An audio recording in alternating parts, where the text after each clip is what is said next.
Hello and welcome to day number 3, session number 5 of the 2025 Victorian Metropolitan Long Course Championships, brought to you by Mattioli. I am joined here with my co-host, Talia Marsh. How are you today? Good morning, Elliot. I'm doing so well today. It is day 3, but we are trying to keep the spirits high. We've had some long sessions, but they've been really, really exciting ones. We've seen some phenomenal swims across the weekend. Plenty of athletes who are qualifying. This is one of our last opportunities to get those national times that can be so challenging. But we've also seen some really great swims from our youngsters, which is who we've got in the water at the moment. It is event 78, the 50 backstroke for our 11 and under girls. And boy, they are swimming quickly. PBs already, 100% PB rate for the day, 3 from 3. You couldn't ask for anything more. Girls out here getting it done nice and early. We do have a bit of an earlier finish time today at 2 p.m. Very We've been exciting. going through to 3, and we've also started 2 minutes early, so I hope that nobody's tuned in late and missed their athlete, but we'll see how we go for the day. We've got 4 heats of the girls 11 and under 50 metre backstroke. Now this is a timed final, so that means that of the 4 heats, the fastest 3 times, no matter what heat you are in, will get a medal. You will see the fastest swimmers in the last event though, generally. We haven't seen anyone from outside of those heats get a medal so far, but we're open to anything. Yang Yi gave it, or Yi Yang was it? Gave it a good Yang shot from Haileybury yesterday. Swimming Club yesterday, from the second heat, I believe it was, ended up 4th. So went very, very close to a medal, and we are looking for some more exciting races as Mia Liu there finishing in a 37.95 to take out this second heat ahead of Rika Zhang from Melbourne Swimming Club in a 38.94. Well, all the girls in this heat came with entry times of 39, so to see a 37 in there is a massive improvement. It's already started. I'm already losing a battle with a pen. Yesterday it took me 4 hours. Today I've just opened the first pen and it is absolutely spilled all over my hands. My hands are turned blue again. Look, our athletes have certainly been the winners across this weekend, not Elliot. He isn't having a great time, but he has been on our national time watch, so we are very thankful for that. He will be letting you guys know who to keep your eyes on as we get up to those 13-year-old girls and 14-year-old boys, as that's when those age groups are able to compete at our national championships, which will be held in April in Brisbane this year. We also have, obviously, our 11 and unders. They are timed finals, which means they will be competing for the medals this morning. Every age group after this age group, they are looking for a spot in the top 10 to come back and race later today from 5 p.m. in those finals. Now, finals are pretty exciting. We get to have our names called out, the music pumping, the DJ on the decks from 3:30 p.m. this afternoon. I've heard the DJ's high quality. I've heard good things about him. I'll need to get here a bit earlier so that I can have a little boogie. Should we start a dance party over next time? I definitely think day 3 is the day for the dance party. Well, let's go get some confetti. I also think a few of these girls might be dancing with the speed of this backstroke. Look at this race. 37.15 for Amelia Shim, just in front of Emily Frater at 37.42. And Taylor Holt onto the wall there, 37.46. to take that third out of heat 3, and we'll move on to our 4th and our final of the timed finals this morning for the 11 and under girls 50 metre backstroke. I've seen quite a few of these names earlier so far this meet. Victoria Dang, Erin Paris, I believe took out the breaststroke race, so switching over to backstroke here, very diverse athlete. Yeah, we've got most of our medalists from the 100 backstroke yesterday. So Victoria took that one out. Cadence got the silver. So they're swimming out of those middle lanes. Definitely ones to keep an eye on. But it's been a great start out in lane 9 by Amelie Simos as well. We see over there in lanes 3, 4 and 5, they're the athletes in the middle that are really pushing the pace on this time. 33.91 is the fastest entry time. We'll see how close we can get to that with these athletes. Yeah, Victoria looking really nice. She's got that very high stroke rate in her backstroke as she comes down under the flag. Looks like she's going to take out this one, 33.81. So another PB for Victoria. Cadence Power, Kahika Lewis there in second, 34.52. And Claire Zhang gets the third, 34.95. Very interesting to note that I'm sure these girls won't have to worry about it, and it doesn't seem to be something that has caught on and become very popular, but you actually can be fully submerged in the last 5 metres of backstroke now. It's a rule that changed in the last couple of years, and it just takes out any haze around are you fully submerged when you dive back in the backstroke. So what's the governing body of swimming? It's no, not Swimming Australia, I'm thinking FINA changed. Yes, World Aquatics, they changed their rules.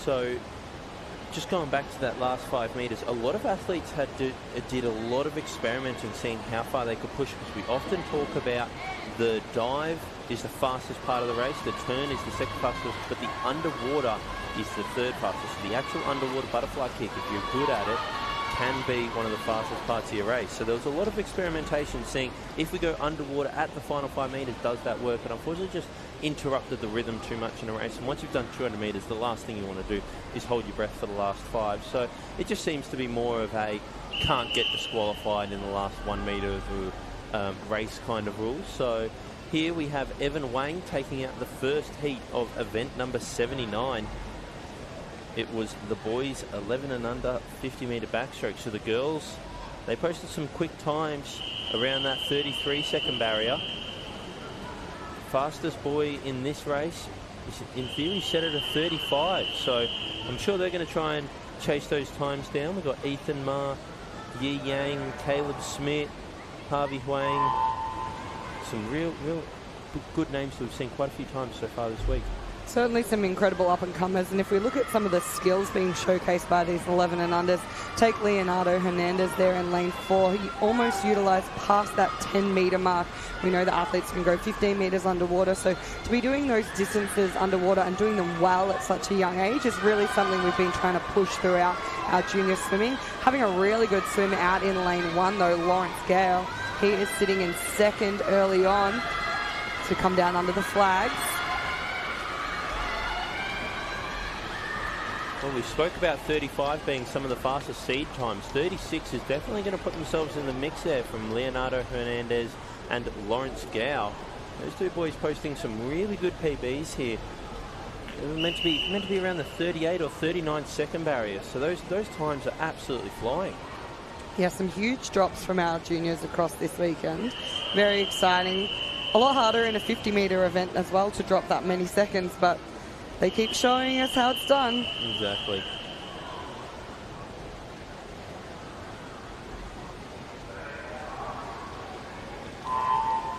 Alrighty, this is it. The heat to watch. Our time final, 3 from 3. And once again, really nice underwater from the middle of the pool there, Ethan Ma. George Zheng out in lane 9 is also one to watch. He's had a couple of medals so far this competition. So it looks like the middle 3 once again, like the females, it's going to be down to the middle 3 and the males. And by the looks of it, it's lane 5, Yi Yang. We spoke about him earlier. He is definitely an up-and-coming talent. One of the best swims here we've seen is from Caleb Smith out in lane 6. He's got great swim speed, must just struggled off to get off that wall. But Yi Yang takes the gold medal. Ethan Ma in second. Caleb Smith, third place there. Well done to those 3 athletes. Oh, thank you very much.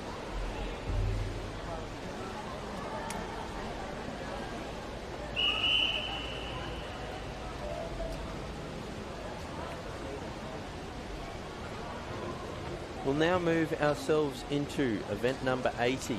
This is the mixed 100 metre backstroke for the multi-class athletes. Now, we've seen that the way that this goes through to the final is, although the heats are mixed, the finals are then separated into male and female. Yeah, we've put this in place as a way of giving our multi-class athletes more opportunities to race both heats and finals. And when we combine them in the morning, it just means that there's a little bit more competition throughout. We know that these athletes have different classifications, and those classifications, their times are then compared to the world record. When we spread the field a little bit more like this, they've got more swimmers within their heats that are closer in speed. So they've got someone to race who's almost beside them a little bit more often. And we've seen some really, really close races in our multi-class, which is always exciting. But we do still have to wait until the conclusion of the race to get those point scores and really know where everyone's sitting. Exactly. Logan James out there in lane 4. We've seen him multiple times during this competition so far. James Logan, sorry. Names are backwards. Anyone who's been listening so far knows how much I struggle with names. Pens and names seem to be my kryptonite so far this week. But he loves getting out there and thrashing the water. Fantastic athlete, so I look forward to seeing what he can do. Yeah, we saw him do a bit of an interesting finish in his 50-metre backstroke last night, so hopefully he sorted that one out this morning. He had such stellar speed that he maintained right into the wall and almost through the wall. It kind of reminded me of the Milo ad that was on television a few years ago. They swam actually through the wall. That's how much speed you had. Am I too young for this? You are definitely too young for this one. He just needs to make sure that because I was talking with Jordan Merrilees last night, a very high quality international level backstroker when he was a swimmer back at Melbourne Vic Centre. He was talking about in his early days used to count his strokes from the flag to the wall, but by the time you get it to that 14, 15 kind of range, you can almost just vibe it, where you can see, oh, it's that far back, I know I need to turn now. And when you've done so many reps, you become more proficient at that skill. I think the other thing that can certainly happen is as you get faster, that count is going to change, and a lot of athletes aren't necessarily aware of that. When they do speed up, and quite often in a race you're putting in that extra effort, your stroke count might be slightly different to at training when you're just more relaxed and feeling cruisy. So you've got to take that into consideration as well and make sure that you're practicing your skills not only at training so you know and can continuously do it, but at speed too. Winner there, Andrew Din, in a 1:15.71. Just a half-second PB for the young man. Very impressive from him. As we've mentioned many a time before, though, we'll need to see what the FINA points are for his respective category to see where he slots into tonight's final. We do have a few athletes across this event that are the same classification. So Andrew Din and Hugo Sierakowski, they're both S19. So whoever touches the wall first, their point score will obviously be higher because it is closer to the world record. So we know where they sort of stand in the rankings, but then it's very difficult to gauge with our different classifications as well. And you might be thinking in the next heat, we've got Abigail Garbellini. See, I'm always checking to make sure that I've got the name right. We've got Abigail Garbellini. You know, we're thinking, oh, she's S19, it's the same for her as well. But she's got different FINA points because her world record is obviously set in the females compared to the males. Another interesting thing is the world record is only updated once a year. I believe it might be January 1st, but don't quote me on it. There you go. But it's only updated once a year because world records can happen anytime, anywhere, and the FINA point is the percentage of a world record. Mm-hmm. So if you break the world record, then everyone else's time gets shifted in the world record because it is harder to move further up. Do you know what I learnt recently, and I found this one interesting? I've always thought that 1,000 points was that world record. Do you know that is not correct? It is, isn't it? No. What is Some it? of them, it's about 1,100, 1,050. They're all quite a little bit different. What, for the world records? Yep. For Multiclass. Yeah, that's because they haven't been updated. They can then get updated to 1,000 points on that certain date each year. Yep. So, because we're early in the year at the moment, I'm going to work off the basis that I think it is January 1st. I don't actually know. I'll do some research on that in a second. But if you are working off the basis it is January 1st, then by the end of the year, it might be 1,100 is the new world record. And if you score 1,050, that won't actually be a world record. So it's something that our athletes are actually we've got quite a few high quality. We have some incredible athletes. Especially in Lakeisha Patterson up in Queensland.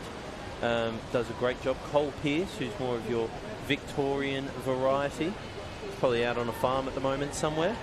We were fortunate enough to hold the World Para Series here in February. We saw Benjamin Hance, one of our incredible Australian para-athletes, who scored 1,057 points, and it wasn't quite a world record. It was about 0.2 over, 0.3 over. As we watch James Logan come down to touch there, 112.44.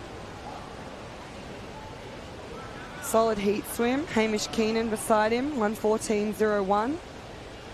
Was having a little bit of a chat with Hamish this morning about different ways of finishing races. He said it's been something he's been working with his coach on, is timing that finish a little bit better.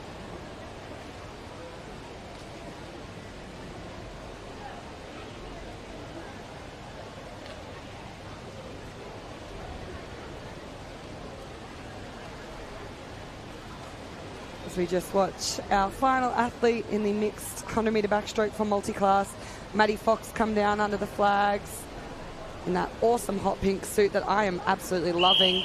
The time there, 2:00.65. And we're going to continue on with our backstroke events as we move to event 81. This is the girls 12-13 years 100 metre backstroke. We have 10 heats this morning. Now remember, our 12-13-year-old girls, they are also looking for a spot in that top 10 for the final later on today. As Elliot looks like he's got some information for me. I've got absolutely nothing. I don't know. I thought you said. Thought you looked ready to tell me something. No, I started getting scared. I don't know what this is. It's I'm actually very much considering trying to call Cole right now. I'm trying to figure this out.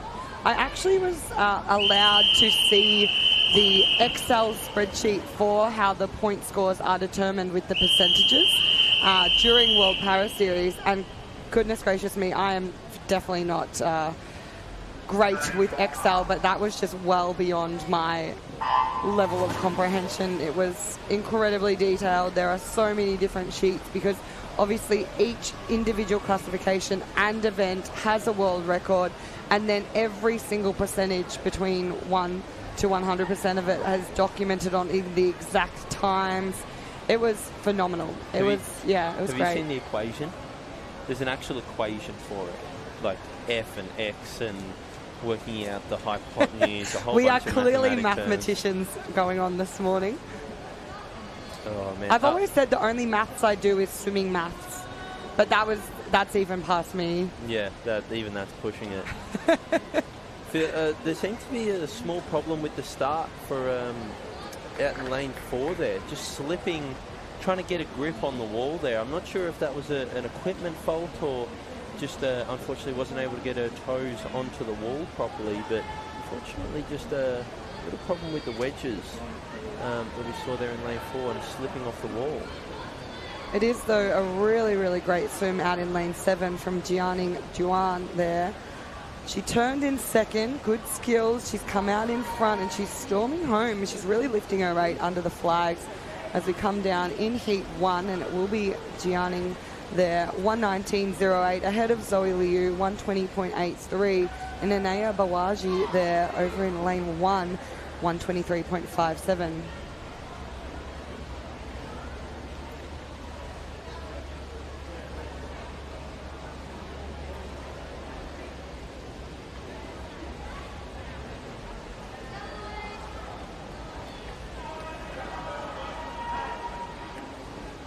All right, I've given up on researching. I've just gone to the expert and I've just sent Cole a message asking when the world records are updated. If he's going to tell me it's immediately, I'm going to be shocked. Because surely 1,000 points is how it's calculated, how the world record is. Yeah, well, we were actually speaking with Mel Tantrum, who's the Australian head coach for our Paralympic team, and she was the one informing us that a few of them are a little bit higher Because for me, when we saw 1,057 points come up on the board, I thought, surely a world record.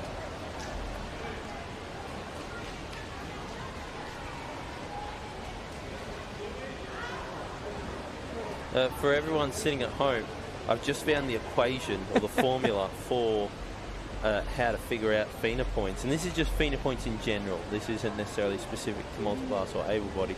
I believe this is just the one they use for all of it. P equals 1,000 times, in brackets, B divided by T times 3, or to the power of 3, one of the two. If anyone kept up with that at home, let me know. Credit to you guys. As in the water, we have heat 2 of the 100-metre backstroke for 12 and 13-year-old girls. And once again, a little bit of a sneaky outside lane, doing well early on there. Eleanor Stokes turned in a 39.40. Abigail Chan, though, coming home like a steam train in lane 5. Just pushed her way up from that 39.5 to turn into the lead. And not slowing down into the wall there. It's a good finish. Time hasn't popped up on the board, but that's okay. We'll keep an eye on it. We do have our incredible Hawkeye system, which are our cameras located around the pool, which keep track of those times. Lane 7, Olivia Yu, her wrist might be sore in the morning. She smacked that wall, top of the wall there. Just making sure we're safe with our finishes. We don't want any concussions.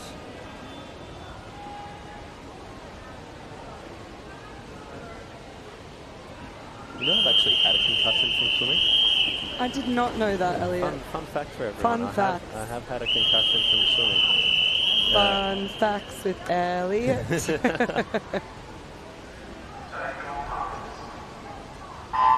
Probably explains a lot, doesn't it? Do you still have it?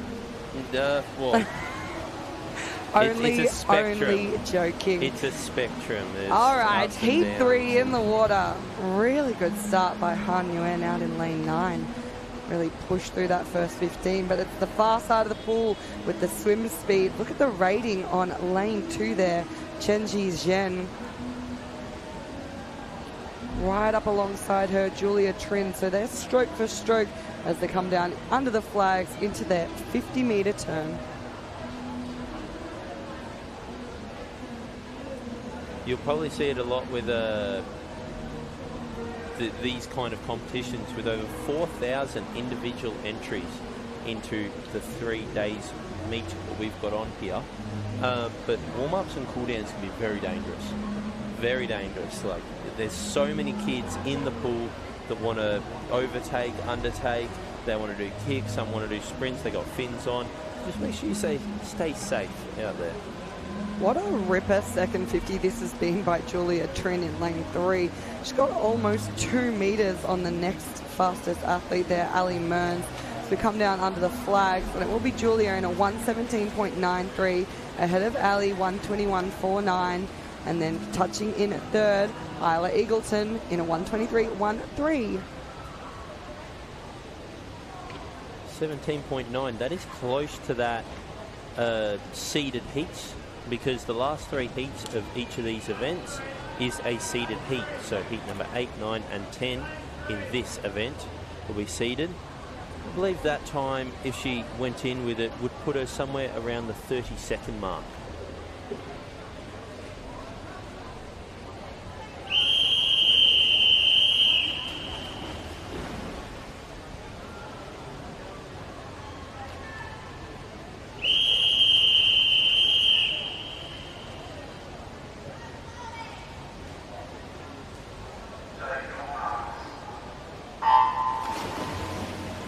Just been sent a message by my former coach saying he's watching the stream. So I'd like to shout out Joel Fink, great man out there.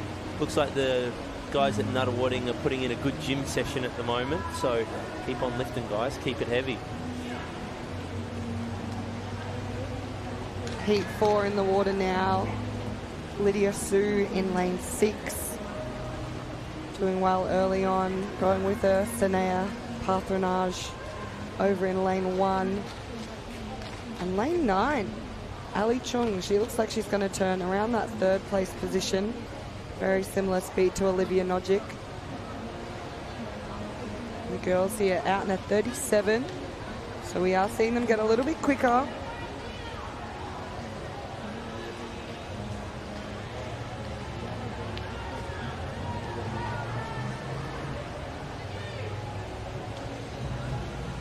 But it is Sanaya just really lifting in this second 50. Some good swims from the team at Oasis Otters across this weekend. Seen them sneak a few little early heat wins, which is great for that personal best. You know athletes are swimming a lot faster when they're well out in front of their heat. And a 1:17.80 for Sanaya, ahead of Lydia Sue, 1:19.09. Very good to be able to get out in front of the field and hold that position. We saw multiple times during yesterday, and it was most common when people were chasing national times, that you saw them go out trying to find something that wasn't quite there and then losing it in the back end. So really good performance from those people that turned first, second, third, fourth, held their position through to the finish.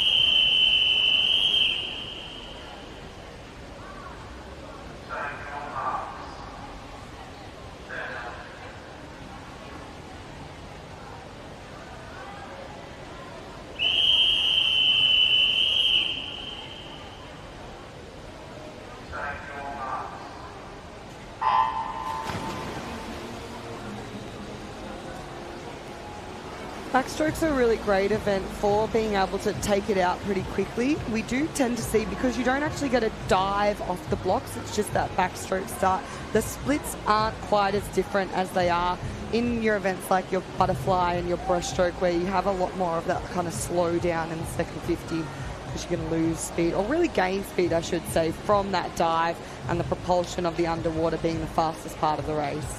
Depending on how good or bad you are at backstroke starts, you can actually negative split the 100 backstroke. It's the closest you can get to even splitting. Breaststroke then goes the opposite way, because the dive is so much faster than the swim that it is very hard to even get close to even splitting a breaststroke race. Emily Ward out in lane 8. Another athlete turning in that 37 mark, so hopefully we can see her swim around that 117, 118 zone. That's what we've been tending to see from these 12, 13-year-old girls. She's still out in the lead. It's Tia Iliopoulos over in lane 2, sitting in second, and very, very close for third, but I think it might be Eve Waddell over in lane 0.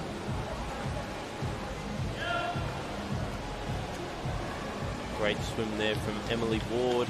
Lane 8 coming back under that 40-second barrier. Great barrier to try and break.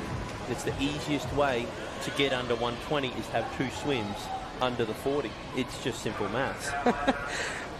We love the simple maths. We love the simple maths. The simple maths is the easy maths.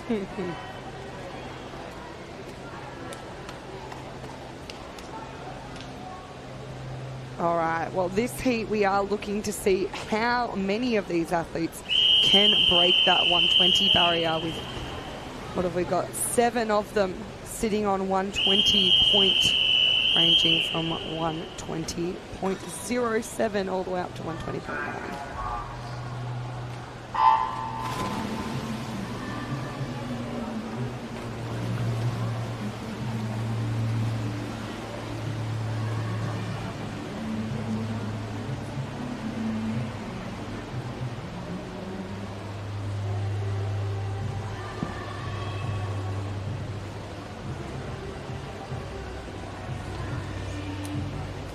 Once again, I'd like to reiterate, simple maths is the best maths.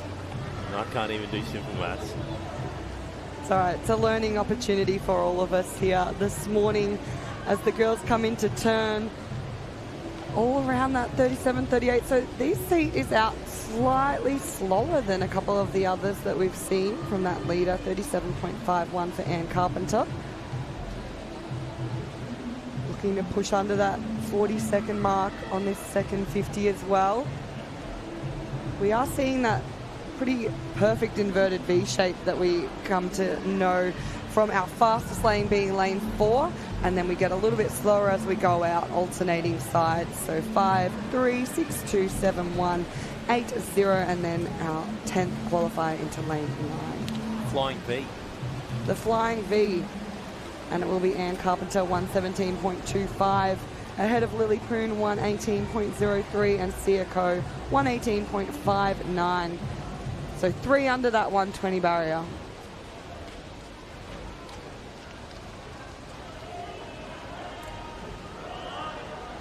Athletes getting some encouragement from their coaches on the sideline here. Oh, I could start. Hold on. What's the time needed for the 13-year-old girls 100-metre backstroke? 113.68. So we're not quite there yet. Might see a couple in the next heat. But I'm going to have to start getting on to some national watch.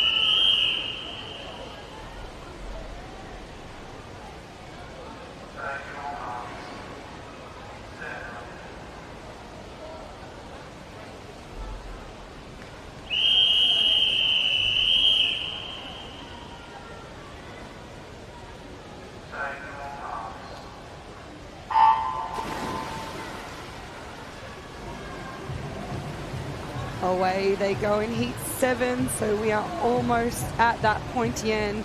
Remember, heats 8, 9 and 10 circle seeded, so those athletes, the top 10 fastest, are spread between those last 3 heats. So they've got equal or almost equal opportunity of trying to make a final, those top 30 swimmers.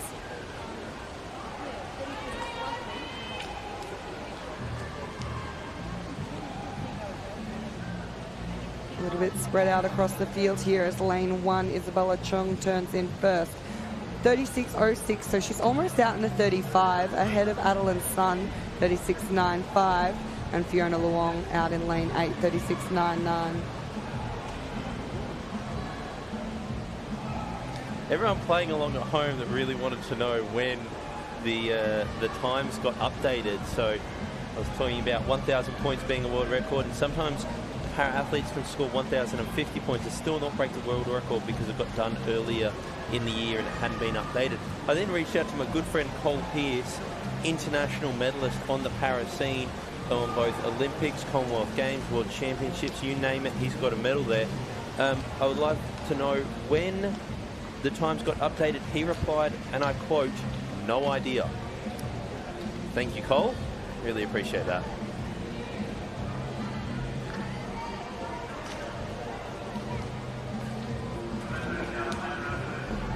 We now move into the seeded heats, where my athlete on watch for this one is Macy Smither.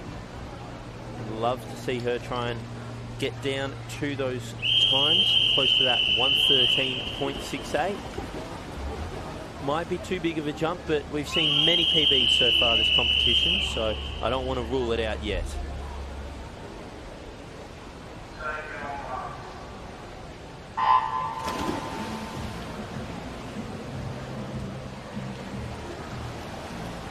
Great transition there between the butterfly kicks into the backstroke. And it is Macy Smithers moving with some intent there out in lane 7. Middle lanes are obviously going at it pretty fast. Jumina Farmi out there in lane 4 doing a very impressive swim, and Aria Went in lane 3 is sticking right there with her. Amelia Lau not going anywhere either.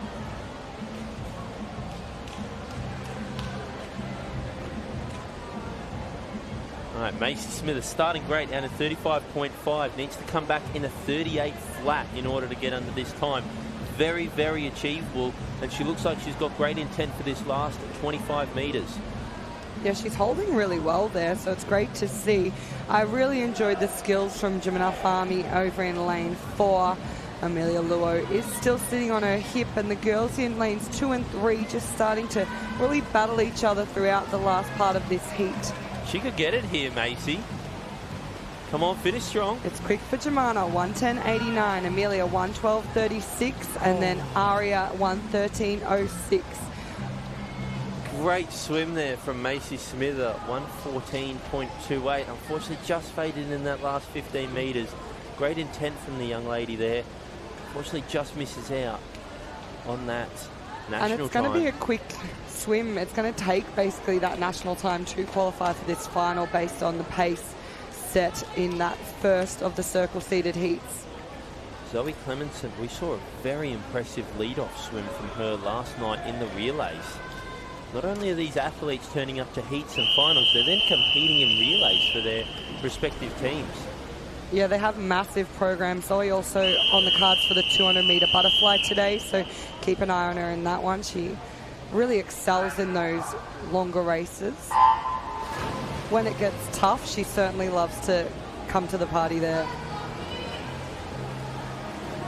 Lucy Dolan, we've also seen quite a few times so far, as well as Sophie Macaulay. So we've got some... Zoe Macaulay? Oh, well, there's an A in there. Is that not right? I thought you said Sophie, and I thought... Oh, no, Zoe. I did say the Zoe part right. There's a new nickname I haven't heard yet. No, surely everyone at home. Did I get that Zoe part It's right? Zoe versus Zoe. We're right in the middle there.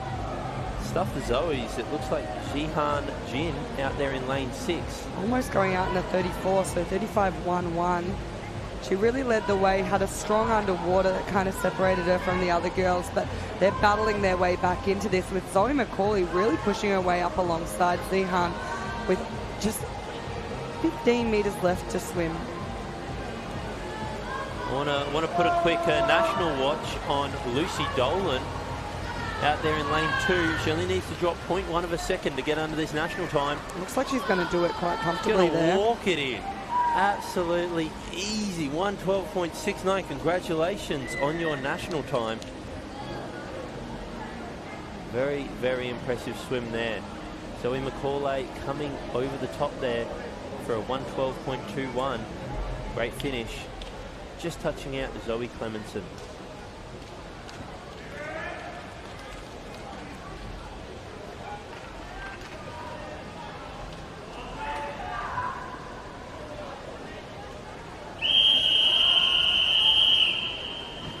Tenth and final heat of the 12-13-year girls 100-metre backstroke this morning.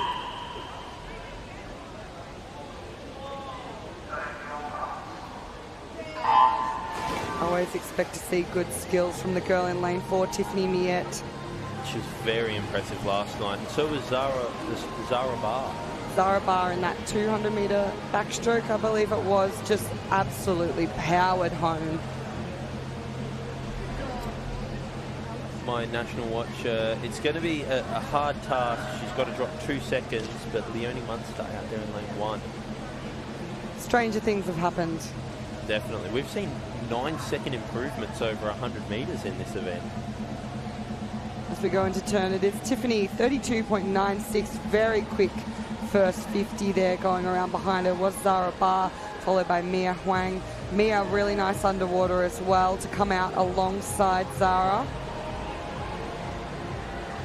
Beautiful high shoulders, high hips, great rotation there from Tiffany Miette. And something that we've spoken about, and something I know that you enjoy me talking about, you can't see the knees.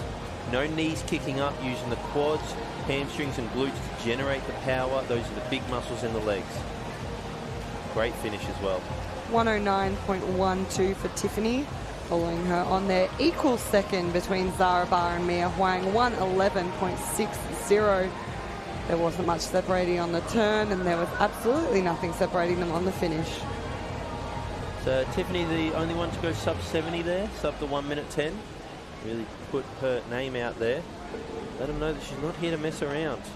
Might be her 5th session of the competition, but she's just as fresh as anything. And most of that speed come from lap 1.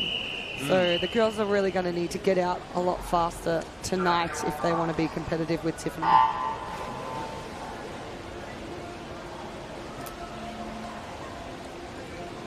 Alrighty, event 82. This is the boys 12-13 years 100-metre backstroke. We have 8 heats this morning in this event, and in the water we obviously have heat 1. Just the 2 athletes coming to battle it out here. Both of the boys sitting at around a 1:28 on their entry time, and absolutely smashing out this first 50. William Jarre. I hate to be that guy, but there's 2 lanes free in the next heat. Just saying. Just saying. It is a little bit more difficult in our heats to combine as we do our self-assisted marshalling. Athletes can arrive a little bit later. Plus, Al, this makes it feel like it's a swim-off. It's exciting. Yes. Actually, I do love a swim-off. We can manufacture a swim-off here.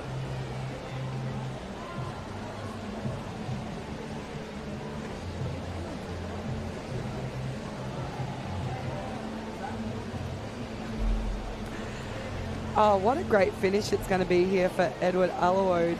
He was 2 seconds behind and dropped away, but he's made up that ground. But it will still be William who takes out the first heat in a 124.96 ahead of Edward, 126.68.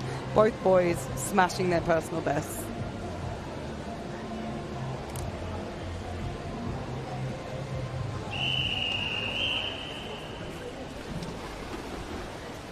Moving into heat 2 of 8 here.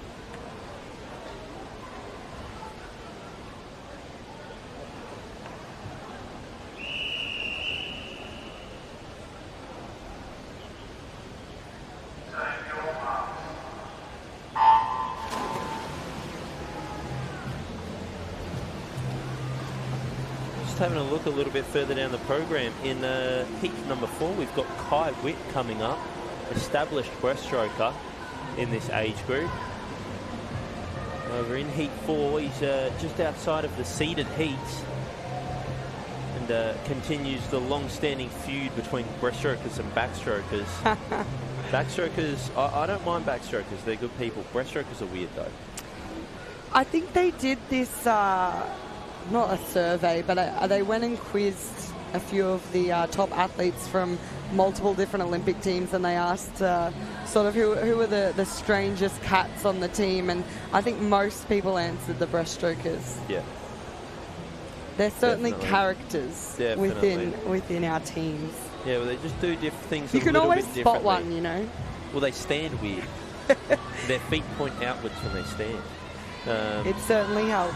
Yeah, butterfly is pretty good. They're not too bad. Most butterflies I know are pretty down to earth. Breaststrokers are heads off in the clouds, and distance swimmers are very introverted.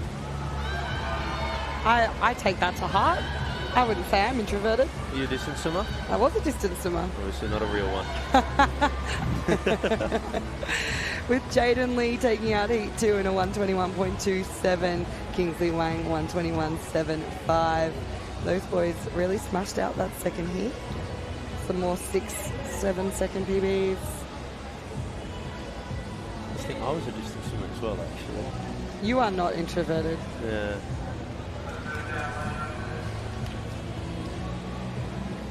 All right, well, maybe we're the exception, not the rule. Of course. Yeah. Always have to stand out from the crowd. Yeah. I'm just thinking back to my old training partners. Sophie Caldwell, very introverted. True. Samuel Greaterix, introverted.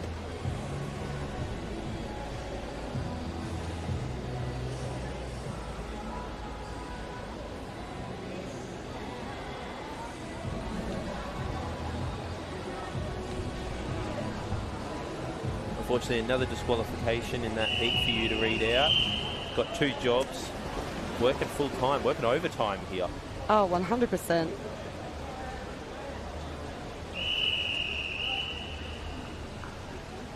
I think I've carried that through from my swimming days. Will you ever get disqualified? I've been disqualified twice. Yeah, what for? The first time was moving on the blocks. Yes, very common. Anyone can do it. The second was a false start, but it was feedback from the speaker, and we protested it because 2 of us got disqualified.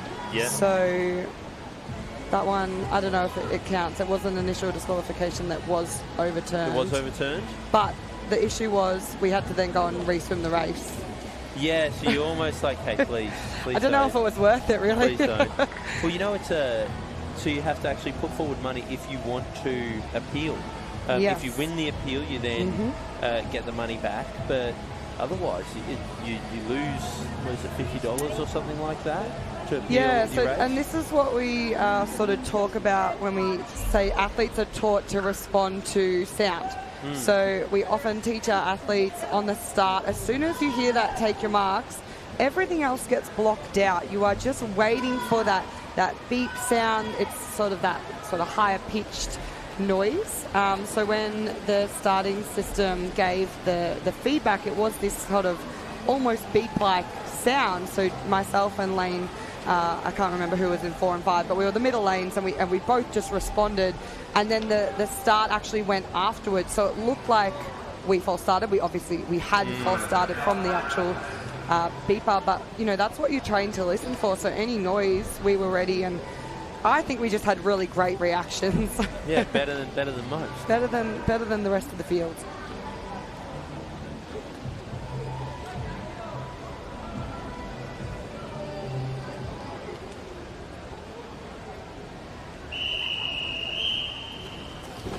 In this heat, we do have Kai Witt, who I was talking about, the excellent breaststroker. See how his backstroke speed is here. Also seen Owen Frawley's name around a couple of times so far this weekend. He's nice to see him here for day 3.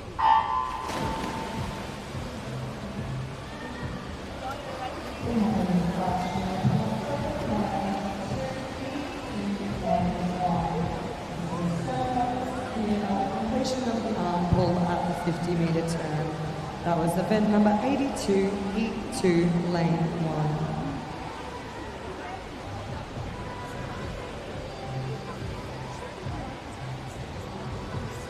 Oh, okay, interesting. So I was just getting some clarification there what the disqualification was. Just so that people know, when you do a backstroke turn, once you flip over onto your front, you must turn immediately.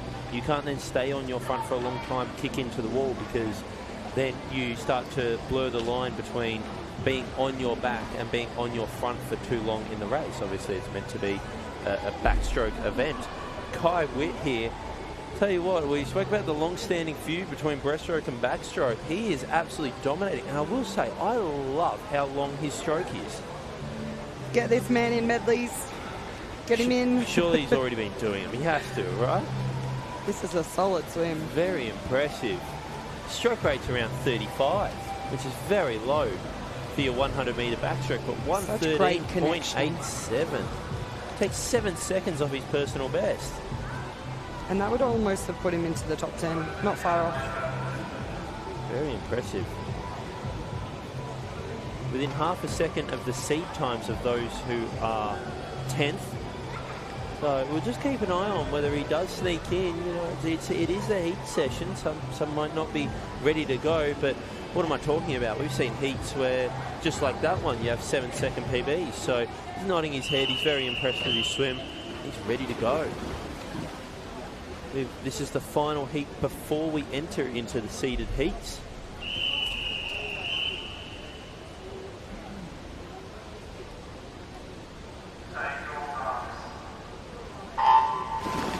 Do you remember it used to be way more common, but if you didn't press the starters button correctly, it would go bam, bam, bam, and It was so similar to the actual starting sound. There were so many people falling into the water. There were meets where it would be like a 50% success rate as to whether you'd actually get a normal start or get those multiple beeps rolling over and over again. It was very inconvenient. I'm glad they changed the system now.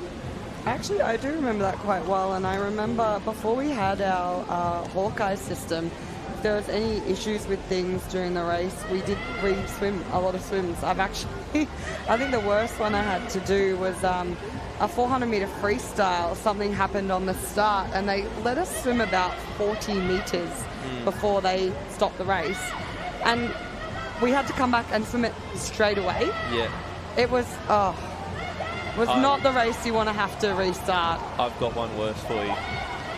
Girls 13, maybe 14-year-old, 200 butterfly. Oof. Power outage on the last 50, all the timing stopped.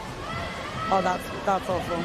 That's rough. They then made them race it again half an hour later. At least they got half hour. They still had there were 2 asthma attacks after the race. It's a tough one. It's a very tough one. It's a tough race. Tough swim there from Alexander Jin, though. 1:14.66 out in lane 1. And a sneaky outsider against Aiden Advahov there to take second. And it's time to get a little bit spicy here. We begin our circle-seeded heats. It is heat 6 of 8 for the boys 12-13 years, 100-meter backstroke. I don't mind here, lane 2, Daniel Mancini. Quite a few high-quality swims so far this competition. He has been performing his socks off, doing a great effort. And the beautiful thing for him is he's only 12 years old, so he can come back next year and absolutely dominate this age group. One of 3 12-year-olds within this heat. Sorry, 4. I can't count either, Elliot, don't worry. Oh, they didn't have to know. I'm sure that most people sitting at home don't have a program in front of them. But then again, maybe they're coming for our jobs, so anything's possible. I would love to have some more commentators join us here at the 2025 Mattioli Victorian Metropolitan Long Course Championships. It is day 3. You got me. I do have you. I'm very fortunate to have you. What would I do without you? Probably better. Roderick I think Coyne I'm more here. concerned what you would do without me. Oh man, it would be an absolute shambles. Roderick Coyne here out in lane 4. Really good power in his stroke, great rotation, finishing under the wall now in a time of 108.15. Coming back in a 35 there for that last 50. Jamie Dong there, the next fastest back end with a time of 36.99. So quite a big difference on that second 50. We see the top 3 all go under that 113 mark. I'm pretty sure 4th place there, Daniel Mancini. Very close to what we saw from Kai Witt earlier in heat 5. So Kai's definitely putting his name into the mix. We'll see what the next 2 heats can do. We've got no lane 5 in this event, so that really does open it up, frees up what is essentially a walk-in spot to the finals if they would have performed.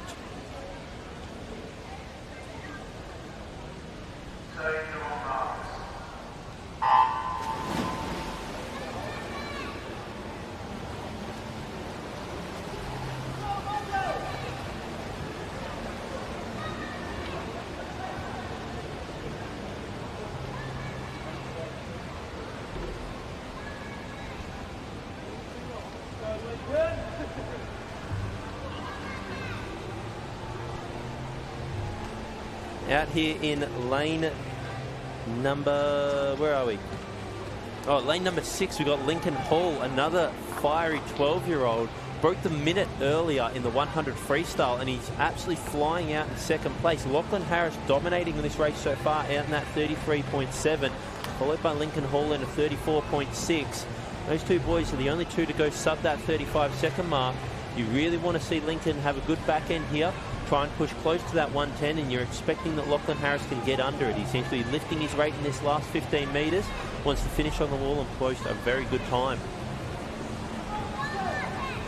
Yeah, really solid group of Surrey Park athletes around this 12-13 years age group.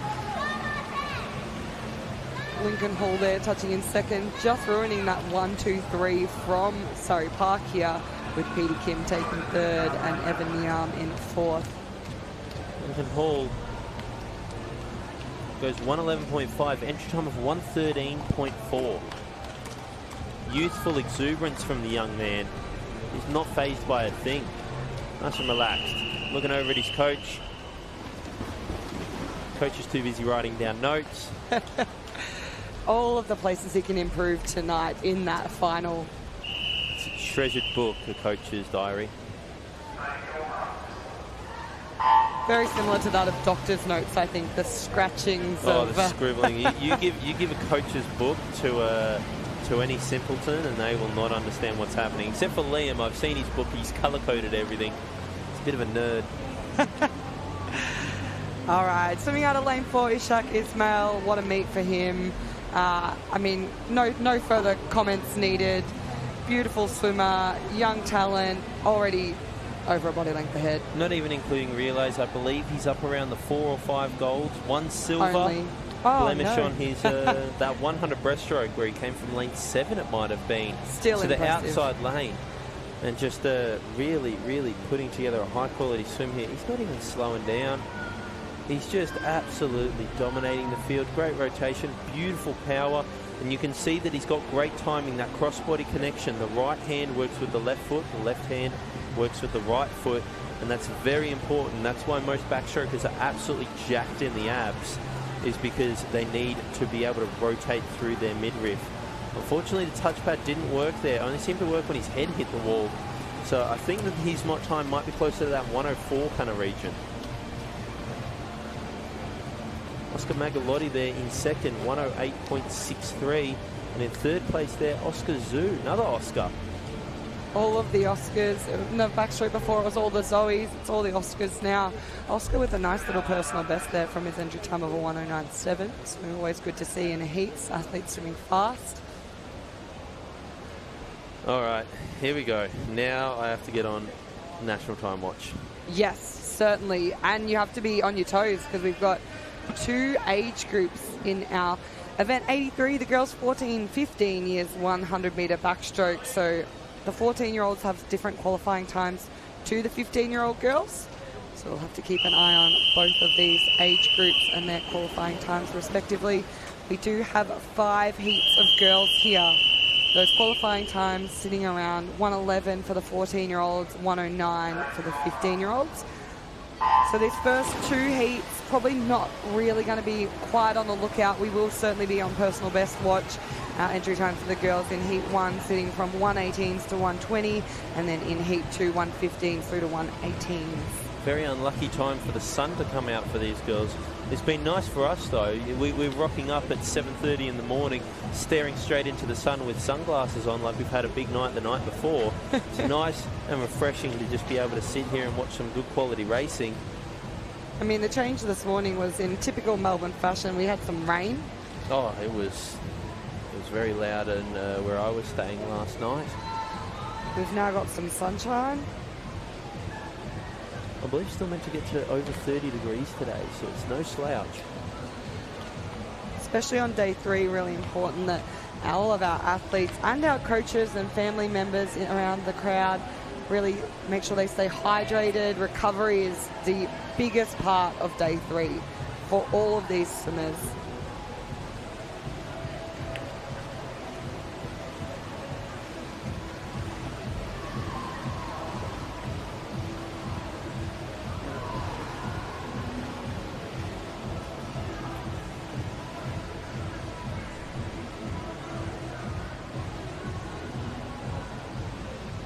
So great swims from those outside lanes. Outside smokers. We love them. Matilda Draper, great second 51, 16.62. We'd just like to clarify that outside smoker doesn't mean that they bum cigarettes. It means they're moving so fast that they evaporate the water around them into steam. That's what it... Is that what it means? Not at all. Just made that up. But it seems no, right, though, say it with doesn't conviction. I liked it. I said it with conviction. I loved it.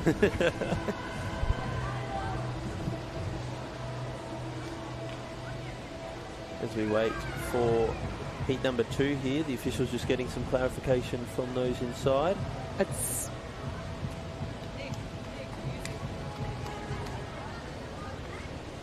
Nick Baker sleeping on the job.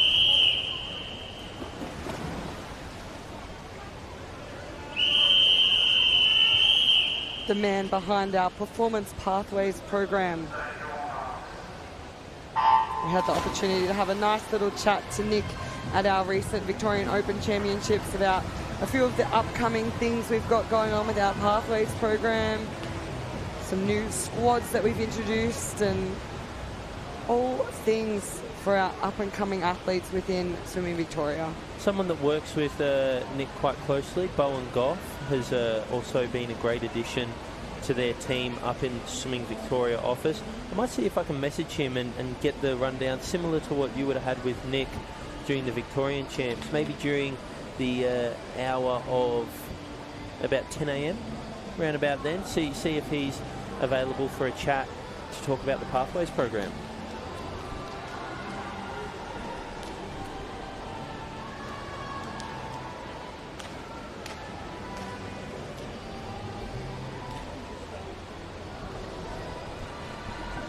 So it is the girls in Heat 2. Once again, a few of those outside lanes doing well. Maisie Graves turning a 35.45, coming through nicely though in this second 50. Madison Moreira in lane 4. She's got a little bit of a challenge now from Holly Hume as they come down onto the touch. It will be Madison 1:14.97, Holly 1:15.24, and Maisie 1:15.52. All right, Elliot, it is now time for your national time watch to begin as we hit our circle seated heats.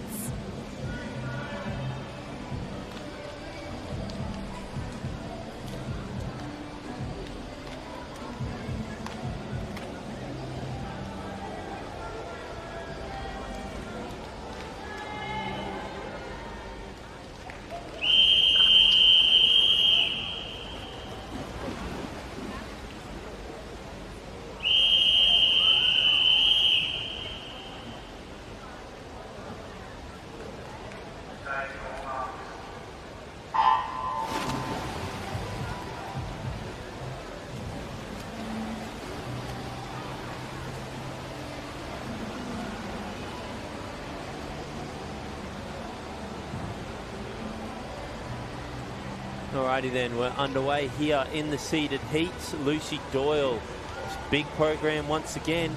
A lot of these athletes, younger athletes especially, big programs. So.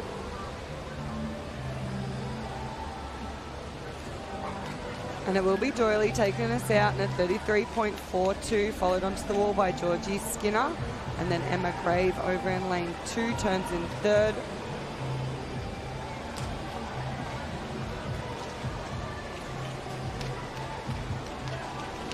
Lane 2 there having a great swim at the moment. Emma Grave, as a 15-year-old, she needs to get under that 109.86. Unfortunately, she might just miss out on it this morning.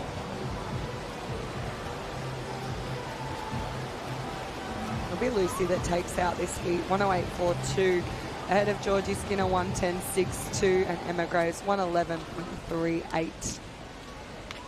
Unfortunately, no new national times there.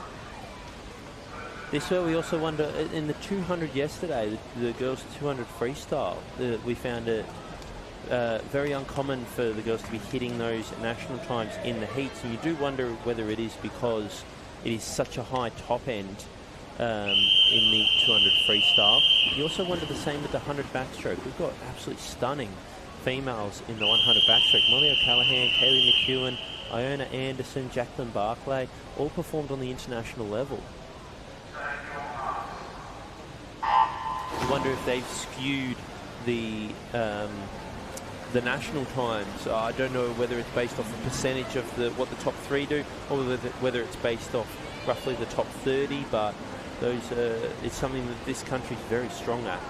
I believe it used to be based off the results from the previous year. So if your age group, whatever time would have been in that, for the 100, it's usually about the top 50, I think they look for. And then they base it. So the next year, if you happen to have the age group older than you is very, very strong at particular events, those times are going to be a little bit more challenging. Well, they always do say competition creates competition. So, you know, by making those national times a little bit faster, you are in fact making the athletes a bit better. Athletes might be chasing a 33 instead of a 34 in training, and in the long run could be better, but obviously there's a point where it becomes too much. As we've seen Zara Olawani go out in a 32.98, so the first swimmer to break that 33 point on the turn. It's a beautiful swim from her, 108.25. Following her on was Megan Lee in a 109.85 and Madison Baker 110.58.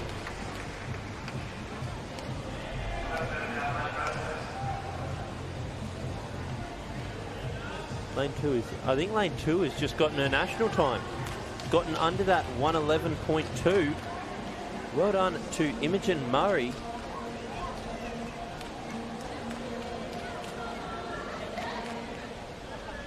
Yeah, I believe Imogen Murray. Well done. We've put you on national watch and you've delivered for me. Thank you. Tick off 1 for the books.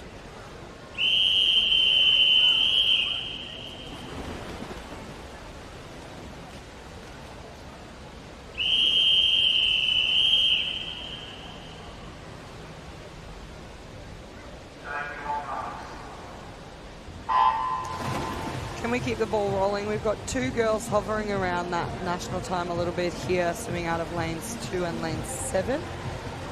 You've marked that on your book as well. Oh, look at this. We're so in sync today. It's only taken 3 days.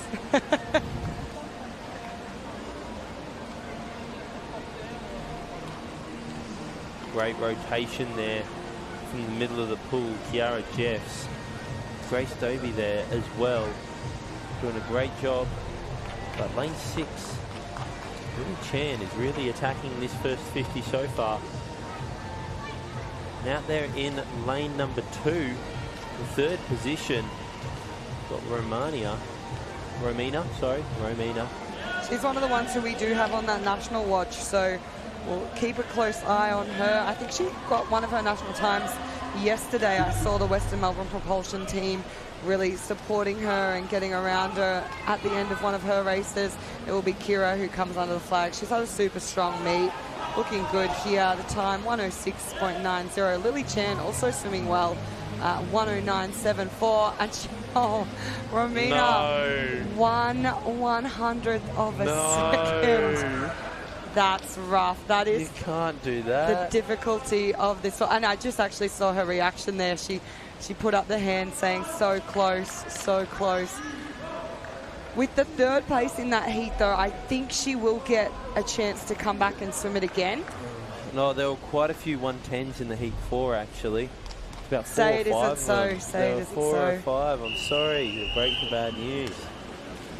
I can't remember exactly what they did in that first heat, but my God, to be so close. Hopefully she's got other national times that she can do. We'll cross our fingers. I'm sure she'll cross her fingers as well for an opportunity again later tonight in our finals of the 2025 Mattioli Victorian Metropolitan Long Course Championships. As we move right along now to event 84, it's the boys 14-15 years 100 metre backstroke. We have 4 heats in this event this morning. And this is where we start our national watch for the boys as well. 14 years of age is when you can start competing at those national age championships. All the boys swimming out of this first heat around that 111 mark up to 114. Going through very quickly on that first lap, 31.90 from Hamish Evans. Really solid there. Eamon Eng out in lane 6. Sorry, Park Boy trying to go with him.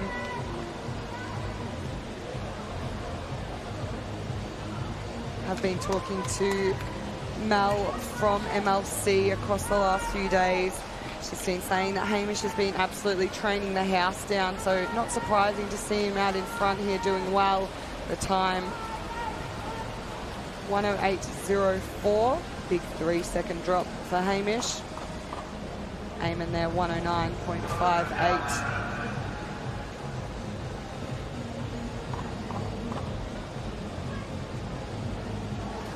Bad day to be a house in the queue area when Hamish is training.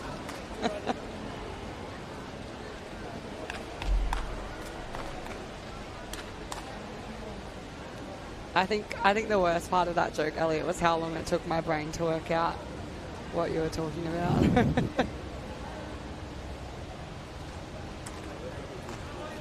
Such a dumb joke.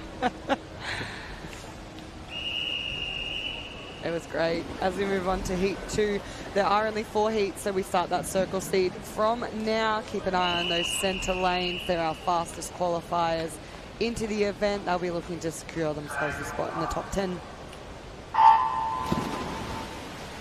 It's actually a really, really nice backstroke start there from Lemuel in lane 4 and really utilised most of that 15 metres underwater as well. What I really enjoy watching is some of these younger athletes, their ability to go from that start, utilise the ledge and get their whole bodies up out of the water. And we see that nice backwards arch where they get everything to the tips of their toes out.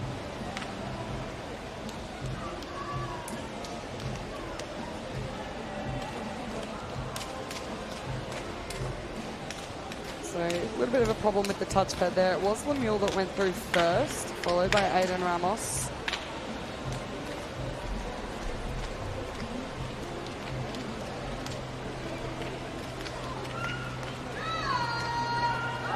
Unfortunately, don't know if I can put anyone on national watch in this heat with the mixture of 14s and 15 years old. most of them have already got it. That's why. Really solid time there, though, for Lemuel. 101.28. Big PB, almost a full second off. Aiden, 102.72. That's a personal best for him as well. See, these boys are swimming fast. It's really great to see in the heats on day 3. Bit of a rhyme there. All right, going from minimal national watch. Well, bugger what I think. I was about to put 4 people on, but one of them isn't actually there. Fortunately, I can't see Kaylin Theodore out there in lane 1. However, the people I do have on it are Angus Goodison, Luca Lim, and Freddie Tomlinson. Alrighty, let's keep an eye on the boys in heat 3. Got to see some PBs, boys. Well, the previous heat showed us that it can be done this morning. Conditions are good. Liam Paulson, dare I say I'm expecting a sub-60 here. He has been that impressive to me this competition. I think you might see a sub-60 from the young man. I would love to see that this morning. He's out well. Good start. Half a body length on Harry McCraw as we come into the 50-metre turn. Maybe not. A little bit long onto the wall, I thought there. 29.50. We have seen athletes negative split these events. It can be done.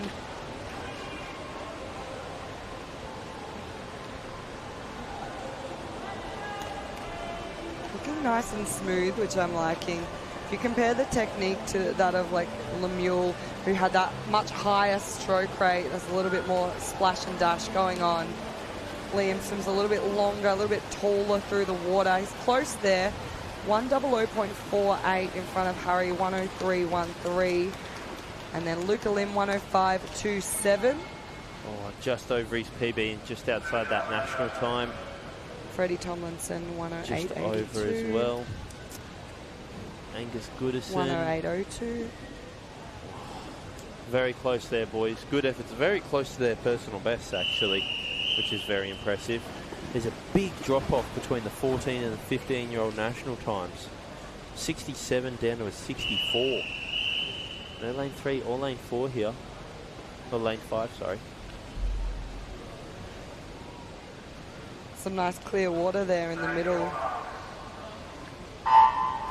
for Luca Brown.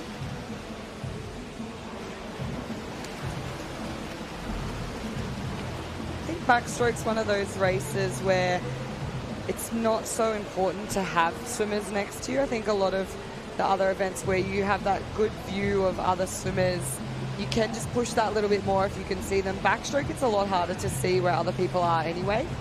Didn't stop me. I always had a cheeky look. Well, let's not advertise that to our swimmers watching along at home. If you do keep your head still, you are going to go a lot faster. We've talked about the drill yesterday where you can have a water bottle or a cup on your head to try and really work on that head position, keeping it back and flat, not bouncing it around too much. Lane 6. Watch out for lane 6. It's on my national watch. Come on, son. No one next to him is not bothering Luca Brown at all. He is going to take out this 4th and final heat. 101.29. RJ Lamb in second, 104.56. He's just over, isn't he? Good PB from... Oh, no. No, he got it. Got it. He got it. Yes. I thought it was a 2. Sorry, I thought it was a 64-2. It's a 64-8. He's under it. Boy from Western... Melbourne Propulsion. Exactly. And national going watch. In third there, Benjamin Van Dyke, 105.83. Great swim there from Anjay Lamb. Out in the 31. So I knew he had it in him. Coming back there in close to a 33, second for his back end. Pretty consistent swim. Alrighty.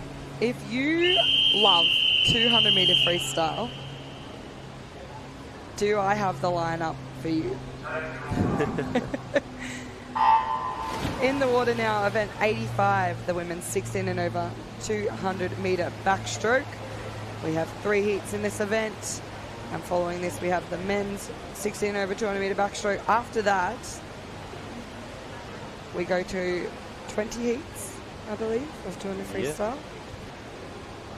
So enjoy these backstrokes while they last. Women's 16 and over, we have 3 heats. All will be circle seeded, looking for a spot in the top 10 in the finals. We actually have seen some really great swims from our 16 and overs across the weekend. A lot of them with nationals coming up tend to be in heavier programs at training, so it can be a challenging time of year to be racing and racing well, but I have enjoyed a lot of these races from our old athletes. Yeah, it's been very impressive. I was talking to Nick Veliardes, one of the performance coaches at Nuttawading, and although his swimmers were doing the heats but not the finals, because they've got a 10-day camp coming up in Thredbo before they head off to the National Age Championships, so they're just doing that to try and generate some of that extra kick that you need in order to be able to perform on the biggest stage. But other people in different squads, like William Sharp, he was having a fair crack at it because I believe he's not going to New South Wales State Championships. So this is his version of that. And we might see him later on in about 5 heats time in the next event when the males have the opportunities to do the 200 backstroke. A very fast swimmer in his own right. So it was super, super tight from the girls in that first 100 here out of heat 1. We had 5 athletes, turning at that 112 mark. So not really much separating them. This third 50 is always the one that kind of spreads the field. Dakota Mathers turning there in first, 149 ahead of Alexandra Skinner. Dakota, we've seen doing all the grunt work events, the 200 butterfly, the 400 freestyle, the 400 IM, just putting in a hell of a program.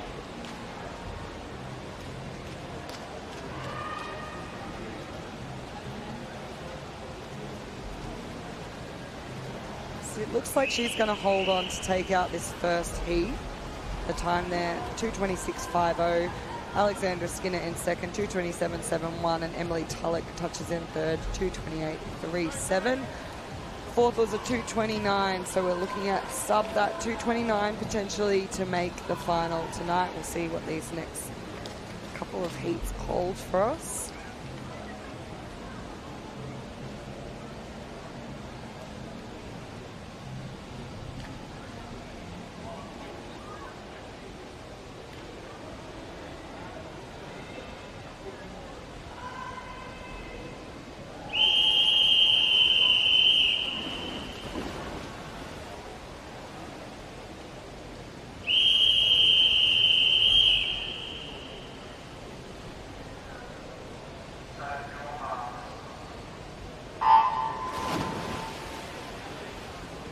Away they go for heat 2. I feel like backstrokers always have really interesting pre-race rituals because it is a little bit different.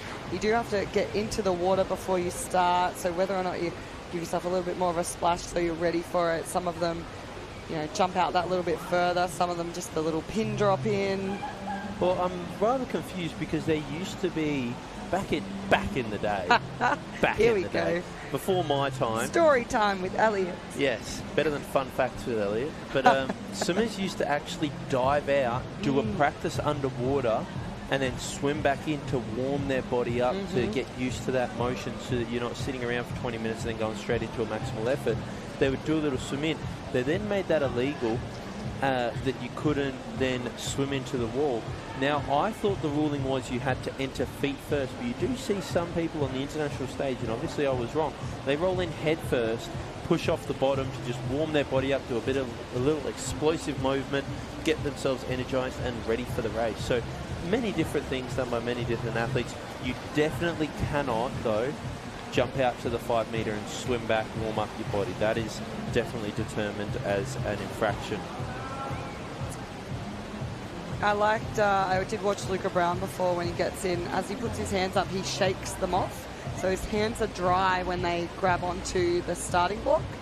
I thought that was a really smart decision, as well as being, you know, obviously it's his ritual, the way he does it and things like that. Yeah.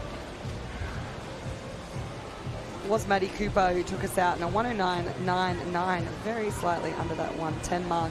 She maintains that lead into the final 50 ahead of Sarah Cooper and Sione Kinzet. What were your pre-race rituals? Did you have any? Or even ones you didn't even think about? I think one of the ones for me was I always stood on the same side of the block before I climbed onto it. Didn't do a lot of backstrokes, so didn't have to worry too much about that one. But every time I would always stand on the left side of the block. Didn't matter what was going on. Always stood on the left. The left side as well. Yeah. It'd be I stand on the left side with my left leg on the block. Turn sort of inwards. Yep. Yeah. See, I was right foot on the block. Yeah. Looking down the lane, hands on hips, that little power pose. Yep, it's exactly what I did. I was just the left side, leg person. Maddie Cooper takes out heat 2, 2:21.81. Solid performance from her. Sarah Cooper in second, 2:25.97, just 2/100ths of a second in front of Sione there. Good last lap from her, 2:25.99.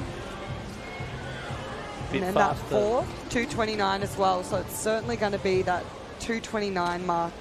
Third place in the last heat was that 28. So third place in that heat being a 29. We might see if that has any bearing on what happens with the final and how much it might come down. I mean, it'll be interesting to see whether Jess Wilson is only swimming the heat again this morning. She did withdraw from the final yesterday. And also you don't have lane 3 and 6 who would be ranked at 10th and 7th. So this really does open up. It might be a couple more closer to that 230 barrier. We saw Alyssa Lever last night. She did really, really well in the 100. I'm not supposed to leave deck, Nick. I'm not supposed to leave deck. Music. Wait to this way. How did you put the music on?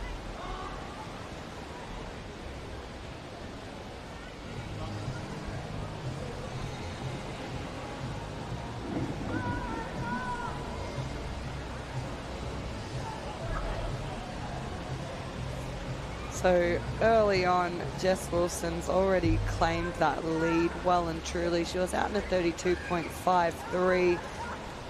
It is fellow Nunawading girl, Alyssa Lever, sitting in second and a little bit tighter for that third place spot between Ashley Dunn and Charlotte Ristig as they come into turn 107.32 for Jess.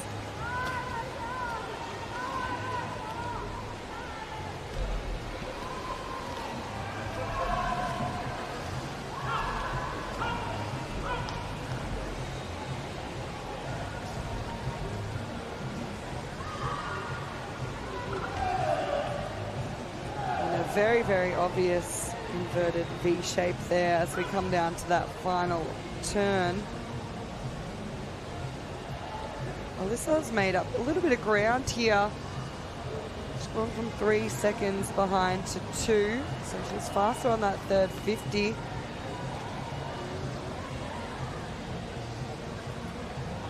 Coming through really well down this final lap. I think Jess Wilson might have just seen her given a little bit of an extra dig in. But watch out for Alyssa Lever. This is not slowing down anytime soon. She's pulled up almost side by side to Jess Wilson with 5 meters left to swim. Jess, the highest stroke rate. It's timing onto all. I think Alyssa's got her. 2:21.68. I don't think Jess Wilson's touchpad went off right when she finished then. So I'll wait and see. But to my eye, it looked like Alyssa may have got her on the finish.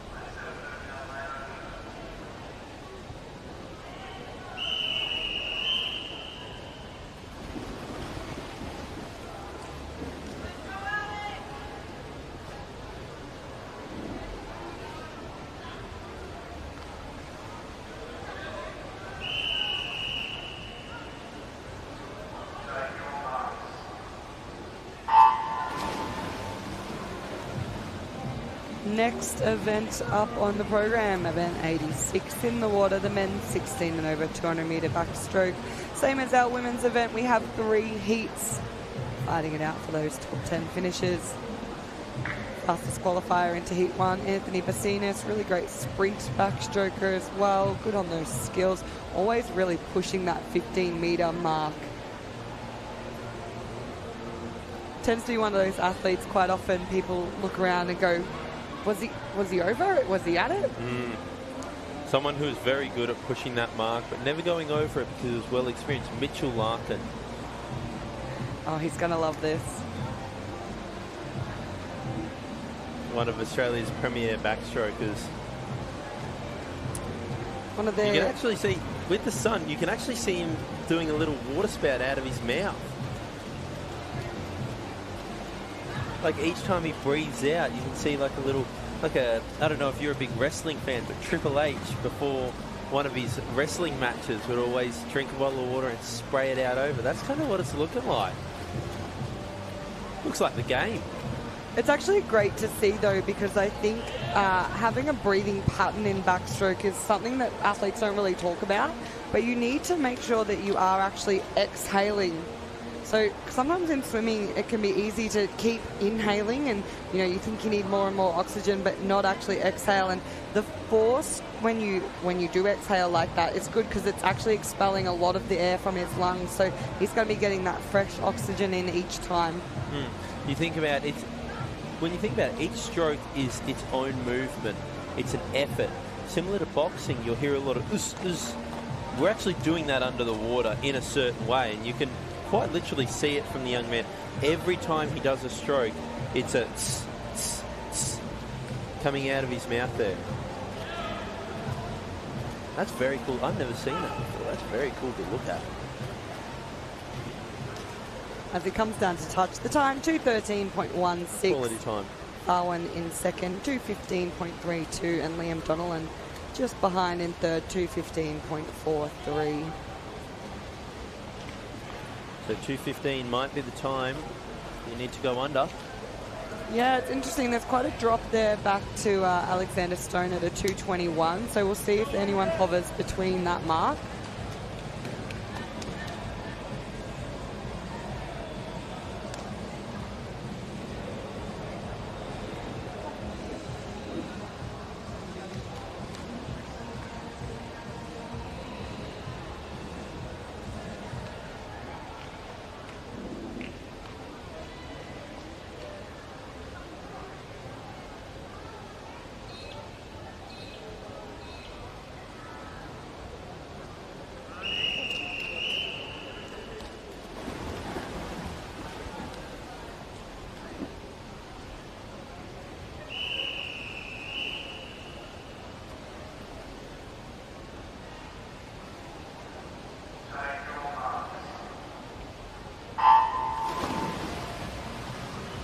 All right, we're getting underway here with Heat 2 of the seeded heats. Josh Carnes here in lane 4, Nick Highland in lane 3, and Blake Hughes in lane 5 seem to be where the action's all at. Those 3 are all under that 2:15 barrier that we were talking about on the last event, where you had 3 athletes under 2:15. Samuel Nader has a PB similar with 2:16. And he's definitely holding in there, currently in 4th place.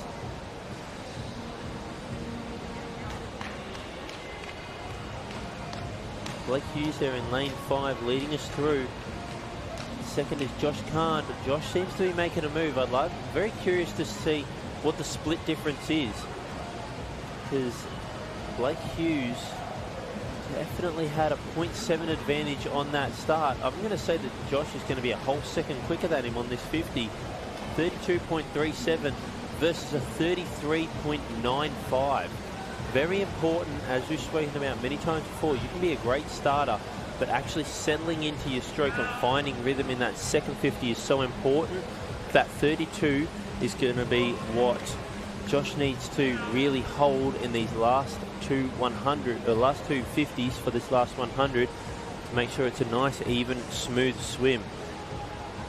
I'm sure he's one of the ones that won't be coming back tonight, so going to have a real crack this morning. Held his feet on the wall for a little bit too long there. You want to be bouncing on and off that wall with the least amount of foot on wall time. He's going to clearly go into this as the fastest swimmer. Still putting some good effort in here down the back straight. Final 15 metres, I'm going to guess he's going to be somewhere around that 10 to 11 mark, 2:10 to 11. Getting the thumbs up from Will Sharp over there. He's ready to go. 2:10.81. Great swim there from Josh Carnes. Just outside of his PB by about a second and a half. But that's a good swim for a morning session.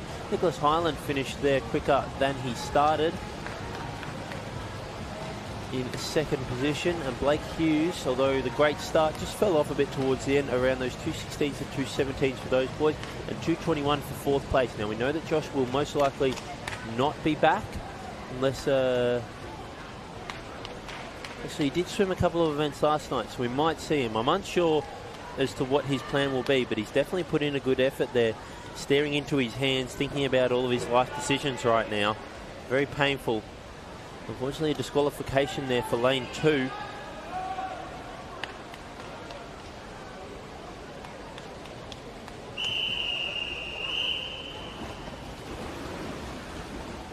Big height difference here between Ethan Ravensdale and Will Sharp. Will's a pretty average size human. Ethan's just an absolute massive unit. We've got Joshua Witkowski over there in lane 3. No one in lane 6, so that really opens it up.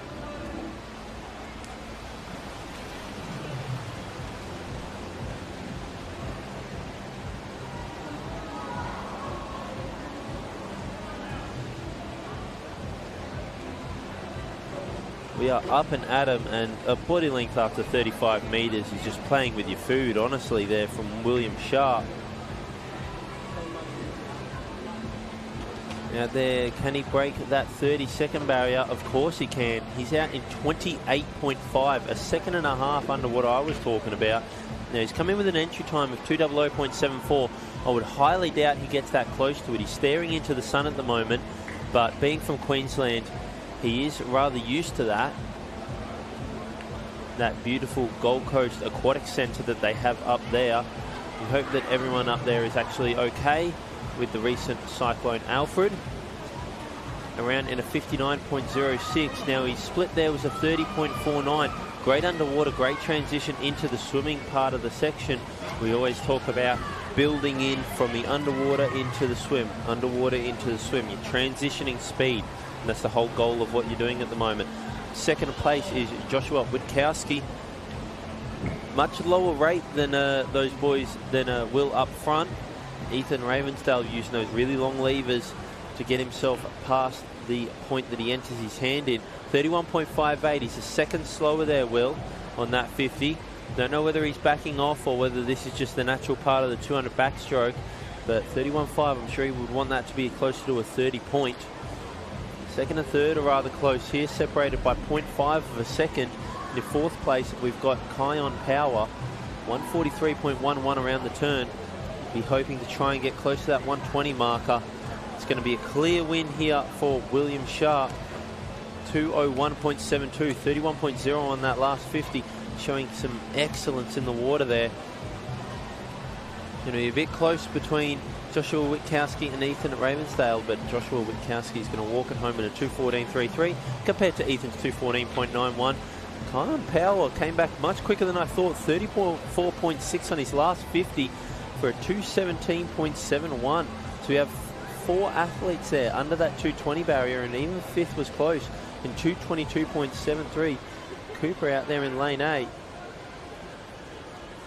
Followed by Lucas Campbell, 2:26.00. Good PB for that young man there. And obviously Cooper, first time by the looks of it under that 2:30 barrier. Definitely a season best. We'll find out if it's an actual personal best, but 8-second improvement from him based off his seed time. We now move into event 87, the girls 11 and under 200 metre freestyle. We've got 4 heats of this, and once again we are looking at the fastest heat being the last heat. Angelina Shang, one of my favourites, is in lane We 3 have of the an final heat. infraction report for event number 86, heat 2, lane 2. The swimmer did not turn, executed at the completion of the arm pull after turning onto the breast at the 50-metre turn. That is event number 86, heat 2, lane 2. So heat 2, lane 2 there of the previous event, event 86. Just what we were talking about earlier, maybe the officials are cracking down on it a little bit, but once your arm finishes down by your hip and you get onto your front, you need to make sure that you turn almost immediately.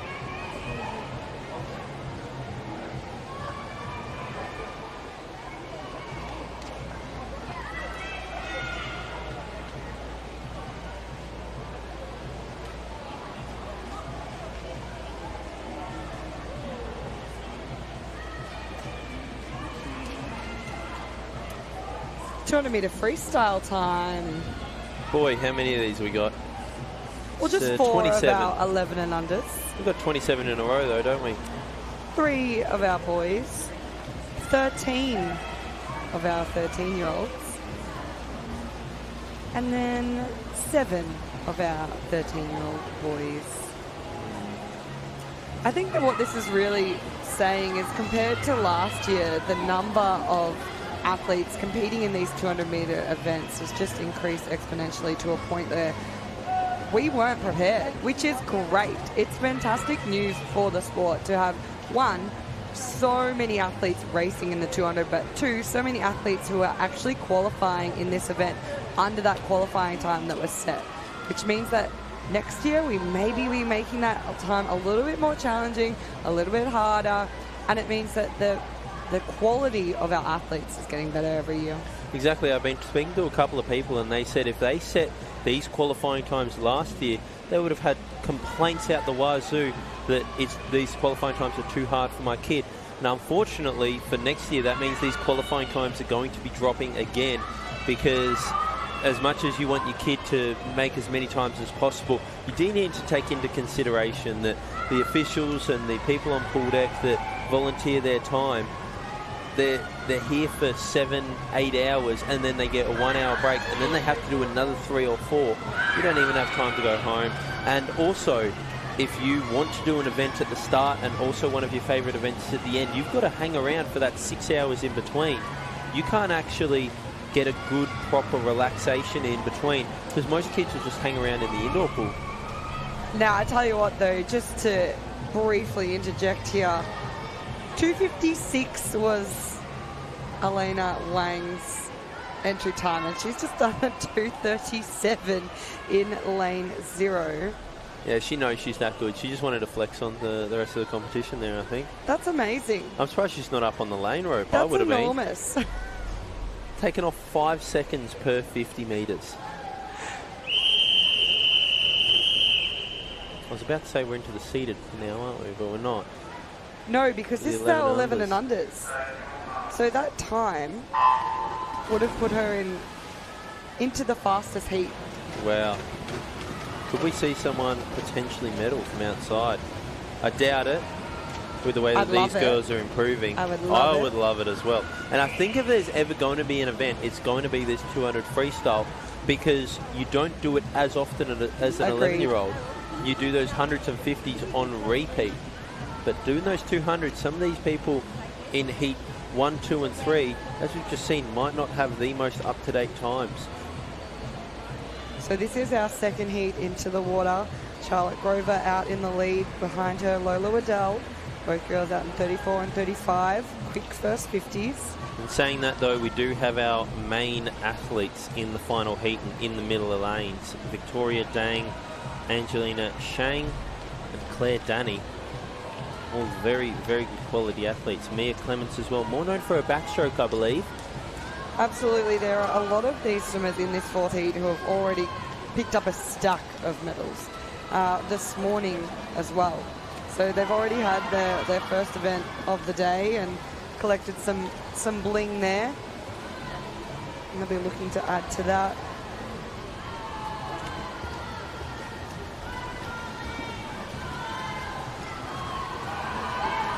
I'm just trying to see if anyone in these other heats can really set times that can challenge. We've seen Neve Jeffs around quite a bit as well. She's in the third heat of 4.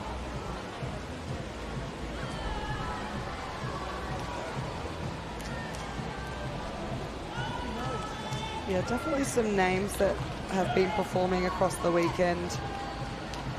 A couple standing out to me. We'll keep an eye on those girls trying to freestyle. It is a challenging event to put together and to put together well, so anything can happen. But gosh, we've got a nice race on our hands here between those 2 middle lanes with Lola and Charlotte.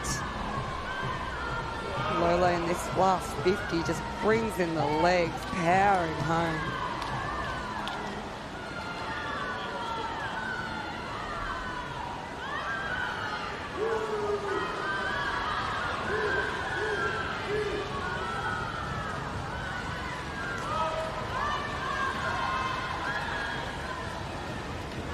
So we're going to come down to the wall. I think we're going to get some more personal bests. Maybe not the 20-second drop we saw before, but certainly nothing to laugh at, because 2:39.90 is a 6-second PB for Lola Waddell, and Charlotte Grover 2:41.42. A lot of green numbers on that board showing that these athletes are finishing faster than they're going in the middle of the race. It's always good. Unfortunately, Lola Waddell just fatiguing in that last 10 metres. I really did think that she was going to get very close to that time set by Elena in the heat before. I would have loved to have seen them race each other, actually. Would have been a great race. Certainly something to look out for in the next competitions to come, as their entry times will be a little bit more similar, and we'll move on to heat 3. So these girls sitting between 2:38 to 2:45 here. Definitely Neve Jeffs, one to watch. Had a great meet.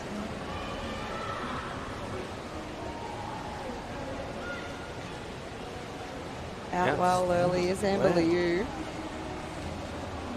She's putting the foot down early. Maybe she's going to say, hey, I'll take a medal from a different heat. Got really close to that wall there. We probably afford to have just a bit more distance, but when we look at those turns, the really good position, and I know when I coach juniors, I like to talk about imagining you're sitting on a chair on the wall. It's a squat position really on your side or on your back.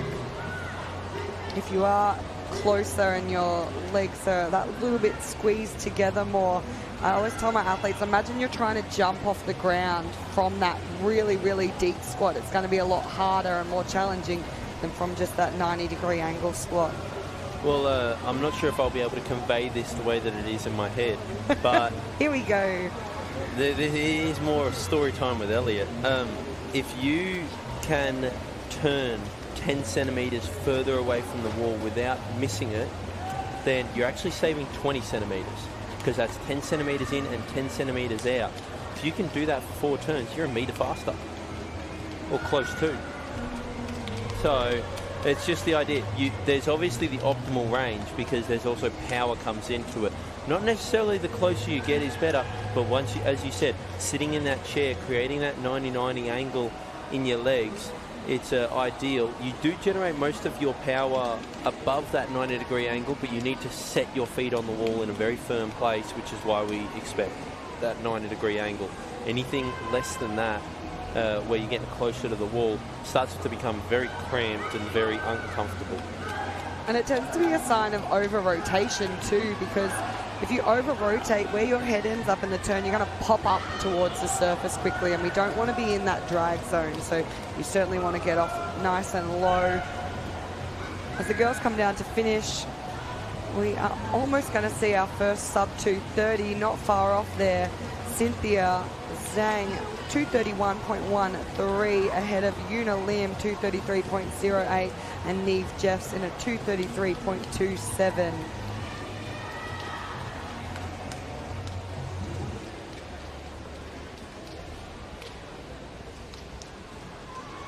Alrighty, girls, what can we see from these middle lanes?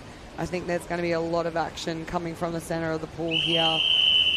Coming into this race, Victoria, she's got about a 6-second gap between her and the next fastest qualifier, which is Claire Dunny.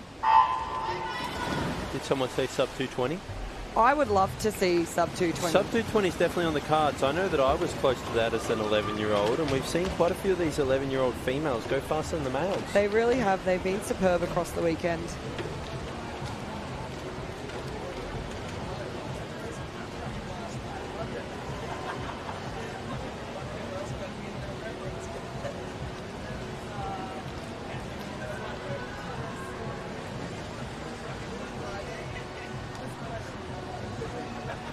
We're out in a 31.68, so to keep in mind, to get under that 220 time, you need to be averaging 35 seconds per 50 metres or 110 per 100.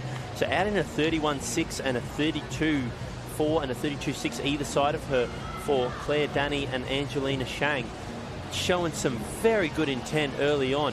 We're seeing a lot of kicking from this first 90 metres from Victoria Dang. Making sure she's breathing both sides. Nice even stroke. Great turn as we spoke about. Now there's that 35 seconds. She's out in a 106.79. The girls behind her going around in 109.4s.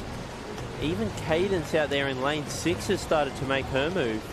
Might have dropped to 35 as well. So there's some good quality swimming going on from all the girls around. 1, 2, 3 and 4 all within that medal range. A little bit of a drop off unfortunately from Claire Danny. Even out there in lane 2, Taylor Holt is not holding back too much. 37 there from the next 50 from Victoria Dang. I'm going to struggle to see her go under that 220 mark, but she's going to walk home into a gold medal here. Got to make sure she finishes nice and strong. There's a real battle on for second and third between lane 3 and lane 6. That's Angelina Shang and Cadence Power. See who finishes faster out of the two of them. Unfortunately, there just seems to be a little bit of slowing down out here in lane 6. 220.26, coming back into 36 there from Victoria Dang. So close to breaking that 220 barrier. Angelina Shang comes over the top of Cadence. 37.0 to a 37.2 in that final 50. Absolutely. So impressive. Nothing separated second and third there, with Taylor Holt picking up that 4th place. Also, just a little one to watch. Lane 0 was a 9-year-old. My goodness, that is impressive. That's very impressive. We've seen a couple of 10-year-olds in there, but 9 years old going 234. Well, that's another silver medal for Angelina Shang. I don't know if she's got any bronze. I don't know if she's got any finals, but she's got a boatload. Yes, she does have a gold. She's got the one. She's got a lot of silvers, though. But that just shows the consistency and the diversity of her.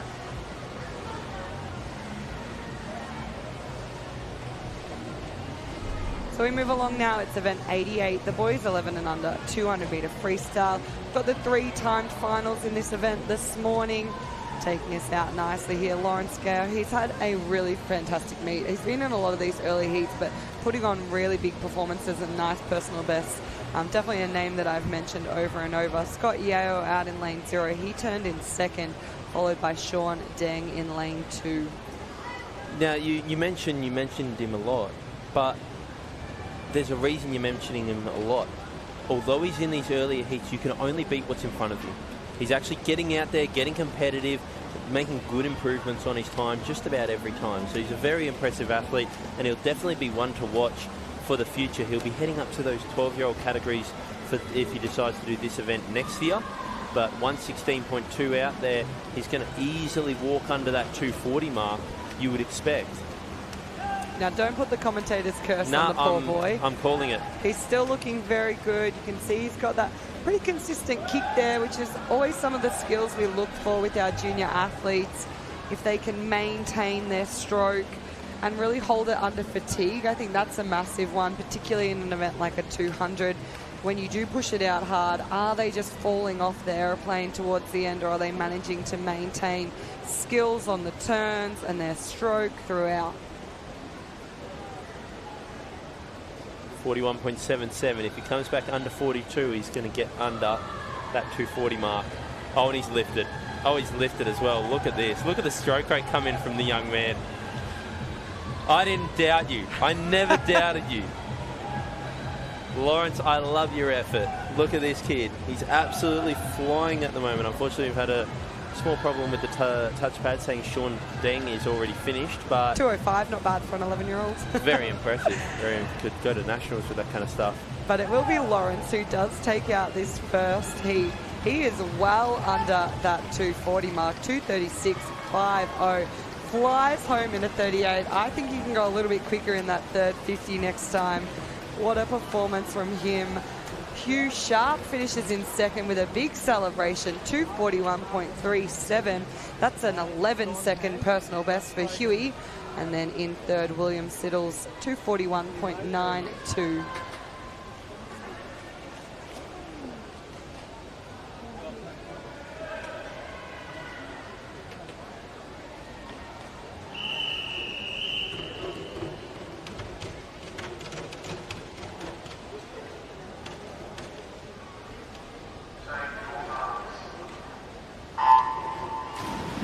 Away we go with heat 2 of the 11-year-olds 200-metre freestyle for our boys this morning. We saw some great swimming from our female athletes, almost breaking that 220 mark in our final heat. We have just the 3 heats of the boys this morning, so we'll see what they can do. But very, very fast first 50 here by Austin Yuan over in lane 3. He's not holding back down this first lap of 4. He comes into the turn there, 33.22 ahead of Benjamin Lai and Miles Cerny.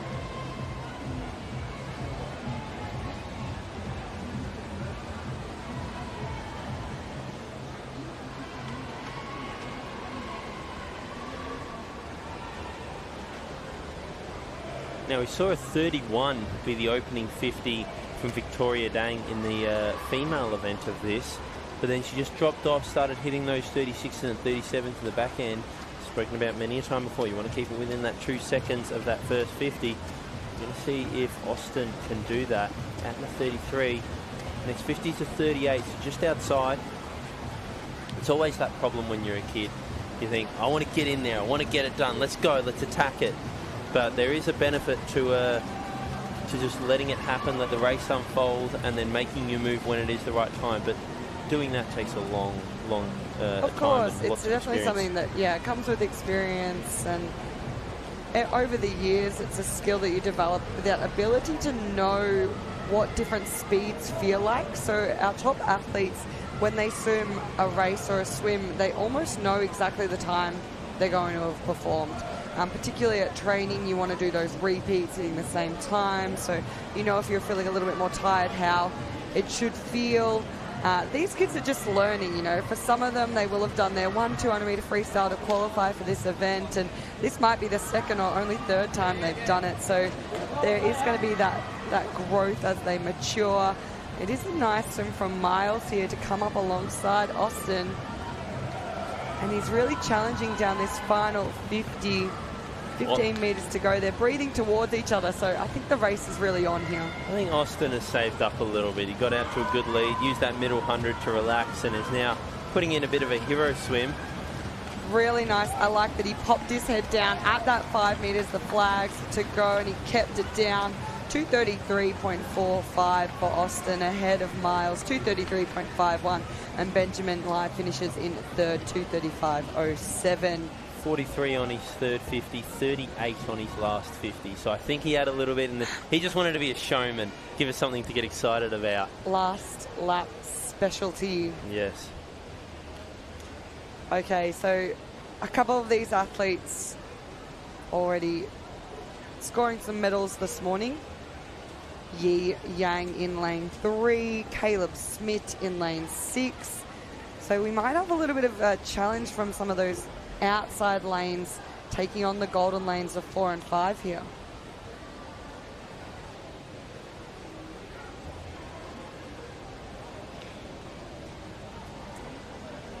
My one to watch might be Nicholas Wang out there in lane 0. Seen his name a couple of times in these final heats. I think we might see a good PB from the young man. That's my bold prediction. I love it. He's a hard worker, Nicholas. That's another thing we're really trying to get from these athletes is when they do turn up at training, we want to see them giving 100% every time. Does look like he needs a step ladder to get on the block, though.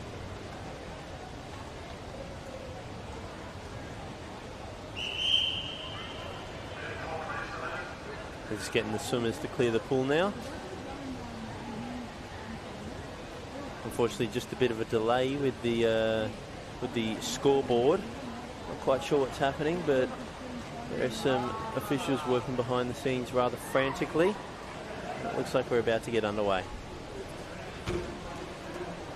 We won't keep the boys in the water getting cold. We'll let them jump out, and we'll have our third and final of the time finals ready to go.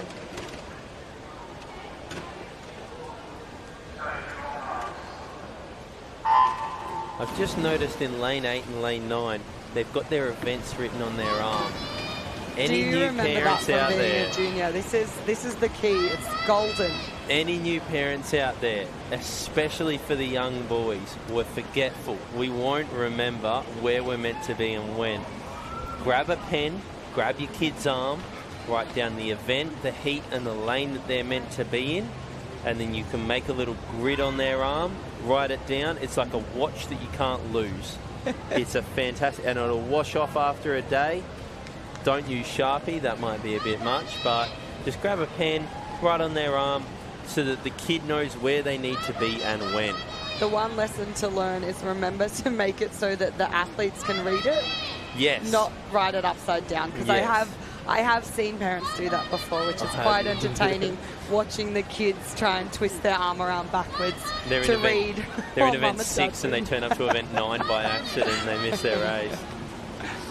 All right, here we go here.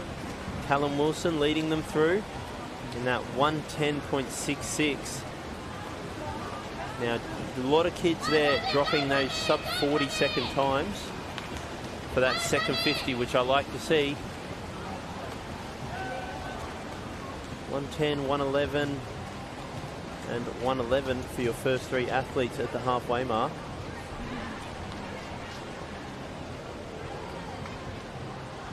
So quite a group sitting in these medal contention positions. It is still Callum Wilson. He does look really, really good here down this third 50 as they come into turn. He'll be followed onto the wall by Yi Yang in lane 3. What a meet he's had, as well as Caleb Smith out in 6th in 3rd. And then close for 4th between Tony Liu and Matthew Hugh. But those top 3 leaders really pulling away now.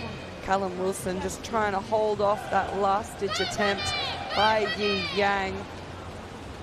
I think he's going to be able to do it. Looking good.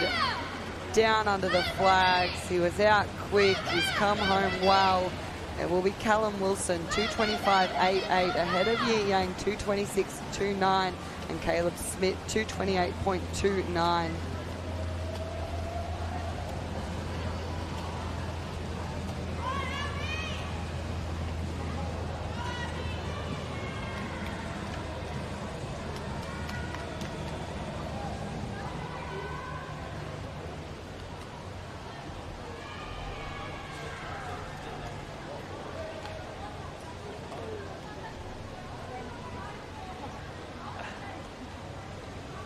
Okie dokie. It's time to strap in now because event 90, we have plenty of girls who have made this qualifying time. The 12-13 years 200 meter freestyle.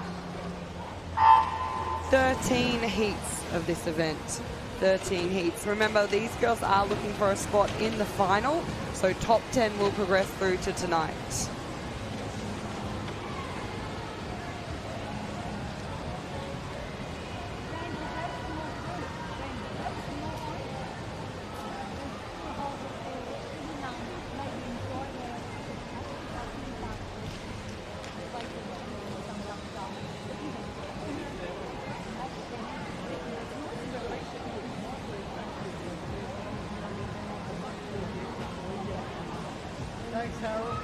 Lucy Chang leads us through at the 50-metre turn out in a 34.33 ahead of Kristen Silva over in lane 0, who's having a ripper start to this 200.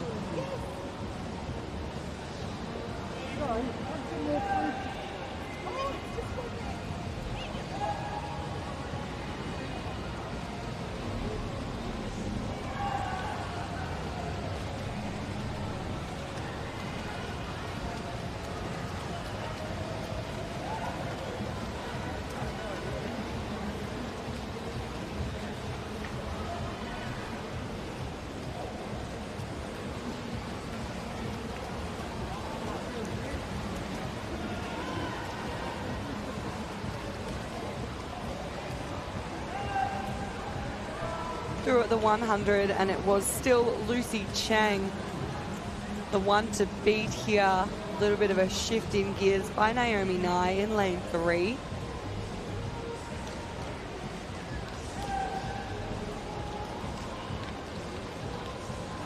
And Naomi really trying to pull herself up alongside Lucy down this third 50. So we look at the splits there. She's gone a whole second faster than Lucy, so the momentum swinging the way of Naomi Nye here as they come down to the final lap. Lucy breathing towards Naomi, so she'll be able to see her nicely.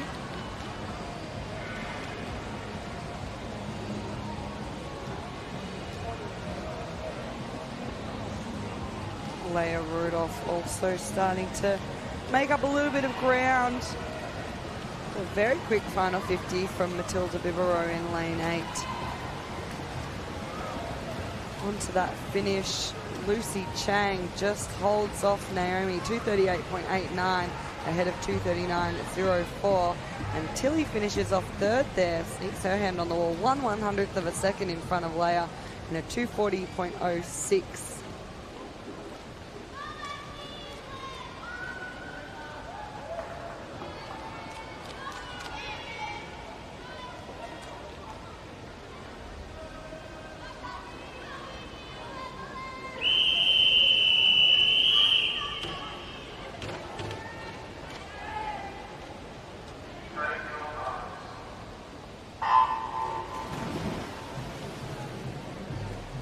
All right, we've got a special guest coming up here. We've got Nick Veliardi, who's one of the head coaches at Nuttawarding Swimming Club.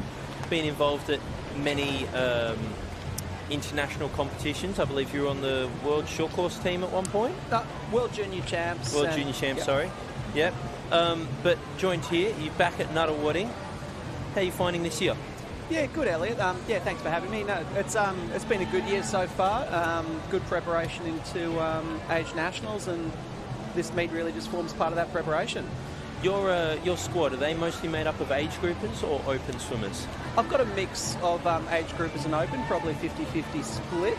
A bunch of 16 to 18-year-olds and a couple of 19 to 22, 23-year-olds. And how does that go with the wife telling her, hey, sorry, I need to be away for 2 weeks a year at least?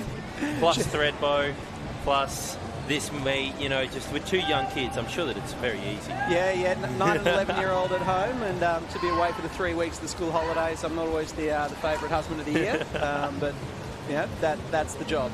Yeah. So these the athletes that you've got at the moment, have you got 2 different programs, one for the age groupers, one for the open swimmers, because they need different things at different times of the year? Yeah, look, it's fairly bespoke to a degree. I've sort of got a couple of different things that go on. Yes, the open guys preparing for open nationals and trials, we're the age group guys for age nationals. And within that, we've got some distance and some sprint cohorts that do different things as well. Yeah, very busy. I know that once you start getting to those top levels in Queensland and in Victoria, you sometimes have more people on deck, more stopwatches than you do athletes. Do you do it all by yourself, or you got some help? Or Look, large majority of what I do is by myself. Mm-hmm. So obviously, when you get to the next level up, the VIS squads and self-performance squads, you get a bit of assistance from the VIS. Yep. But for myself, I get the odd coach help out here and there, but most of it's my own. Yeah. And Oh, I had a brilliant question off the back of that, but I've just forgotten it. Just want to also say to anyone watching with their kids swimming at the moment, this is a very rare opportunity that you get a coach of this quality to be able to interview and take time out of their day. So I'm sure all of these athletes are going to do an incredible job. Looks like we have Evelyn Luang here, 2:32.51. Heat number 2, that is a massive personal best for her, basically 10 seconds off of her time. Most of these athletes getting under that 2:40 barrier, so way under their PB. But yeah, we're just going to spend a bit of this time interviewing a high-performance coach in Nick Veliades. There's always the conception, the idea that... Sorry, I'll just wait for the start and then I'll get along with the question.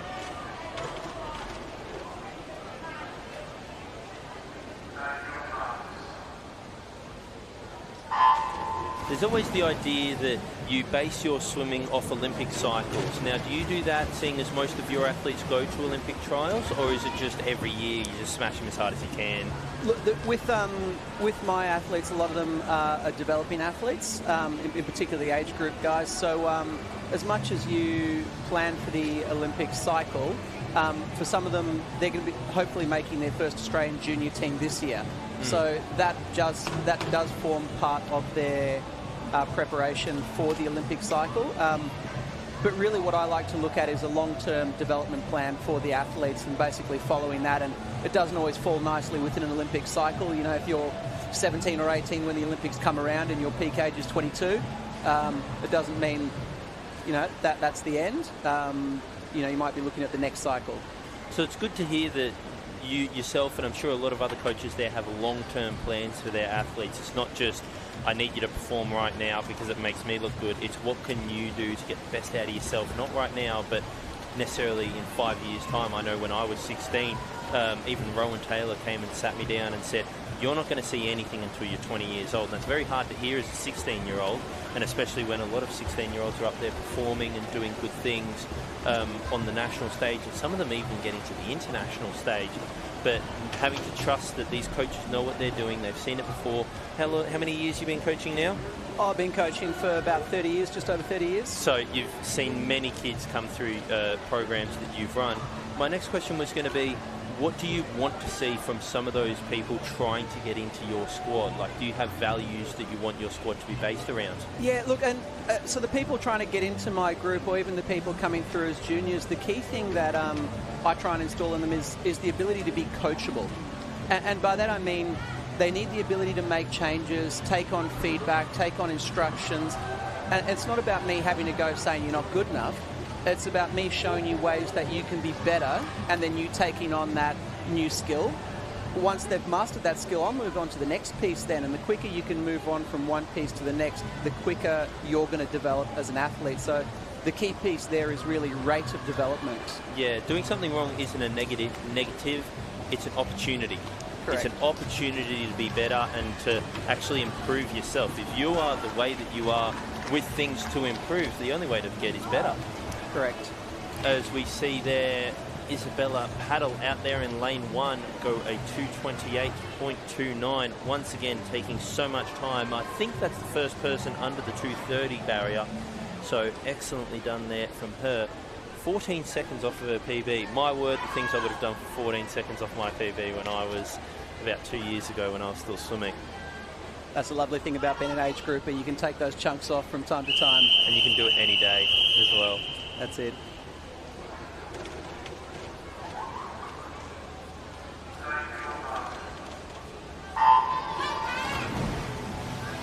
So with national level athletes, obviously the timing is very important to be ready going into a main competition. A lot of these athletes that we've got here, you know, we've got 13 heats of 12 to 13 girls doing this 200 freestyle. Once you get to that 16 and over, you really have to refine the time and your preparation into a meet so that you're peaking at the right point. You can't just compete on any day like you can backing up as a child. How important do you find that? Do you find it stressful watching these athletes going, if everyone in the squad screws up, it's 100% my fault, whereas if just a couple get it wrong, they might just have off days? But do you feel the pressure of that? Yeah, you definitely feel the pressure of that as a coach. You know, you spend so much time with the athletes and you put so much emotional energy into it. You know, as you mentioned before, you're away from your family for long periods of time at points through the year. So you do have a lot of emotional energy riding on how the athletes perform, even at meets like this. There's probably a different mix of athletes where, for example, my 16 and over guys who have been national medalists previously, we haven't dropped our load too much into this because we're training through essentially in preparation for nationals. But you talk about this group of 13-year-old girls here, and a lot of these girls will be trying to qualify for nationals for their very first time. So for them, the priority is trying to qualify. They're going to want to put together their best swim in the morning and have a second go at that again tonight. And for those 13-year-old girls in this event, the national time that we're looking for is a 2:18.37. So we might see that in a couple of heats' time. Those girls trying to knock on the door and get that improvement. Obviously, you've done lots of work with age groupers. You've done lots of work with open swimmers, but you've also done lots of work internationally. What I've noticed, especially from 2019, and I spoke to Rowan about this, Rowan Taylor, the head coach of swimming Australia, is there's a lot of self-marshalling. In America especially, you rock up, if you're not there, that's your fault. You know, it's a self-marshalling, whereas before it used to take a bit of extra manpower. You used to be in a room and you have to like sit there for 20 minutes before going out to your race. It just seemed a little bit cluttered. Is there anything internationally that you think that we could be improving as Australians? Yeah, look, there's heaps of different things that we can do to be better, and it really does vary around the country. Different states run different meet competition formats throughout the season. So I know here in Victoria it's different to what happens in Queensland with when they run their state championships. So how we run our meets, I think, can always be a little bit better. There's a state championships in just about every month, isn't there? Because Queensland's December, Victoria's January. No. South Australia's January. February's Vic. And then March is New South Wales, which you guys have obviously got coming up. That's the other thing they do very well in the college system. It's a constant competition. Their competition and their underwater skills especially are basically unmatched internationally because they train it so much. Yeah, correct. Like the college system, they very much teach them how to race. Now, in one element, that can be detrimental to their development because the focus becomes the racing. Where from our side, sometimes we don't periodise our racing often enough, or we go through long periods without racing. So you lose those racing skills. So there's pros and cons of both systems. Yeah. Depending on how that fits into your season, your calendar. And I think having a good balance of each is always good. Maybe you can fill me in a little bit with this, because I'm not entirely up to date with what's happening. The ISL was something massive and set to change international swimming before it went kaput. Is there an ASL that I've seen going around? Was that an idea being floated? There's definitely talk around an Australian sort of swimming league to a degree, and we'll have to watch that space as to what Swimming Australia do with that. But I think if we can, and the whole point of that meet is just to encourage more high-level racing more often, as in our best athletes from around the country getting together and racing more often. So it's purposeful racing, not just racing for the sake of racing. It's purposeful match racing. Yeah. But the thing that America obviously has over us, because they're 15 times bigger as a country, you will, as a rule, have 15 times the amount of athletes. Our peak athletes are just as good as any other athlete in the world, especially on our women's side. But there's not anyone in Australia that can compete with Kaylee McEwen like Reagan Smith can over in America. And she's got quite a few athletes within a second of her. There's not many within a second in Australia of Kaylee. So you wonder, is that something, is there too much of a drop-off and those top-end athletes actually aren't getting what they need? Yeah, to a large degree, and that's why you see some of those top athletes actually going overseas to race and compete. I think there's a group over in America at the moment racing a few of the US meets, and the whole purpose of that is to get some more high-level racing where they're being put under pressure.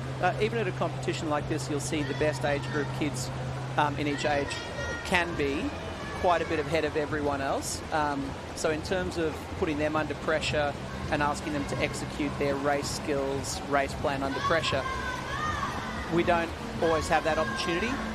When they get to nationals, however, like these best kids, they'll find themselves right in the thick of it and put under pressure against the best athletes in the country. Good race there from Isabella Chung out there in lane 1.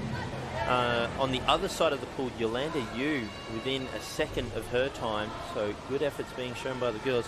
Only one swimmer still so far that's gone under that 2:30 barrier, as we're moving into heat 6 now, almost at the halfway point of these female 12 to 13 200 metre freestyles.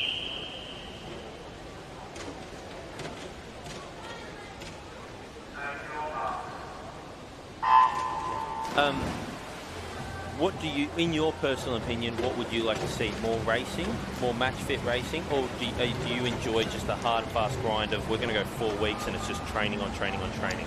Yeah, I think the racing's got to be purposeful.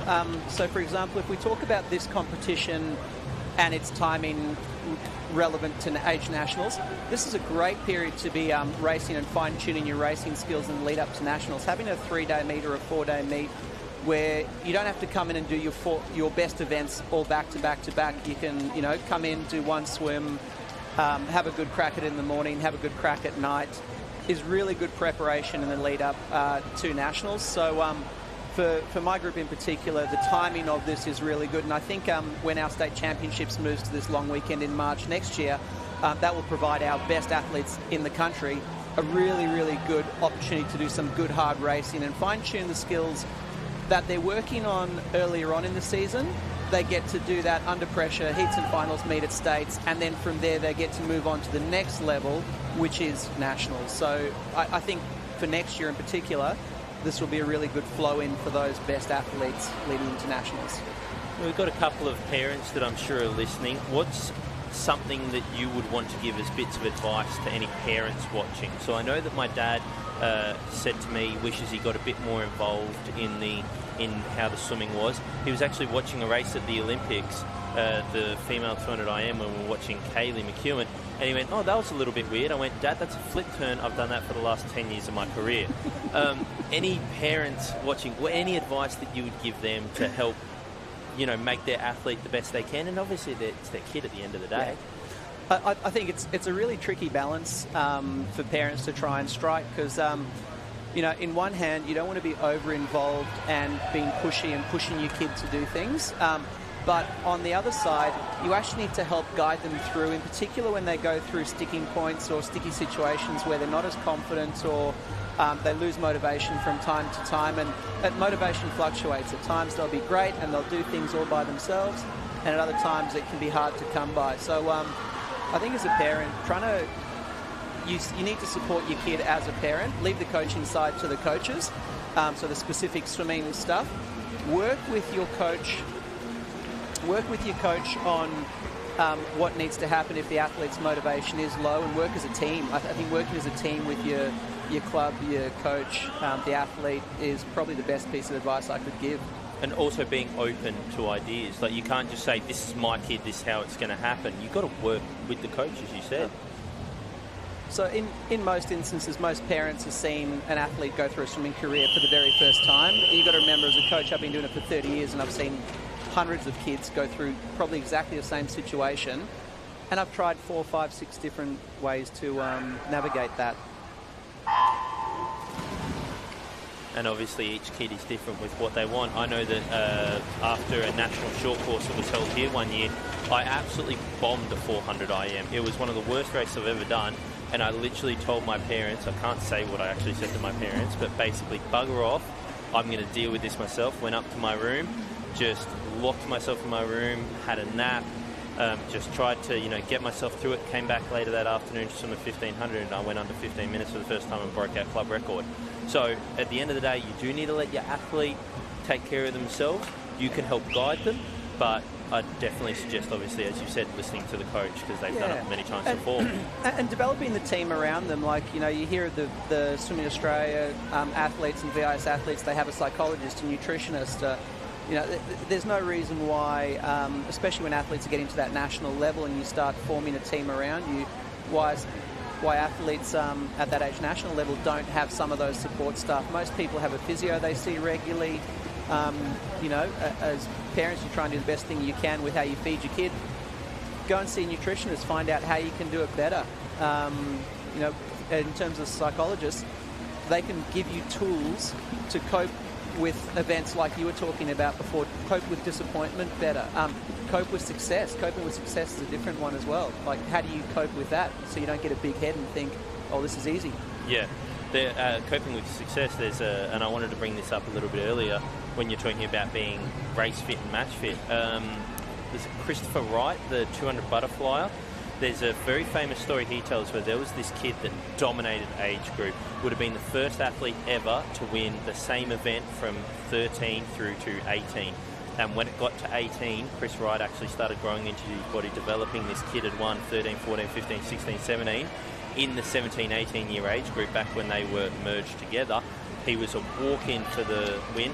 As soon as Chris got up, won that race, this guy quit immediately after the meet. So as soon as you had that disappointment, he just couldn't handle it and said, "Nope, that's it, I'm done now." You know, it's about overcoming those adversities, realizing it's going to come back to the pack when everyone gets older. And that's, you know, learning resilience is one of the great things that sport and training teaches you is resilience. Got an incredible last 50 here, going from third up to first from Isabella Sutcliffe. Now we've seen 3 athletes so far, I believe, break that 2-minute 30 barrier. Eleanor Stokes, I noticed, went out in a 31 there. I think just ran out of gas towards the end. But some great swimming from these girls, walking way under their PBs. That heat was meant to be between the 34 to 35 region. So the fact you had multiple athletes there under that 35 mark is very impressive. We'll just have you for just a couple more races, I think, before we let you go back to your squad. You spoke earlier, Jess Wilson has now pulled out of the finals. Is that all your athletes still, just no finals? Yeah, so for most parts, we're actually going on training camp on Thursday. We're off to Thredbo for 10 days, off to altitude. So this time it was absolutely great to get some good racing practice for my group, but the bigger picture being nationals, I didn't want them doing 3 days of racing, heats and finals, lots of events, and being tired in the lead up to that training camp. So really it's just trying to strike a bit of a balance between getting some good race practice, hitting some good heat swims up in the morning, but keeping them fresh enough to get back into training tomorrow morning and move through to our training camp in Thredbo. Usually you see training camps around that December-January period. Is there any reason that you've moved it back to this late in the year? Yeah, we did it this point last year, and I think with Thredbo in particular, there's 2 ways you can use the altitude. You know, the one way you can use it to increase your aerobic capacity and then use that to train at a higher level. The second way is you can use it to compete at a higher level. So in our instance, we're using it to compete at that slightly higher level when we come back down from altitude. Now, obviously, I gave a very brief synopsis of the benefits of going to altitude training, but could you just give us a little bit more detail on that? So when you go up to altitude, there's less oxygen in the air, and it basically stresses your body from that perspective, where forces your body to increase the amount of oxygen it can uptake and use. But it really does take up to that, 10 days of being up there to see those benefits. So you can't just go up there for 3 to 5 days and get the benefits. So essentially it's like not a free training stimulus, but yes, a free aerobic training stimulus. Okay then. Now, Nick, you were just mentioning Jess Wilson, and it brought a question to my mind of, Jess, she's 17 years of age now, but you do have a couple of younger athletes who are performing at that really top level. With our junior swimmers and things like that, at what age do you kind of look at them to start shifting that focus from age and age nationals through into those open level races and events?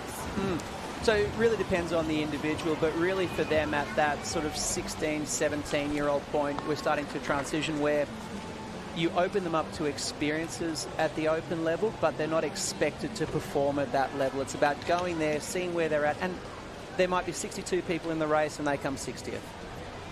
The thing is, you want to go there the year after that and be 50th or 40th, and each year chip away at your rankings.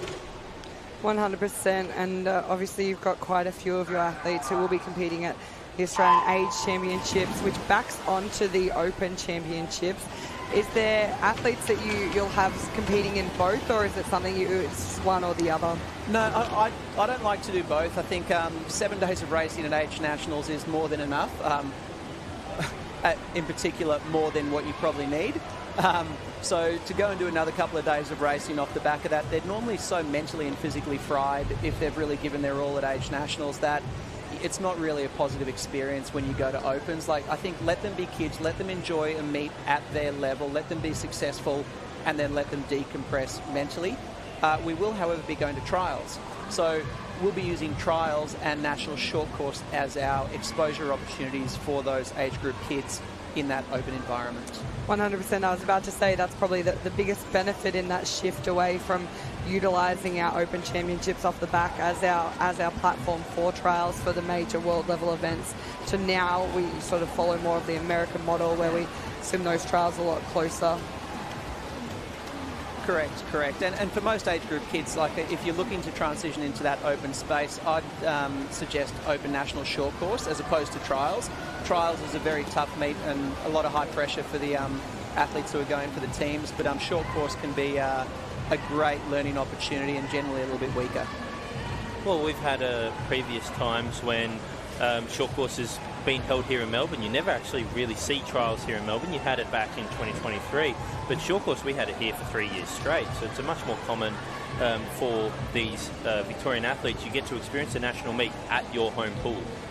Yeah, and it makes it a very comfortable environment and also helps with the cost of, not having to travel. So for any people in that boat who have the opportunity to qualify for Open National Short Course being back here in Melbourne, I would absolutely suggest entering it, be in that environment, learn from the senior athletes in that space. Even if you're not participating every day, come in and watch what they do, dry land, warm up, cool down, and just learn from the experience. That was something Wayne Laws spoke to us about, is there was times when he was in America where there would be 4 or 5 coaches that would just walk around following Ryan Lochte, seeing how he is as good as he is, from the second he gets to the pool to the second he leaves, and everything in between: nutrition, warm-up, dry land, racing, how the coach debriefs him, how it all works together to the point that it's a routine no matter what he's doing. All right, so we are now done with heat number 9. We have one more heat until we get to the seeded heats. I hope that you've enjoyed this little interview with one of our premier coaches in Victoria, Nick Veliades.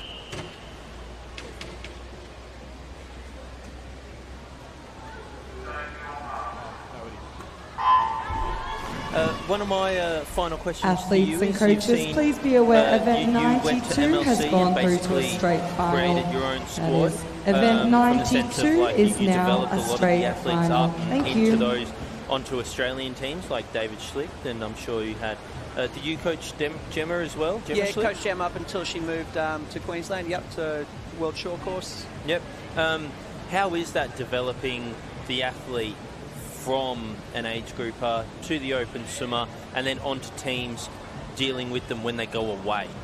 It is really, really rewarding to have that opportunity to develop athletes to that level and then work with them while you're away, and that's really the pinnacle, like as a coach, to be able to take athletes away overseas internationally and onto teams. And the athletes have ambitions for what they want to do, and for most coaches they've also got ambitions of what they actually want to do. And it's a pretty cool experience to go away on an Australian team and travel internationally and meet people from other countries. So as a coach, it's very rewarding to go through that process. Incredible.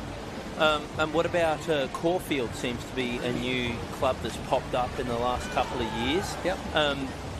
How have they done it? Like, Kenny's doing a great job there. Obviously, he was here at MSAC for a while, and then the opportunity came to head over to Caulfield and run the program there. And Kenny developed a lot of those kids that he's got now as juniors, and they followed him across to Caulfield. So, a large part of it is having some really good consistency with a really good level coach. You hear of athletes jumping around from coach to coach and program to program, and it's almost the more coaches you jump around to, the less chance you have of success to some point. Most athletes will need to move from one coach to another at some point, and in particular if you get into the higher levels of performance, there's only a few programs that cater for those higher levels, so at some point it can be inevitable, but for large parts it's really that consistency for Kenny and that group of kids that he's had the opportunity to develop a long-term plan for them and had that opportunity to work with them over that period, and they're all doing a great job. All right, well, thank you so much for your time, Nick. As we move into the seeded heats now, we might get Kalia back on the microphone. We hope that anyone listening just takes something out of the whole of this interview that we've done with you, just to get a peek into the mind of what elite coaches want from their athletes and the parents involved. We hope that there's some little gems that you can all follow. So thank you for your time. No worries. Thanks very much, guys, and great work. Keep it up. Thank you. Thanks, Nick. All right. What have we got here? What times can we expect from these 12, 13-year-old girls? What's it going to take to make that top 10 for finals tonight? Well, I wonder if it is going to be around that national time. I'm going to have to get on national watch, that 2:18.37. That is the time that we're going to be looking for here. Now, as you move into these seeded heats, a lot of these girls are right around that 18 mark. You don't have too many under it. Looks like about the top 4 or 5 athletes are actually under that 2:18. So 2:18.37. Any girl that is that is 13 years old, that is what they will be looking for. So in this heat, Leonie Munster, I had her on national watch for the 100 back a little bit earlier, I believe. I think she just missed out on it. She needs to take 0.3 off of her PB here to get under it comfortably. So she's going to be on my national watch again. And Zara Barr, a high quality swimmer out there in lane 3 as well, will also be close to that time. By the looks of it, you won't need to actually get the time in order to make the final tonight. So some of these athletes might have 2 opportunities. Yeah, we have noticed these 200-metre freestyle times has been fairly challenging across the board in all our age groups. So some of the other events, like our 200 IM, we have very, very strong ages, or the times may be a little bit easier for our Victorian athletes due to the quality that we have, but it has taken a national time to be part of those finals. The 200 frees, pretty much across the whole weekend, we haven't seen a lot, or only those top athletes really going under those qualifying times. So we've turned in a 1:05.84 for Hope Christian. Pulling her around was Leonie Munster. Hope's really, really pulling out all the stops down this third of 50. 34 for her on the split. As we bring it home, she's still looking really strong, which I'm liking to see. Leonie has to come back here in a 36 flat in order to get this national time. And so if we see any kind of green next to her name indicating a faster split than the leg before, she's going to be under that national time, and she's going to be going to Adelaide and hopefully competing in this competition. It's Adelaide that it's held, right, for the age groupers? Age group is in Brisbane this year. Oh, I'm so sorry. She's made some good ground here. I think she's going to do it. She's got it. Tick Very 1 of 1. good swim, and she's looked up to see that time. We get a little look to the crowd and a little nod. Little nod. Yeah, that's right. Very controlled reaction. That's right, Mum. I do this. I do this for breakfast, lunch and dinner, 7 days a week. Public holidays, double rates. So Zara Barr there, 2:19. And then Pippa Brown, 2:19.99. So we're looking sub 2:20 for finals at this rate. Great stuff there from lane number 1.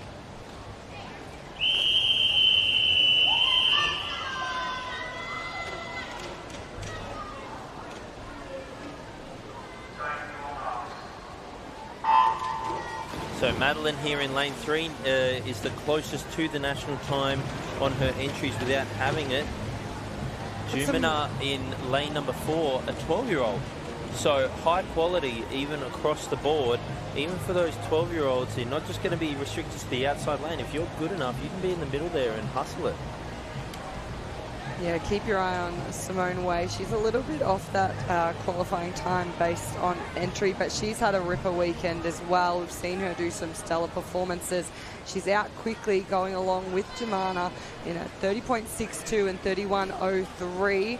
And on the far side of the pool, Zoe McCauley and Cecilia Yang, they've also been doing well across the weekend. Some more names that we've seen coming across our final sessions. Ruth Whelan as well, we've seen quite a few times. We saw Harry McCaw earlier, just going back to the boys, had such a massive program last night that by the end of it, it's like he wasn't himself in the pool and was just trying to get through it. He was nice and refreshed this morning, but I wonder how many of these athletes are going to take a toll on the big week of racing. As Nick sort of spoke about this meet being a really good opportunity, the timing of it as a hit out before Nationals, and if we look at it, this competition condensed over 3 days, Nationals is 7. So it is that chance, if you do have a heavier program at Nationals, to really push it and see how you can go backing up day after day. Obviously, it's a little bit extra being only 3 days. So if you can really challenge your body to be able to come home in the finals and improve on your sims from the morning, then you've got a really good chance at Nationals, if you do have that heavier program over multiple days, to be able to back up with less events each day. So I think that's something that Harry's been trying to do across the weekend. It's really push himself to the limits, and he still did some, what I really thought was impressive was his heat swims were so close to his personal best that he swam at state age. And obviously the environment there, you know, those state titles on the line, it can help athletes lift, and it can be hard to replicate. So really good to see. But got a great little race on our hands here down to the touch, and it will be Amelia who gets the win there. 32.8 on that last 50 is She absolutely flew obscene. home. Unfortunately, Zoe McCauley out there in lane 1, just missing out on that national time by 0.15 of a second. But you wonder whether it's going to be enough to get her back tonight, and she can have another go tonight. So third there, 2:18. There's a couple of girls on the 2:19 before, so she's well and truly sitting in a really great spot leading into this final heat to get top 10. Simone Way there in fourth in the 2:20, so it's all going to be sort of down to this heat to determine whether or not she'll get a finals swim tonight. Here we go underway here, the 13th and final heat. It's actually gone pretty quickly for me. It was lovely talking to Nick with some great insight into the mind of an elite coach and how you can work with the athlete and also the parents. So if anyone wants to listen to that, you can listen from the start. And we've got some good swimmers in this one as well. All of our athletes in these top heats, obviously well known by this point in the competition. Lucy Dolan turns into 31.03. We saw her get another national time just before earlier this morning, so she's backing it up into this 200-meter freestyle. Turning with her was Sierra Kaufman and Hannah Dye. So Sierra out in lane 7. So basically all of these girls, Lucy Dolan already has the national time. Hannah Dye is 12 years old, so unless her birthday falls between now and nationals, I don't think she'll be competing. But all of the other girls in the middle of the pool, other than Bridie Steele, and have if a you're chance to wondering go for that national time. What we mean by that is our age nationals. It used to be, it didn't matter what age you were, you could qualify for the events. It used to be 13 and under many, many years ago. It then changed to 12, 13-year-olds, but we've That's now... more my time. Yep, we've now pushed it up. The minimum age for our females to compete at nationals is 13, and for our males it is 14 years of age. So unfortunately our 12-year-olds, even if they get those times, they are unable to compete. It just means that they're on a really good track to be there next year. It's just about the development of the athlete, as Nick was talking about earlier. You don't want the parents pressuring their athlete or the coaches pressuring their athlete too much to the detriment of their development. A couple of these girls are really going to be close to that national time. Jemima Collins out there in lane 3, I think will have a fair crack at this. First go to Lucy Dolan. Jemima Collins makes it by 9/100ths of a second. Sneaks Just it in does there. enough. Puts herself in second position. Great effort from her. Was a little bit worried. She was quite long on that last stroke onto the wall, but she scrapes it in and she knows she's done it. Little celebration from her. Really well done. I've seen 3 fist pumps already. 4 fist pumps. She knows it. She's absolutely loving it. I think she said a word that I can't repeat on air, but she's very excited with her performance there.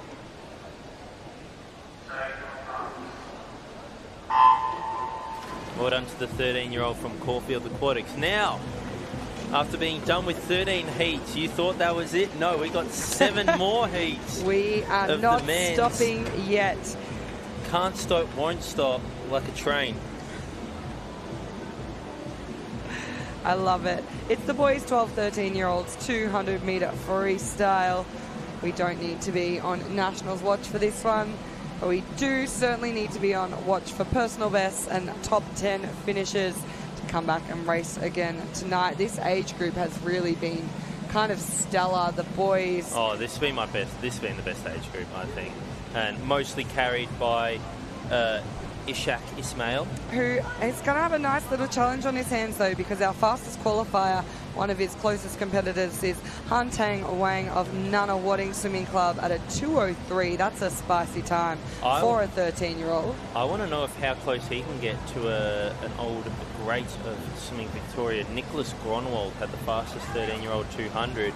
In fact, it's a PB that he didn't beat even at 18 years old.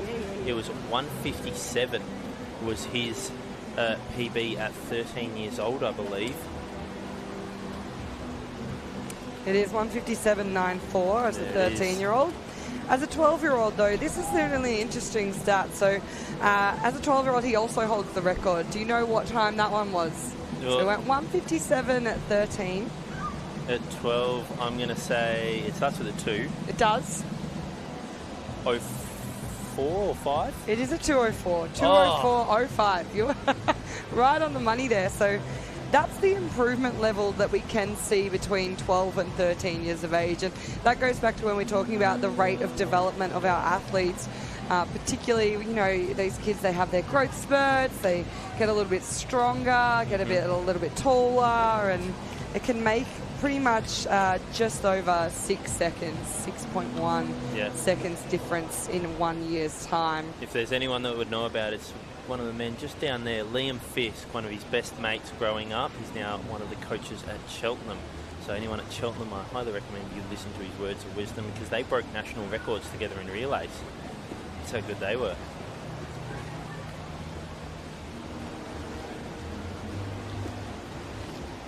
As we come down to the finish here, 232.29 from Ken Kai. Yeah, just a casual 5 seconds off his best, no biggie.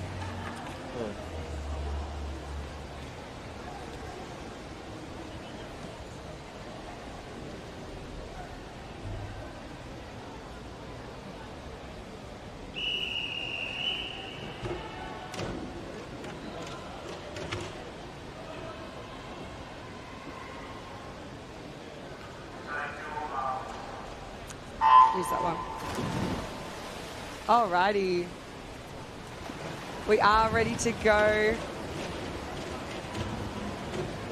And during these 12, 13-year-old boys 200-metre freestyle, I've managed to grab one of our newest head coaches onto the block. So we go from chatting to Nick with his 30 years of coaching experience. I've got Tegan Mills here. She's head coach of one of our smaller clubs represented across this weekend. We do have 51 clubs across this 3-day competition. Baronia Swimming Club, the Baronia Penguins. Welcome, Tegan. Hello, hello.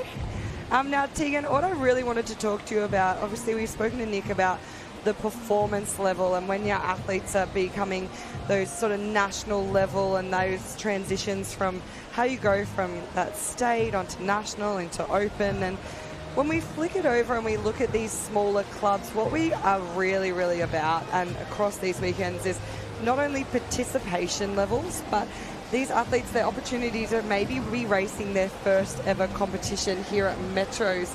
I wanted to talk to you about how you get your athletes, these juniors, ready for a meet that's that little step up from their encouragement comps and their first ever competitions. Look, I think it's a lot about not only just being their coach, but also an emotional support. I guess, they look for you for guidance and leadership, not just coaching. So, yeah, definitely stepping into those roles of a little bit like mama bear for the weekend, which I love. So, yeah. Now, Baronia's really come a long way, and since COVID, to be honest, I think a lot of our younger clubs just struggled a little bit going from when we couldn't swim. A lot of members got lost. It was a very unfortunate time, and through this rebuild phase, you've been lucky to basically be a part of it from bringing it back from COVID. What kind of things have you guys been focusing on to reintroduce swimming and to really build from the ground up? Look, I think for me it was all about introducing that fun element back to swimming. I think the reason for our growth is definitely showing athletes that swimming can be fun, and highlighting their positives, like how much they've achieved in the last 12 months has been really important for us. So, yeah, we've definitely taken a massive step forward, which is super exciting. And now we can attend events like this weekend, which is awesome. Yeah, we've just watched Douglas Lee take off 11 seconds from his PB out in lane 9. Another cheeky little outside smoker there in a 2:25.73 as we move along to our third heat of the boys 12-13-year-olds 200-metre freestyle. Tegan, one of the things that I really, really love about yourself is you're probably one of our younger coaches, particularly in a head coaching role. And the fact that you've transitioned from swimming into coaching, what kind of things help you decide you wanted to be a coach, and what's kind of been your guiding factor or your motivation to stay within the swimming world? Look, my swimming career was cut short because I had a shoulder reconstruction, which was then followed by another one. So definitely feeling like, you're out of the pool doing rehab and feeling really deflated kind of pushed me into a swim teaching role, and I sort of just found a passion for working with young athletes and igniting that, drive and that passion and love for swimming. So, yeah, I think that, that's just been really important for me, definitely just showing them, where I've come from in my swimming career, and that, despite injuries and stuff, I definitely wanted to step into the coaching world. So I did that through swim teaching, and then got my first coaching role, and then found Baronia and thought it would be really exciting to be part of a rebuild situation. So, yeah. Now, something that I think that you do really well, I've known you for a little bit of time now, and you are such a passionate coach. You do love everything that you do, but also what you do really well is teaching other people. How do you go about that when you are so young to start off with? And on top of that, you still want to be part of so many other athletes' careers moving into coaching and these junior coaches and helping them. Look, I think for me is finding friendships, connections is really important. Like, my junior coaches are some of my best friends. So, not necessarily taking on that big scary manager role, and almost becoming like a mentor for them, and, finding a friendship and some similar ground. We all started from somewhere. So, yeah, definitely finding their strengths and, working on their weaknesses, but really highlighting their strengths. We all bring something different to the program. So, having a really good team moving forward has been so exciting for me. So I'm just still obviously keeping an eye on the racing in the pool right now. Harvey Waters, he's done a good job to lead most of this race. As we come down to finish, he is going to take out the third heat in a 2:22.68, so another 7-second personal best. Over in lane 1, Hugh Roberts, 2:24.14 takes second, and Rupert Davin in third, 2:24.33. We are starting to get a little bit quicker here. We've got one more heat before we begin our circle seeded heats. I am joined by Tegan Mills, the head coach of Baronia Swimming Club. Tegan, you are one of our female coaches in a head coaching role. Now, we have struggled across the years to bring women into the sport in these head coaching roles, and it's something that Swimming Victoria has put a really heavy focus on, is developing that equality on pool deck. And in particular, we have our Levelling the Deck program, which is for really pushing for our female coaches to get into these higher level positions. How have you found it as a female coming into the industry, and do you feel like you've been supported by the other women and coaches? We did have International Women's Day on Saturday, and can you just give me your thoughts on the situation? Look, coming in as a female head coach was daunting at first, and it definitely something I doubted myself on, but the females in the industry have been so supportive, and I'm honestly so lucky to have the best mentors. So yeah, obviously I met Kalia first, and she introduced me to a bunch of the female coaches in Victoria, and yeah, we sort of just built a friendship, and now we have our little group chats going for all the support and things like that, which has been so exciting to be a part of. So yeah, definitely feel supported for sure. That's really, really good to know. And for any of our younger coaches out there in those assistant coach roles or junior coaching roles, make sure, I think the real message is to put yourself out there, would you say? Yeah, definitely. I think, back yourself, trust what, you're teaching, and, follow your beliefs. I think for a long time I struggled to believe that I knew what I was talking about. So I think, yeah, really back yourself and do lots of professional development, because honestly it gets you so far. 100%. Michael Yu here taking us out in this fourth heat. Once again seeing a few little fast swims from outside lanes. James Teo in lane 9 really keeping up here with those centre of the pool, the golden lanes, as we come down this final 50. He looks like he might be about to push his way into second. He's got his sights set on Michael Yu to overtake. Very, very strong finish as they come down under the flags. Michael is just going to hold on by 4 100ths there, 222.22 for Michael Yu. I like that rhymed. James Teo in second, 222.26, and Isaac Kelly in third, 223.37. As we move on to Heat 5, keep your eyes peeled on those middle lanes. We will be keeping an eye on the boys to see who's going to make that top 10 cut. But also, obviously, always looking for personal bests.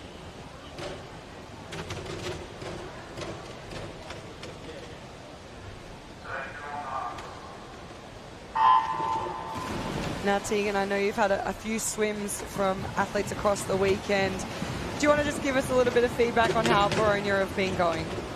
Yeah, look, lots of PBs, which is super exciting. You always know as a coach that you're doing the right thing when your athletes are PBing. So, yeah, that's been really nice. I think, it's nice to take kids to their first state events. So, yeah, a bit of a new environment for us, but they've handled it really well. And as, Mama Bear and coach, I'm super, super proud of them. No, that is fantastic. Benjamin Shang going through in a 30.61. Really, really tight in that first 50, though. There's like a whole wall of these boys who have taken it out strong. The entry times are sitting around for Benjamin 2:09, but then there's a little bit of drop-off to Andrew Wang at 2:15. So they've all gone out together. We expect to see a little bit of a shift throughout this middle 100 is probably the most important part of our 200-meter freestyle, and it's probably not a part of the race that a lot of people look at. If you're an observer, you sort of look at it as the first and then the second 100, but actually that second and third 50 that make up a 100 meters are kind of the determining factors within this race. So we're seeing what people can do. Andrew really pushing his way up with Benjamin now, so the training partners from Melbourne Swimming Club going stroke for stroke. And there's also a nice little battle between the boys in lanes 2 and 3.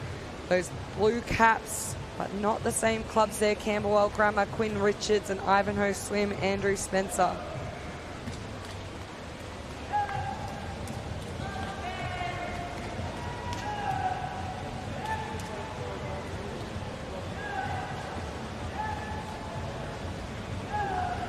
So we come down now, 25 meters left to swim. Ben just starting to pull away. Quinn Richards having a really nice final 50. Some strong heat swims here Benjamin Shang 2:13.08. Quinn Richards 2:13.78. It's a big drop for Quinn there. And then Andrew Wang in third, 2:14.92, a little personal best for him as well.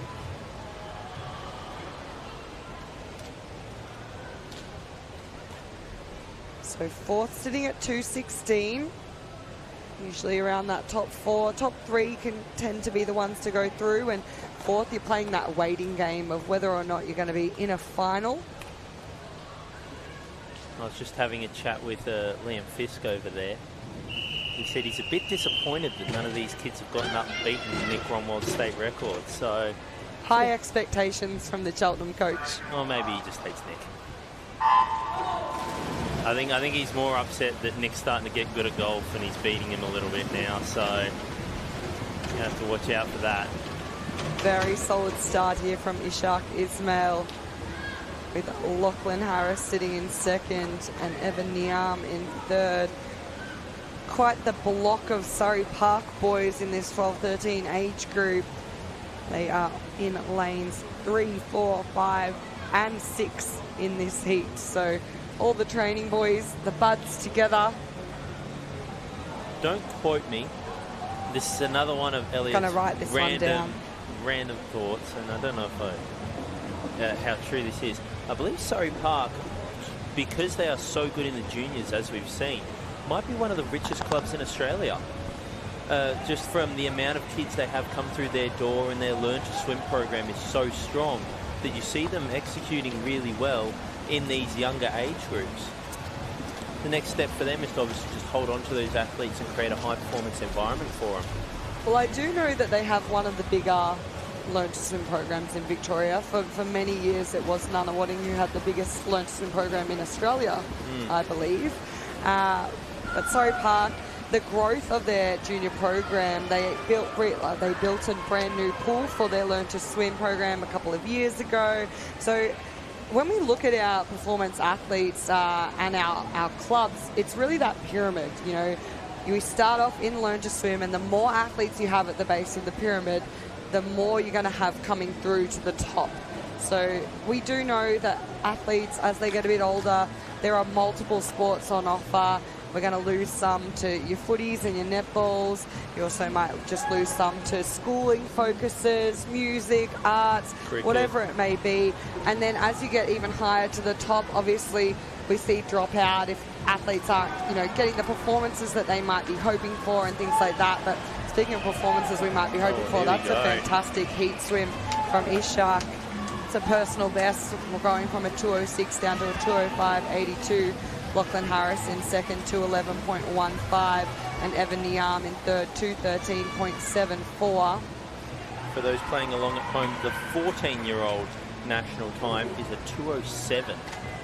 So he smashed that one. Absolutely walked it in.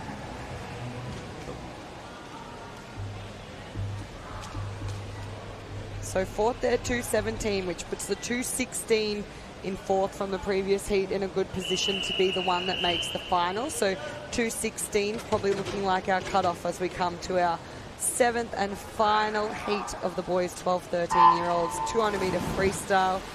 We do have Tegan Mills, head coach of Boronia, on commentary with us at the moment.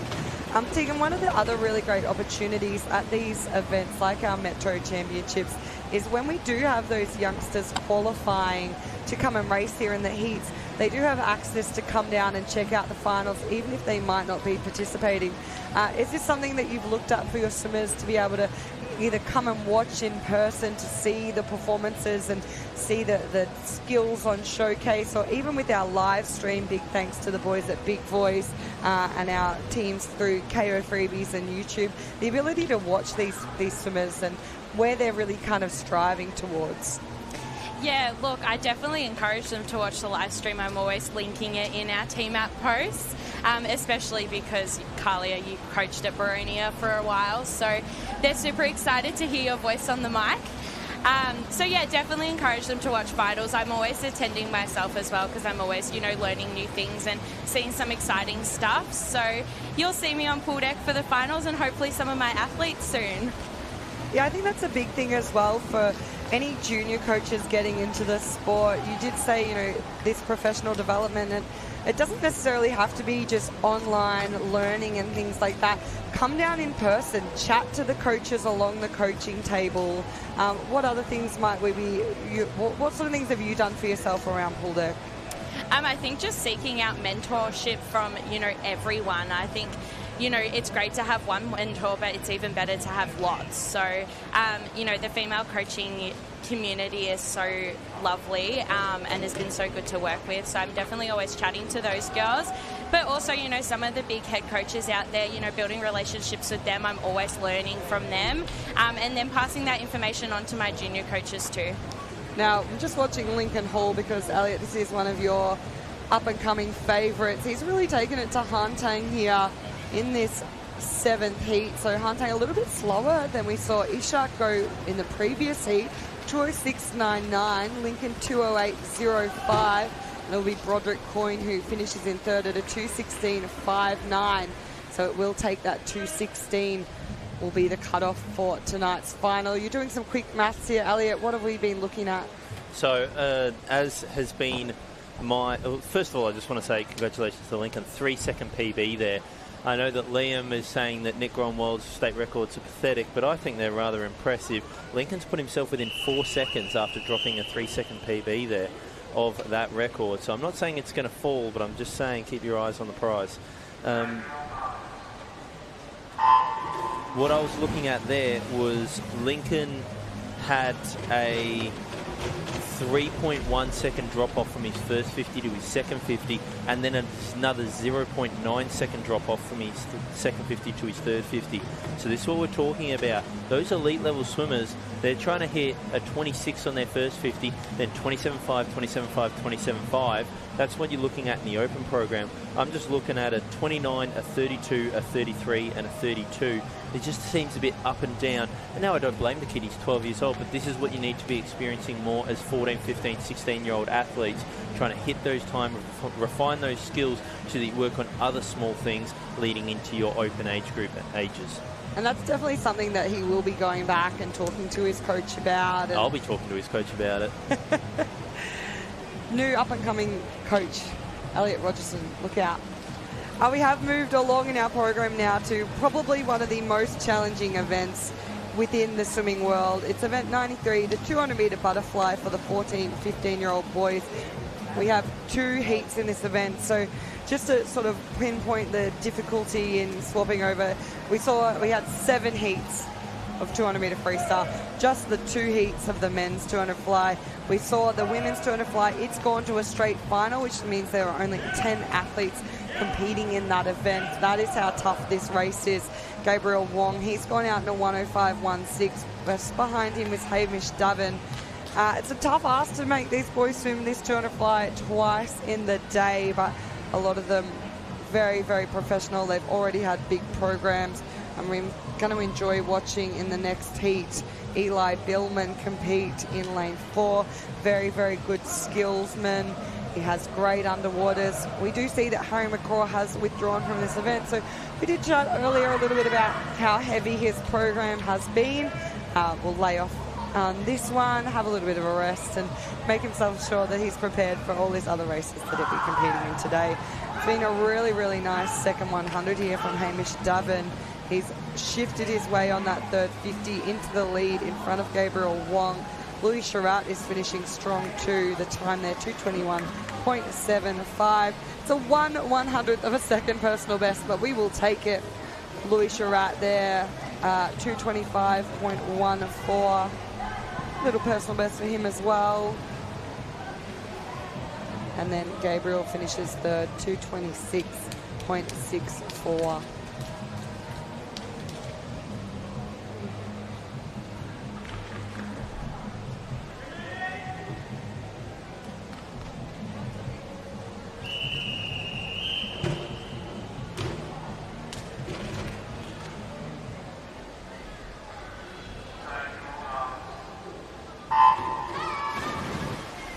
Now, Tegan, I think for a lot of the parents listening and even people involved with their clubs and committees who are on watching their athletes race at the moment, one of the biggest messages that I've loved hearing from you is the message of keeping fun in the sport. You know, we get up to these higher level events, and I think sometimes that fun element can kind of be pushed to the side for performance. What ways have you guys really tried to introduce and keep fun in your program out at Boronia? Look, probably our favourite one is Friday night volleyball. We do the last 10 minutes of our training session as volleyball. The kids absolutely love it. The other way we incorporate fun is by splitting them off into house teams, and we do a once-a-month house night, so it's all just fun and games for them. PB race nights were always my fave, so we love doing them as well. So always incorporating fun is a huge thing for me, especially when you get a little bit older. I'd love to keep athletes in the sport, so making sure it's still fun for them. Eli just turning in a 102.69. Scott Robinson in second, 105.29, and Matthew Moran in third. Matthew, another athlete that's had quite a heavy program across this 3-day competition. I think for myself as a coach, you know, quite often we have this tendency, we keep it fun for the juniors. I know I'm massive on those fun Fridays, we call them, and things like that, but it can be easy to kind of miss that in your older athletes, and it's certainly something that I think is important to maintain within your clubs and your squads, and probably something that I've enjoyed as being part of Melbourne Swimming Club. We do have quite a performance program, but we still do fun and games here and there. One of our favourite things is relay sessions. We do main sets that are, it might be sort of a set of 12-25s max effort, but we do it as a relay system. So your rest time is while your other relay mates are swimming. So it might only be sort of the equivalent of 30 to 45 seconds rest before you're doing another max effort. But the kids love it. What a great last 50 there from Scott Robinson, 2:15.11. He's overtaken Eli Billman in a 2:18.59. And then Matthew Moran finishes in third, 2:21.07. These guys will be progressing through to tonight's final.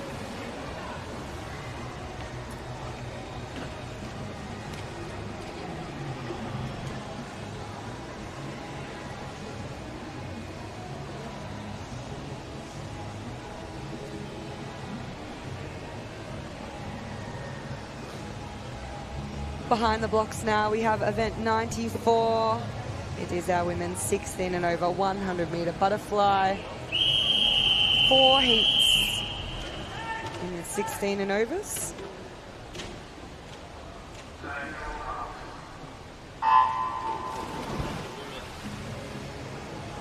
I think the women were much smarter in those 14-15 200 butterfly. They all came to an agreement to kick one person out, save us a little bit of time. I really do appreciate that from the girls. Very kind of them. I did hear some jokes earlier about you know, sliding some money towards people to not race, but all fun and games here. No fun and games. It happened.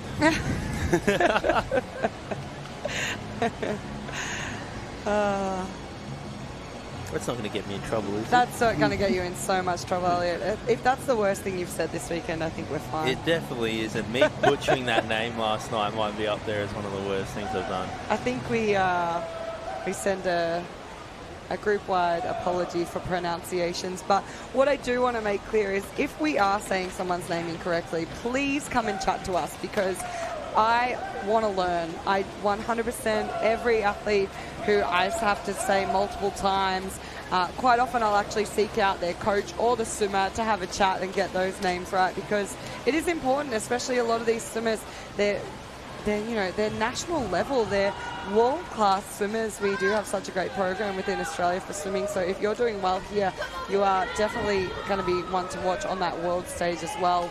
With Emily Lingard almost breaking that 1:10 barrier from Heat 1. Oh, Lucy Reed in lane 4. Sorry, I was just marking up on my calendar. We're 8 minutes ahead of schedule at the moment, which is good. Oh, look at us go. We're powering through day 3. But Lucy Reed, one of my favourite people. I'm absolutely a huge fan of her. I'm one of best mates with her brother. He's one of my best mates. That would be Calvin Reed. That would be Calvin Reed. go. Fun We do fact see about that Fun quite fact a about lot. Lucy, she was one of the youngest people working at her store, and she was the manager. There So, you go. strong, independent young woman she's always been. Loves her gym. Big fan of what she does. 113 for her. How did that stack up? Just outside her PB, unfortunately. I keep feeling like I get electrocuted by this laptop right here. I don't know how safe that is. Oh, you'll be fine, Elliot. Zap some ideas into Electricity my on head. the edge, electricity in the pool. Courtney Mudge going out very quickly here, 29.50. Great sprint butterfly. She's got a lot of front end speed. Eliza Houghton turns in a 30.61. Well, we're seeing these seeded heats here, so that's why you're seeing them go out so quickly. We are missing lane 4, but Mudgee doing an awesome job holding that lead. Grace Cox just finishing well here. She's overtaken Eliza down this second 50 to come down under the flag, so I don't think anyone's going to beat Courtney Mudge. It's a really nice swim there from a heat. Just outside her personal best, 103.89. Grace Cox, 105.62. Also very similar, just outside that personal best, so solid efforts with Eliza Houghton finishing in a 106.85. It's exactly where you want to be. It's just outside your PB, because you know you can get that close feeling like that in the morning. Imagine how much better you can get at night. With things to improve, it's the perfect place to be as an athlete. Right on, right below, right above that PB, right around, you can improve things for the night session, so long as you've still got energy left in the tank. And a big smile there from Mudgee at the end, so she doesn't really look that puffed. Oh, that was the easiest thing she's ever done. She's having a little chit-chat. Oh, Courts, you got to push harder. play date in the pool.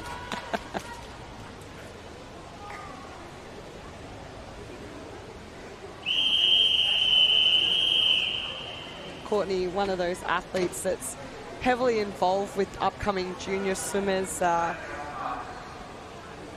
We do have Tegan Mills joining us on commentary, and Courtney actually came out to the Baronia Swimming Club last year, I believe, and helped out with a few of your athletes. Do you want to talk to us a little bit about what you guys were doing then? Yeah, look, being in such a rebuild, kids were still learning, all their drills and skills, and Courtney is an absolute expert at that, so she came down and helped all of our junior athletes out for a couple of hours, and they adore her, and she's so good with kids. Really, really lovely family, so we'd love to have Courts back when she's free. She's obviously got a pretty full-on schedule with that training at the moment. 100%, especially in this lead-up into nationals. We are seeing the third out of 4 heats with a nice little race going on between Nazia and Rihanna in lanes 3 and 4. I get the opportunity to work with Nazia a couple of times a week, and she knows that I cannot pronounce her surname, so there's another one. But Rihanna Chen just pulling away towards the end of this race. She's going to take it out just a little bit faster than we saw Courts go previously at her 103.89. Rihanna 103.69 and Nazia 104.74. Third place there, Sophie Jacka 105.22 ahead of Anna Orelli. So Anna, another one of our athletes who also does a little bit of coaching on the side. She's one of the junior coaches at Surrey Park, and I really like this pathway that we are able to pave for a lot of our swimmers to stay involved with the sport. Elliot, you spoke about this yesterday. That, sport becomes such a part of your life that even when you are no longer competing or racing at that elite level, we still want to be around it. So it's nice to have those pathways where our swimmers can be part of those junior coaching teams, and not only do those kids get the opportunity to be coached by them, but they get to still be seeing them racing and competing and sort of be those mentors and showcase that pathway. Well, that's going back to something that was being said earlier. Courtney going out and actually partaking in things with other squads. I actually went down to Frankston, did some work with flyers after I retired from my swimming, where I'll tell you what, it was about 3 or 4 months after I retired, and they wanted to do relays against me. So they were doing 550s, and I had to do a 250 by myself, and I've never been so gassed.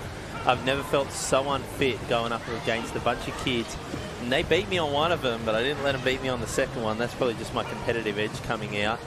Isabella Osborne there takes out the 100 butterfly in the final heat, followed by Abby Harrington there in lane 5. Both athletes getting under that 105 mark and walking their way into tonight's final. We now move on to the men. We've got 8 heats of the men. I think they made this qualifying time a little bit slow, if you ask me. We've got 8 heats of the 16 and over 100 metre butterfly. We'll see what some of these boys can do in these faster heats. One of my good mates, Anthony Lin, coming up in heat number 4. And your fastest qualifier is Haruki Naganishi from Japan, swimming under Michael at Nuttawading. You're saying Baronia's in a bit of a rebuild.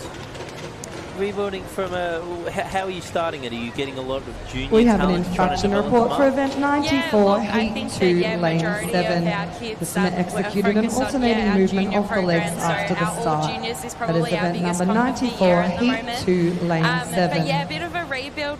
The club kind of went through a bit of a struggle probably a year and a half ago. So I was sort of brought on board as a volunteer, and then took on the coaching role with them, and Carlia mentored me to become the head coach after probably 6 months, and yeah, been enjoying it ever since. Oh, fantastic to hear. Now, do you all train at the one pool, and how often are you training a week?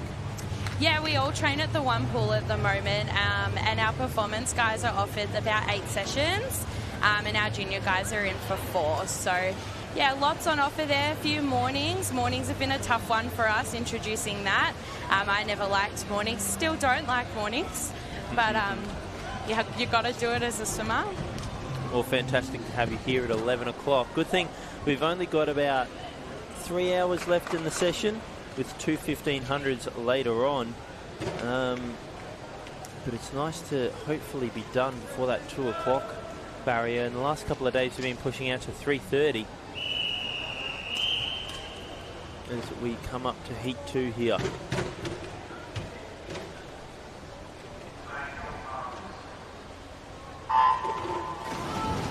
So were you a swimmer back in the day? I was a swimmer. I started at Tiger Sharks. I was training at Tiger Sharks, and moved on to Monbulk Marlins, where I first got my coaching job. So that was my first coaching position at Monbulk Marlins, and then moved to Baronia after about a year there. So yeah, I've been retired for a while now. Yep. And what level did you get to as a swimmer? Yeah, so I was definitely just a state swimmer. I tried the national thing, but I had a shoulder reconstruction, unfortunately. Oh, dear. So that put me out for a while. I was a fly swimmer, 50 fly swimmer. So yeah, Great lots event. of work on those shoulders. Great event. Unfortunately, speaking of reconstructions, there's a girl. I do feel bad. I don't know how I did it, or even if I did do it, but she says that we were doing butterfly during the set, and our arms got caught. Like, I was going one way, she was coming the other way, and our arms got caught, and I dislocated her shoulder, and she needed a reconstruction. We were about 11 years old.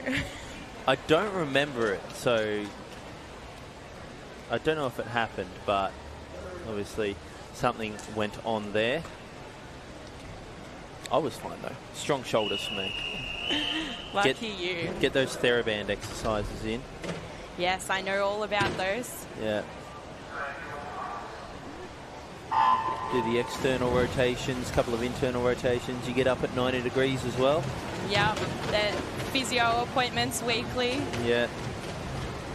I'm very lucky. I attended his wedding, but one of my mates, Lockie Porter, is a physio, so I get to go and see him.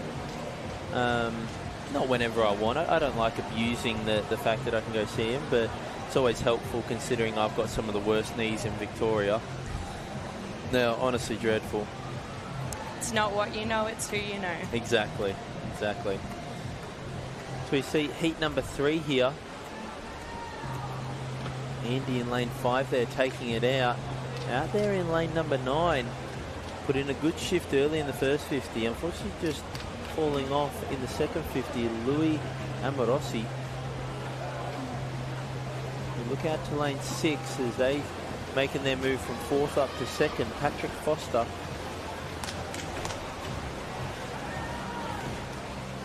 .32 back end there for Patrick. No one else under that 33 second barrier, so he really made his move in the second half. Well-timed swim.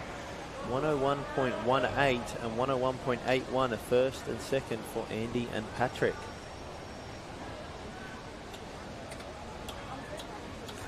Despite me being really bad with these names, I'm actually very good with rugby league names, like the Islander names.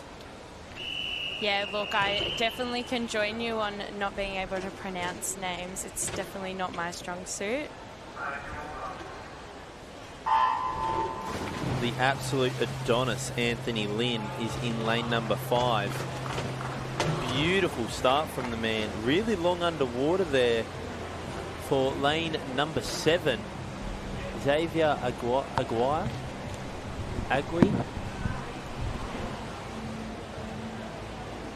Fortunately, we'll see if he gets brought up on the 15 metre. From here, our view's a little bit obstructed by a barrier in our way, but he goes around first, Xavier, in a time of 27.85. Anthony Lynn, 28.04.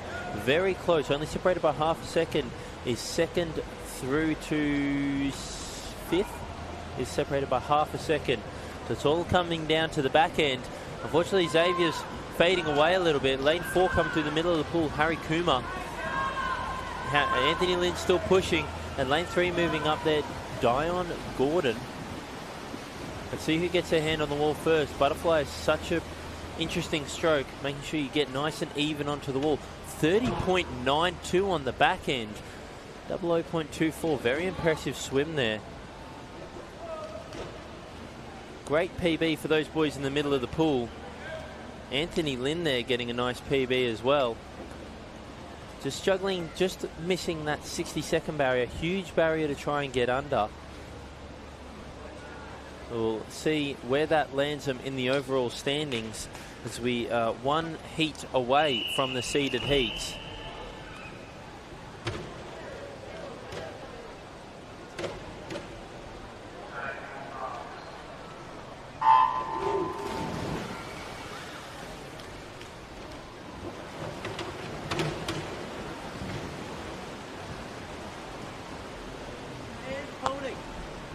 Pretty even across the start here in Heat 5.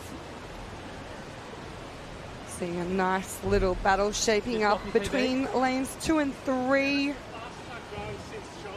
As we come down under the flags, looks like Max McKenzie is going to get his hand on the wall first. 27.71 ahead of Samuel Nadler and Joshua Carnes.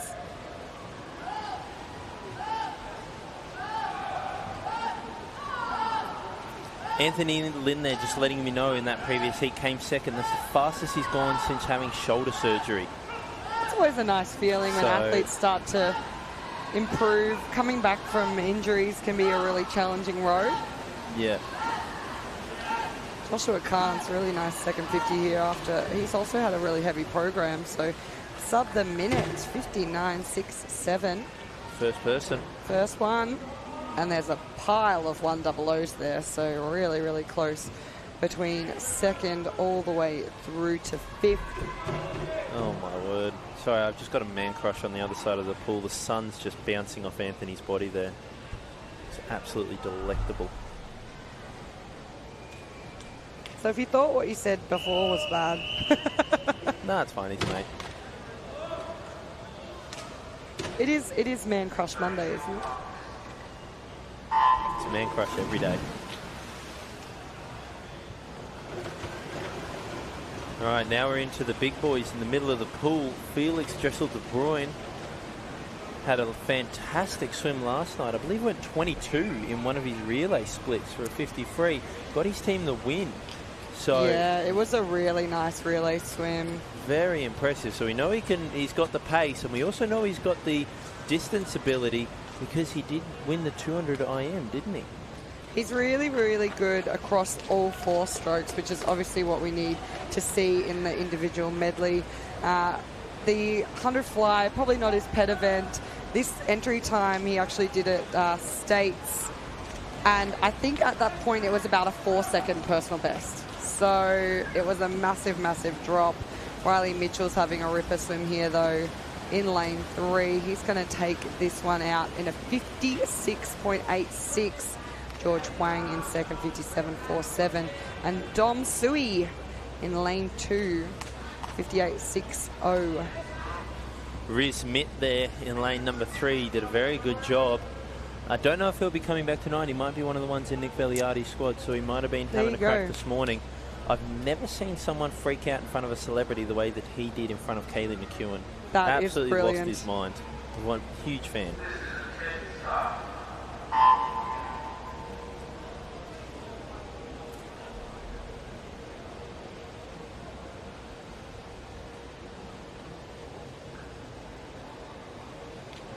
In this next heat, you've just had to wait a moment to do a test start. Nicholas Leighton, who we did have on our commentary team on a Saturday night. He is one of our deaf athletes, so he has that light. So we're just making sure that the light's ready so that he knows when to react and start the race. And they are away here.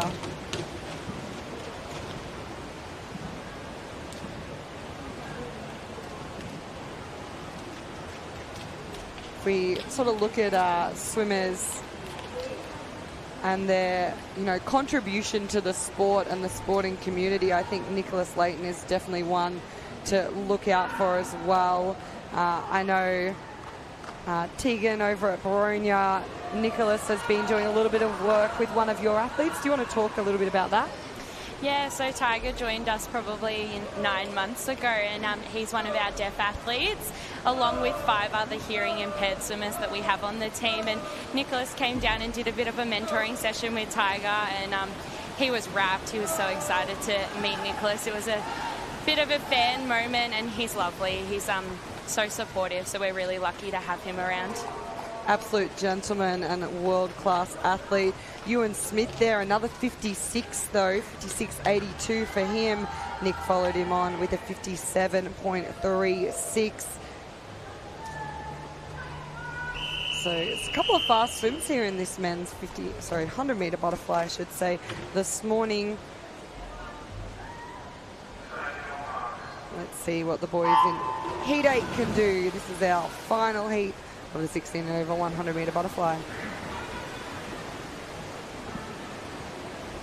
Seeing if any of these open boys can get under that time of 58.68. The time to get for National Opens. Once again held in Brisbane.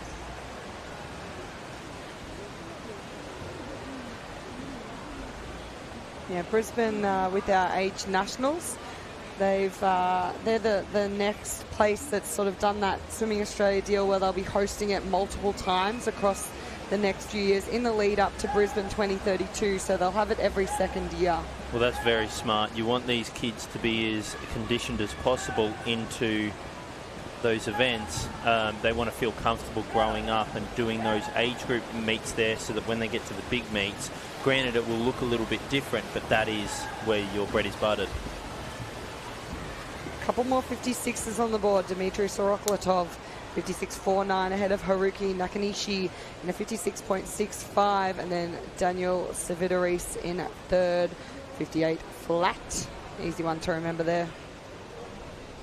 Some good back ends there. A couple coming back in the 29 mid to lows. So some good pace being shown. All right, let's give out some medals. Our next event on the program, event 96, the girls 11 and under, 50-meter freestyle. Now, this one is going to be quick.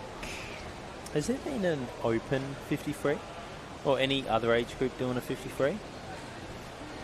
I don't believe so. Interesting. Not at our Metro Championships. We did have our sprint championships in January. Yes. For 12 and overs. Yes, okay. Maybe that was the place to do it. It was the place to be. Some fiery fast swimming. A couple of records tumbled. Of course. But I am looking at this 10th and final heat. Here we go. Well, one of your favourites across the weekend making an appearance. Of course she's there. We've got 2 athletes sub 30 at 11 years of age. All right. Pretty great. I'm expecting that number to go up. I would not be surprised the way these girls are racing. Victoria Dang hot off that 200 freestyle. I think could. 220. Freestyle's looking good. Yeah. And the way she extends out the front of her stroke, if she can get a little bit of speed going with that extension, watch out.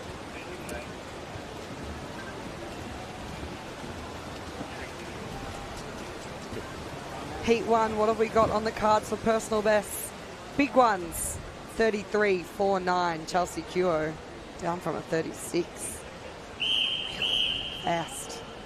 7 minutes ahead of schedule. It's because the girls are swimming so quickly.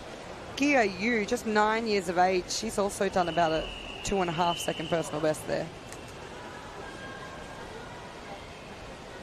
She's got 2 more years in this age group.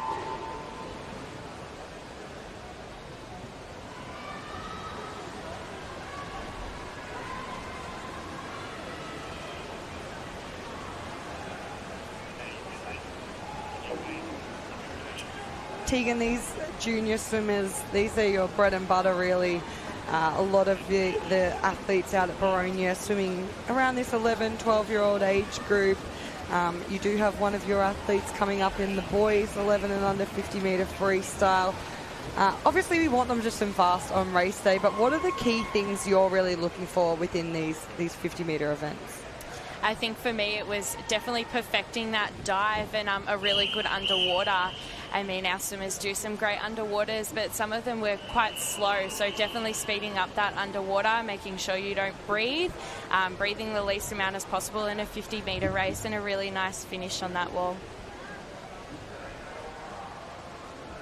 Now, a big opportunity at an event like our Metropolitan Championships for some of the smaller clubs is the ability to dive off these Melbourne Sports and Aquatic Centre starting blocks. Not every club has access to the blocks with the kickers. So that's a big thing, and it actually just brings me to wanting to quickly talk about our JX days. So we do have one of our Junior Excellence days as an opportunity, our clinic days coming up, where our biggest focuses are going to be on those starts and turns. And if you are part of those days, you get the opportunity to come down, you get to meet an Olympian. One of our ones coming up, we have Alex Graham, who will be speaking to those junior athletes. Oh, Alex. We do. The Big man fan himself, he's an incredible person, really, on top of being such a phenomenal athlete. So He's too nice, it's suspicious. it hurts me. I don't know what It he's got. I hurts don't know me. what he's doing. He's got a nice little apartment out there in Hawthorne. Beautiful dog. Yeah. Beautiful little puppy he's got as well. So those JX days, if you want to get involved, they're put on by Swimming Australia and Swimming Victoria. So get around those. We have access to all of these amazing opportunities, and I really encourage parents of junior swimmers to get involved in that way. You know, give your kids these opportunities to learn from coaches and Olympians, and give them all of the best chance to utilise the blocks and the pool here at Melbourne Sports and Aquatic Centre. As Joyce Zhao there, 32.28 ahead of Alice Hopkinson, 33.08. More personal best. More personal best.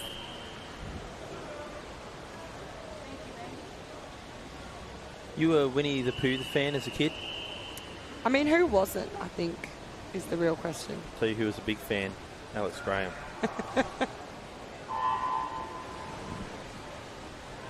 Is that story going anywhere, Elliot?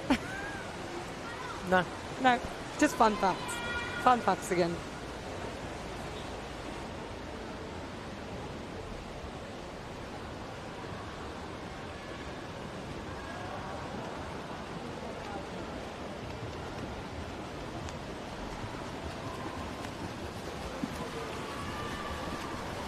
Getting faster and faster as the event goes on here. Heat number 5, lane 2 and lane 9, absolutely flying, dropping a sub 33, 32.96 for Lan out there in lane 2. 9 years old in lane 9. The synergy, she could feel it. She could feel the energy. It was pulling her towards the wall.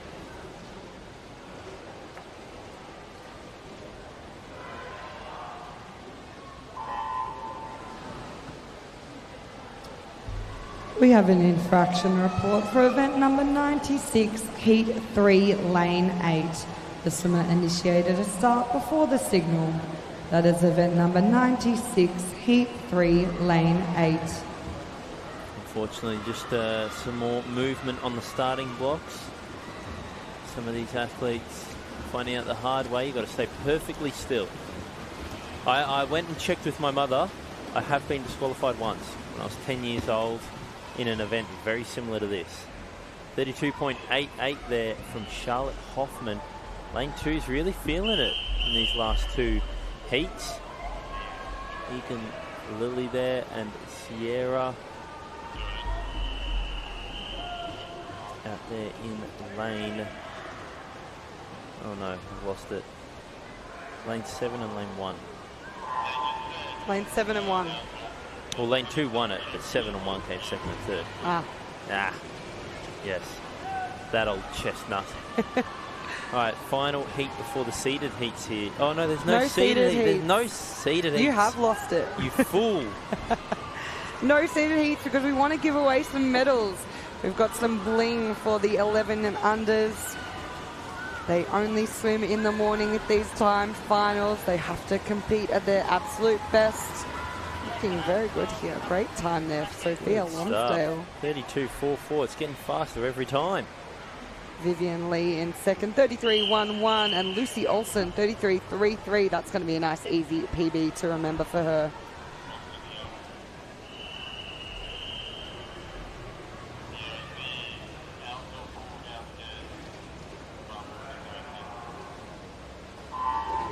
We've seen Kit Izzard's name around a little bit today, or in the past couple of days. I feel like I recognise that name.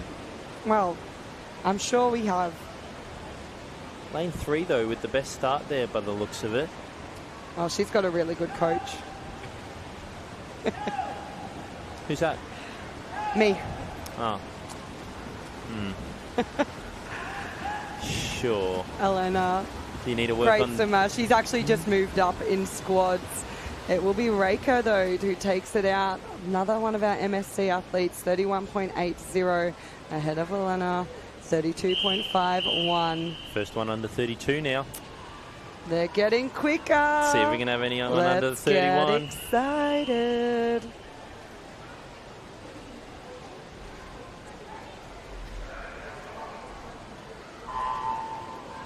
I keep wanting to hum a song to myself that's stuck in my head, but then I realise I've got a hot Everyone mic else on. is going to have to listen to that as well. Really, really nice start again in the centre of the pool there. Genevieve DeBrava from Furbank Aqua Stars. She's got half a body length on the rest of the girls at the 25-metre mark. So if anyone's going to be pushing that barrier on a 31, it's going to be her. Try to chase her down. Cynthia Jixon Zhang in lane 5. That lead is certainly tightened up, but it will be Genevieve. 30.96. We knew it. She got it. And we're getting sub-30s in this next heat as well. Oh, absolutely. Dare I say a sub-29. Is that too much to ask? That's a big ask. I don't think it's too much to ask, I don't think it's too much to ask. Anyone checked on what the... you had the state records up before. Anyone checked on what that is? I believe our state records start at 12. Yes. Candice over there in lane 2 we've seen quite often. Ellie Wang we've seen often. Angelina Shang, sorry. My favourite. Claire Danny, Victoria Dang, Claire Zhang. Claire Danny got a great start there. Mia Clements, it's the stack of the stack. Down this pool. Ali Wang doing very well. Looks like the race is on between them, with Victoria trying to make up the gap she lost at the start, but I think it's going to go to Claire Danny. She gets the touch there, 29.59. Look at that stack of girls going sub-30. The first 4 swimmers, Ali Wang in second, and then it was Victoria Dang in third. There was nothing separating that top 4. Some great swims, How was the start of Angelina? I mean, I was too busy watching Claire Danny get off and away very, very quickly. I was too busy looking at all the names in the heat. That's a stacked heat. Just my favourite. We often see that in these 50s. If you are first to 15, It's very hard to overcome. It's very hard. It's very difficult. There's no acceleration. There's just slowing down less. All right, the girls have set the pace here. Foursomer's sub 30.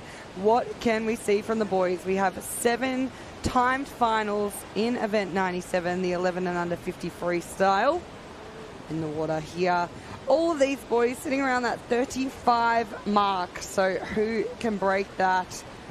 Looking good is Shun Gill. In fact, most of these boys look like we're going to get some more personal bests again. Smashing it out of the park. We got 100%. Shun, 33.79. Not quite. Oh, just missing it. Almost. Louis Jiang, 33.93. I'd love to race some of these boys. Can I get in and race them? Am I allowed to do that? Because you wouldn't look daunting at all standing next to them. Just Yeah, remind me definitely not. how short you are, Elliot. Less than 2 meters. Just. Yeah, we checked. 199 and a half. Oh, how rude. Yeah. No, I like not being 2 meters. That's just a bit, in your face. I mean, It's too I much. like that we're sitting down for commentary. Well, my legs are the longest part of my body, so I got a short I know, torso. we're looking eye to eye. It's great. Yeah. I'm like that frog out of Hoodwinked. If anyone wants to imagine what I look like, frog out of Hoodwinked, the detective dude. Flips. Lawrence Detective flips. Who has just absolutely... What a swim, 32.64.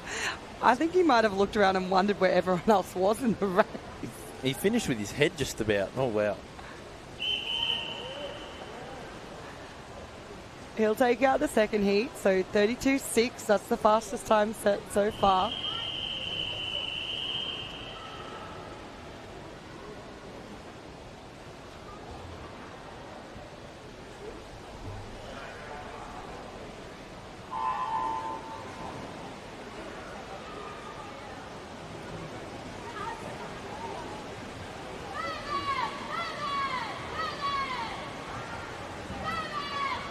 Pretty straight line across the pool here.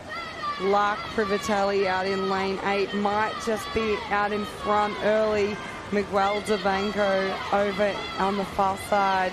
He's doing very nicely as they come down under the flag. Miguel and Mason Fu stroke for stroke, but it will be Miguel 32.63, Mason Fu 32.96. And then Alexander Galkin finishes off third from our third heat.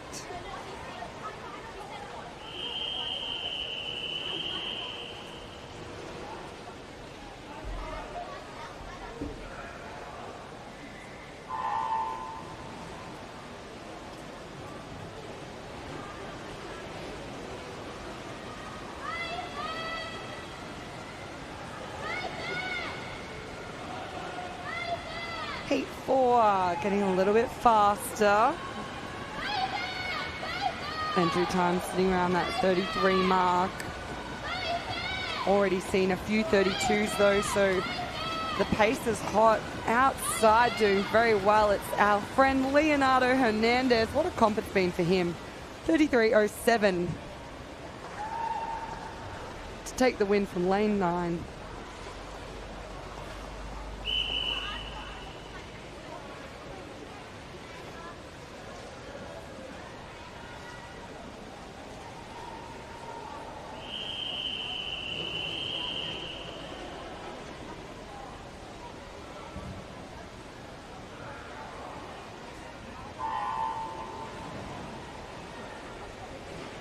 Underway here with heat number 5.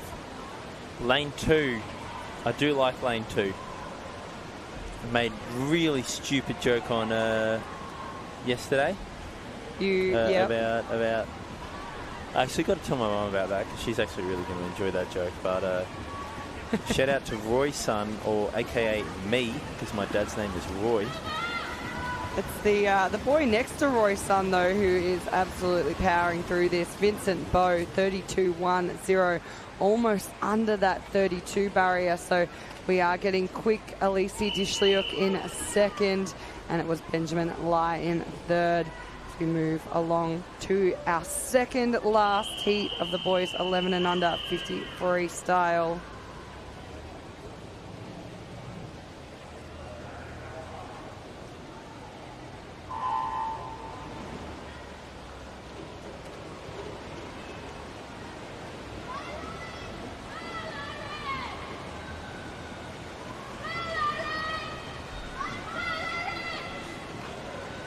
George Zhang we've seen get a medal earlier here.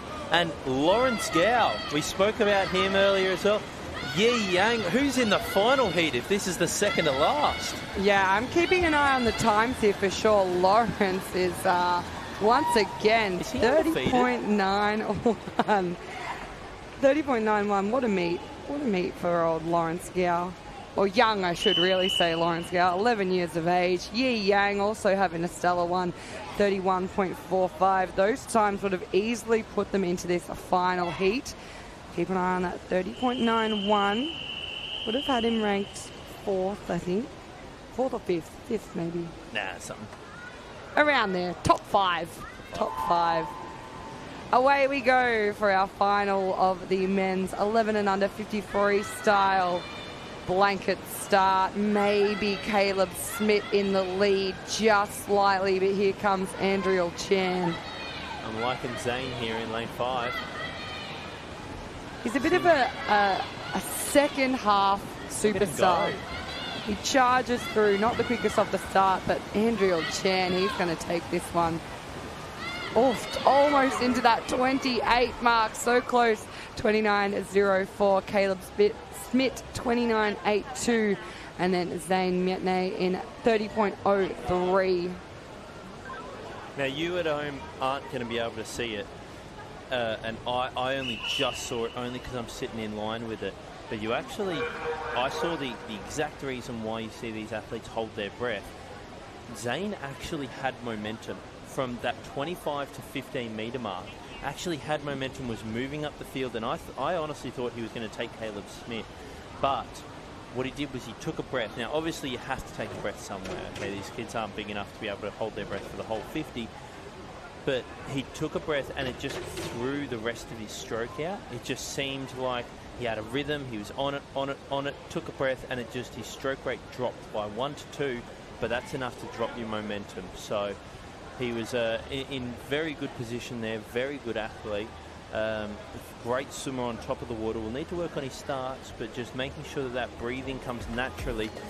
Andriel Chan did that very well. Made his breathing look natural, part of the stroke, to the point that you don't even know it's there. You know, the best breathers and the best freestylers in the world, you can't tell when they're actually breathing because they hide it so well. It's part of their natural body movement. Now, other girls going to be smart again. Can they kick 3 people out? No, it looks like we're going ahead with it. Event number 99, the girls 12-13, 200-metre butterfly. Yes, chatting to Zoe earlier, she said there was only 13 girls in this race.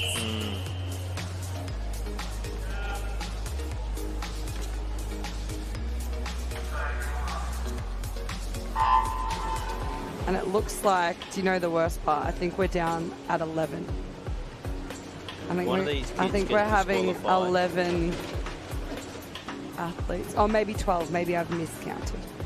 1, 2, 3, 4, 5. 5 in this one. 6.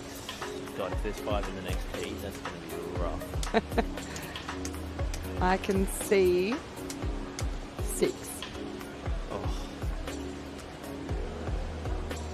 Maybe there's actually a 7th one. Maybe there's 12. Still, tough ask. Zoe Clemenson, 34.0. Out strong. Millie Charlton, 34.5. Those girls already starting to pull away.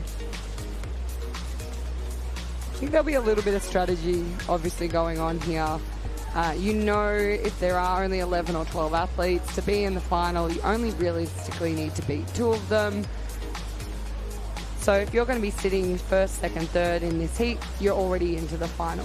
The thing is about getting a swim done this morning as well, and you know that all you need to do is just get into the final. You can't have a dreadful swim. You can't just be like, I'll just swim as fast as the slowest person and beat him in the last 5 meters. Because you actually still need to feel good about what you're doing. You can't just, just get by, do the bare minimum, means I'll have more energy tonight. You're ruining the momentum of the competition. If you're swimming well, you want to keep swimming well, then you want to do it with as little energy as possible. So these girls out here, you might look at them and go, oh, they're putting in too much effort, they might struggle in the final. That's just their natural flow of the stroke. Swimming slow butterfly is actually harder than swimming fast butterfly. You've taken the words right out of my mouth there, Elliot. I was honestly about to say, I think butterfly slow is way more challenging. Because you do it for longer. No one wants to do butterfly. The less time you can do it, the better. So if you add 20 seconds to your time, that's 20 seconds longer you're doing butterfly. It's also such a rhythmic stroke. You know, the best butterflies, it's this consistent rhythm over and over and over. And by the time you're doing it as a 200 fly, it feels like it's going on and on and on. But if you can hold that rhythm for the entire race in a 200 fly, those are the athletes that win.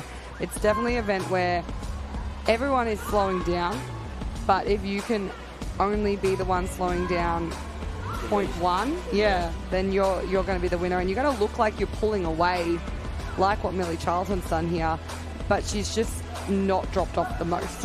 Similar to the 200 breaststroke, the 200 butterfly, that last 50 can be 2 seconds slower than all the other 50 just because it is so tiring. So there are moves to be made if you do push it in that last 50.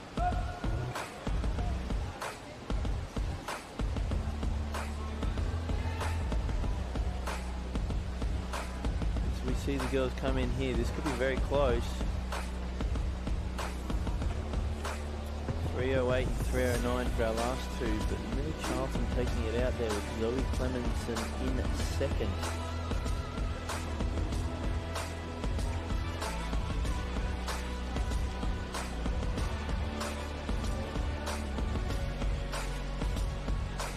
Now we have 1, 2, 3, 4, 5, 6, 7, no 8.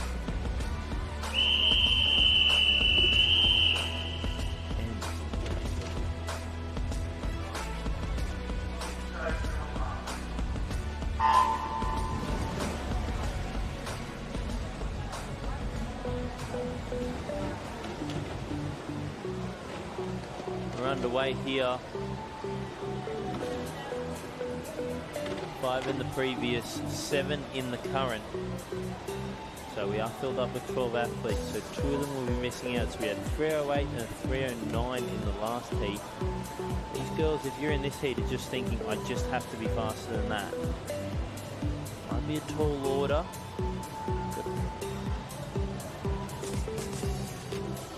2:09 and a 2:13. Sorry, 3:09 and a 3:13. Sorry, now I say. This is 12-year-olds on the outside. Julia Trin, Victoria, out there in lane 7. 32 is a pretty cracking start from the middle of the field there.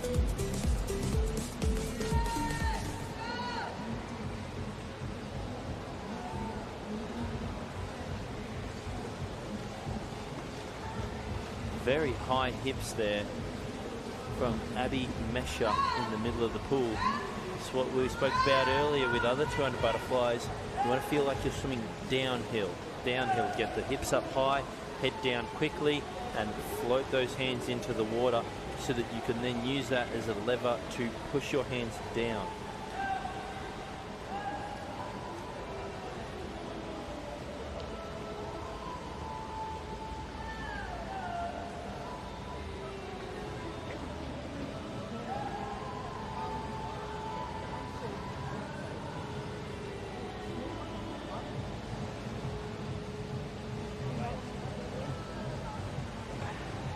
So Abby Mesha now turning for that final 50 home.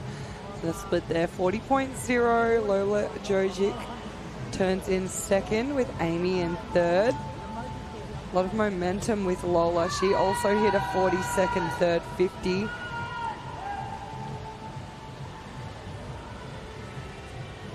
I think all of these swimmers will go faster than those last 2 in the other heat. There we go. So You heard it here 3:09. first. I think Julia Trin, who's in 7th here, will be the closest, and I think she might go under that 3:05. Maybe. Don't quote me. Abby Mesher, 2:32.86. Takes out heat 2. Lola in second, 2:40.62. Nice last lap there by Amelia Luo. She'll touch in third, 2:47.18, ahead of Amy by 2:48.0. And we wait and see Julia's time. She's in. She's in. There we have Makes it. it look so easy. Simple. Trying to do that meerkat noise, No. compare the meerkat, and they go Oh, simples. simples. And then yeah. they make that little meerkat noise. And they didn't want to just scream into the microphone.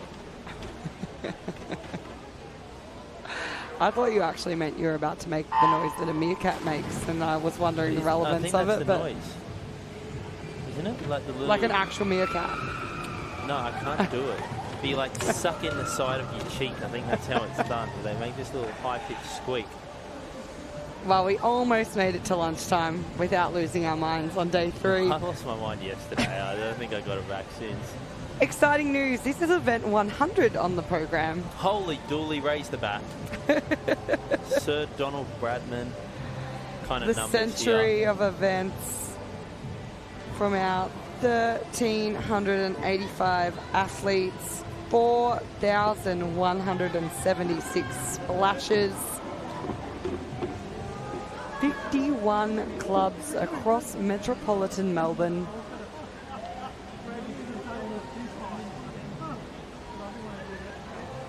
This meet is kind of the sister competition of our Victorian Country Long Course Championships, which were held in Mildura in January, where all our regional clubs were represented. Also being held at the same time as the Tasmanian State Championships. Kind of like your ugly neighbour across the road that's throwing a party. Stuff is, I'll throw my own party. And this I is was cooler going to say, party. though, I think this is more of the party. Yeah, it's a cooler party. We have the cooler people, obviously, our incredible athletes. They've been doing a phenomenal job. Better commentators.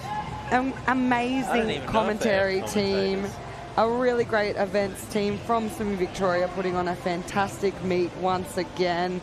Our incredible technical officials. It's a huge 3 days of competition for them, but they do such a great job. And what I've loved is how high their spirits have been all weekend, every day. Smiles on faces, even at the conclusion of some longer heat sessions. They're here. We're all having a really great time. Big shout out as well to our coaches, our team managers, sort of the unsung heroes of the groups. And of course to our Swimming Victoria sponsors, Mattioli, obviously our partner in our naming of this competition, Mattioli Victorian Long Course Championships for our Metro clubs, our partnership with Beyond Bank, Mountain Shade, Auto Coach, and as well as Funky Trunks and Swim Merch. We are very grateful for the help that they provide as our men in Heat 1 finish their 200-metre butterfly. A little bit of a problem with that touchpad in lane 4 again. Tang Wang and Aston Wilson were our leaders there. That'll get fixed up, with Andrew Wang finishing in third. Just the 2 heats in the boys as well. So we'll be waiting to see who makes that top 10. Unfortunately, a disqualification there in lane 7 and in lane 6. Oh my word. Wow, so we've only got 4 athletes with no disqualification there. My word. This is the worst thing you can do is when you've got a small amount of people that are looking to make it into the final. And we've got 1, 2, 3, 4, 5, 6, 7 in this heat. So in theory, only the slowest time will miss out. We have an infraction report for event number 100, Heat 1, Lane 7. The swimmer executed an alternating movement of the legs after the start. That is event number 100, heat 1, lane 7.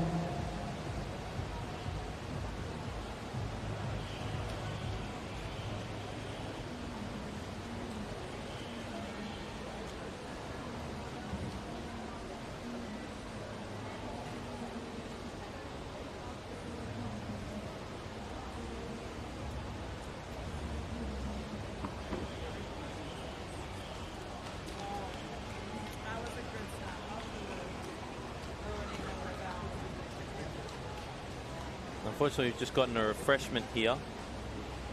Carly has decided to throw it all over every bit of paper on the desk.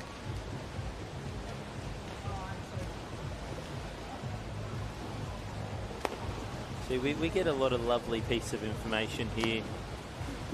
Well, unfortunately, we've got a kid who's just stopped in the middle, upset about something. Not entirely sure what's happened there. We have an infraction report from event number 100, heat 1, lane 6. The swimmer executed an alternating movement of the legs during the race. That is event number 100, heat 1, lane 6.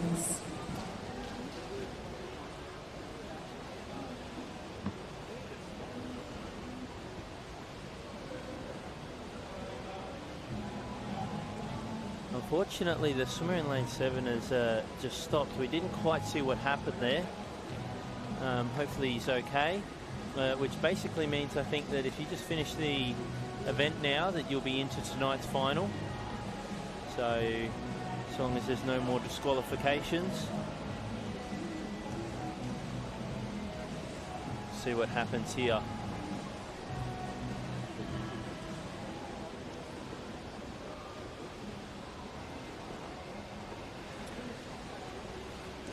Yes, if you're wondering where I am disappearing to every now and again, we do have dual roles around on pool deck, so not only commentary team, but I'll be doing the announcing. Unfortunately, those infraction reports, they come to myself.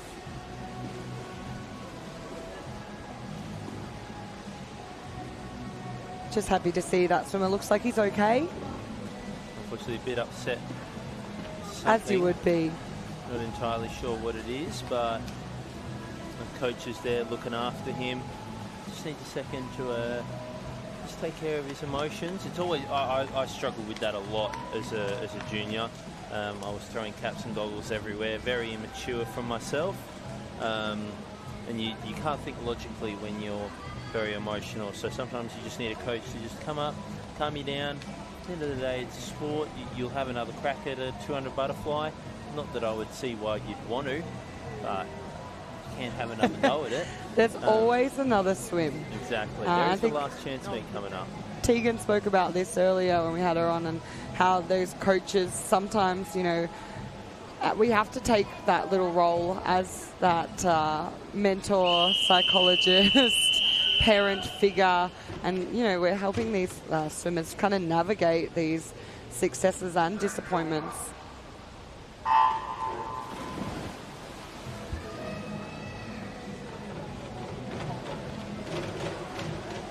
We have an infraction report for event number 100, heat 2, lane 7. The swimmer did not complete the whole distance. That is event number 100, heat 2, lane 7.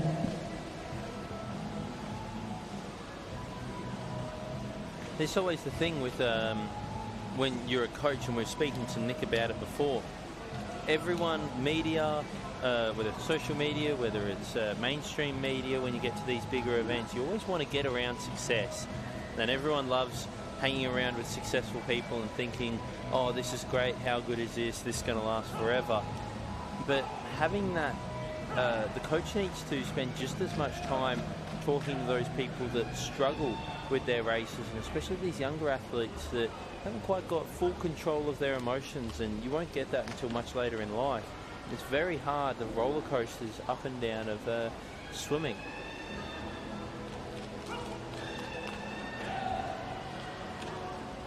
They're just letting him calm down over there by the end of the pool. Seems okay, obviously devastated with whatever it was that he wanted to achieve.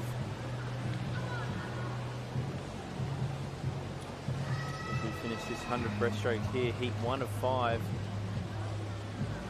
Adam Grant, 126.43. I need to get back into riding to get on national watch.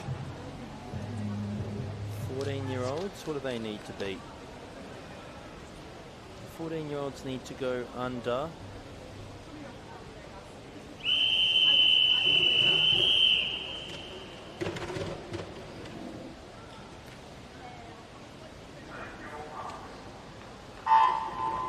14-year-olds 121.12, 15-year-olds 119.56.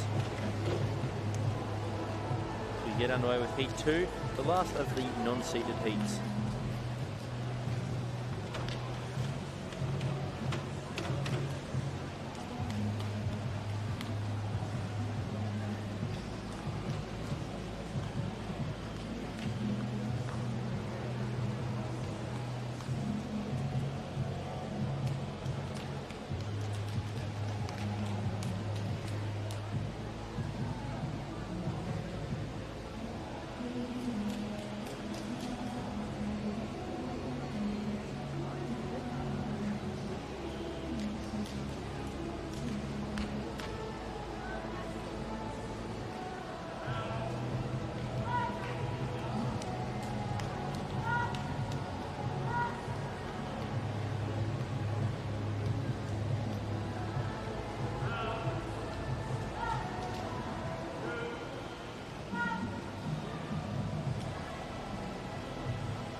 Bronwyn Zeng, 123.48, takes out heat 2.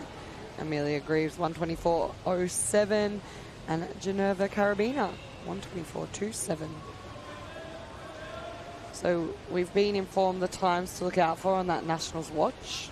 Very, very exciting stuff, especially athletes who are qualifying for their first Nationals. It's always a bit of a big deal. I think it was actually quite funny. My first national time, didn't have a clue what nationals was. Had to be told by someone else. It was a big personal best.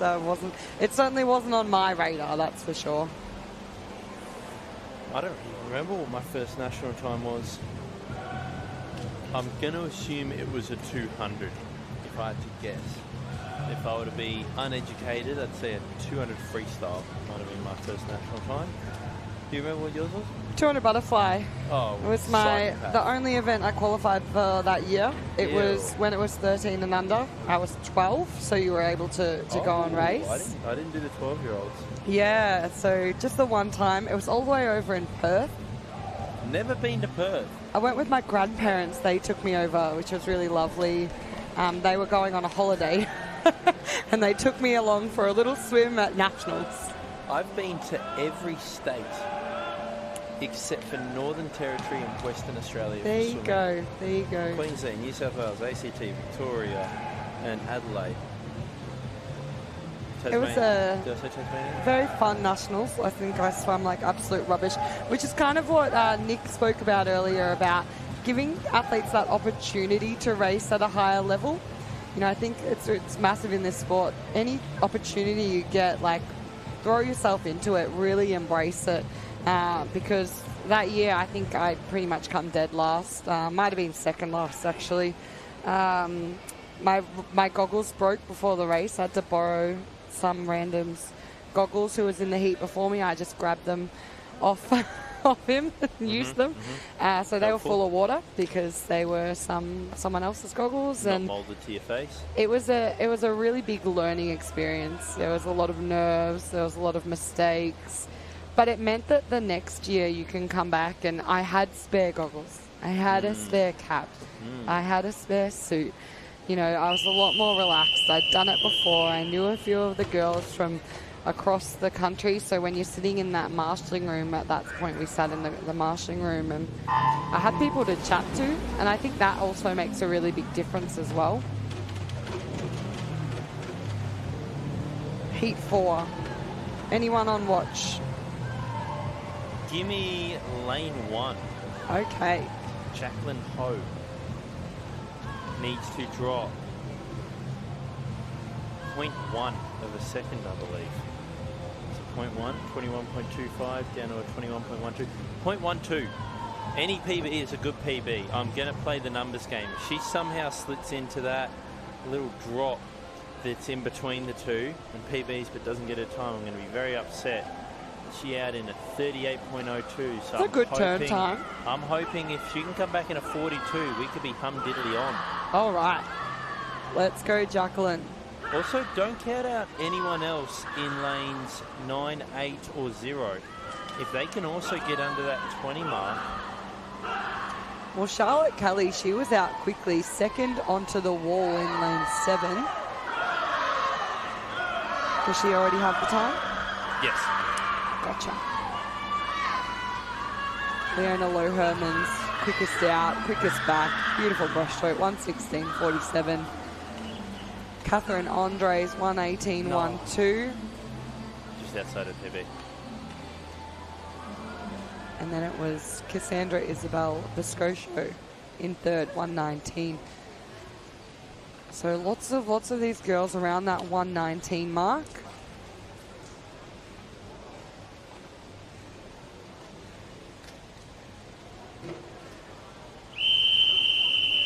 You know, I think what's really interesting about this 14, 15-year age group is it's dominated by 14-year-olds. As a general rule, you're usually a bit more flexible as a child. The older you get, the stiffer you get, the less you can touch your toes. So breaststroke is a very flexible stroke. It's about getting that ankle mobility and that knee mobility into that flexion at the top so you can press on it towards the end.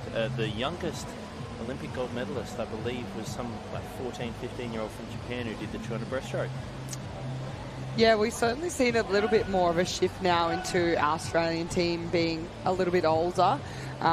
If you go back to sort of 2004 times, Lisa Jones' first Olympic team, she was 14 years of age, I believe.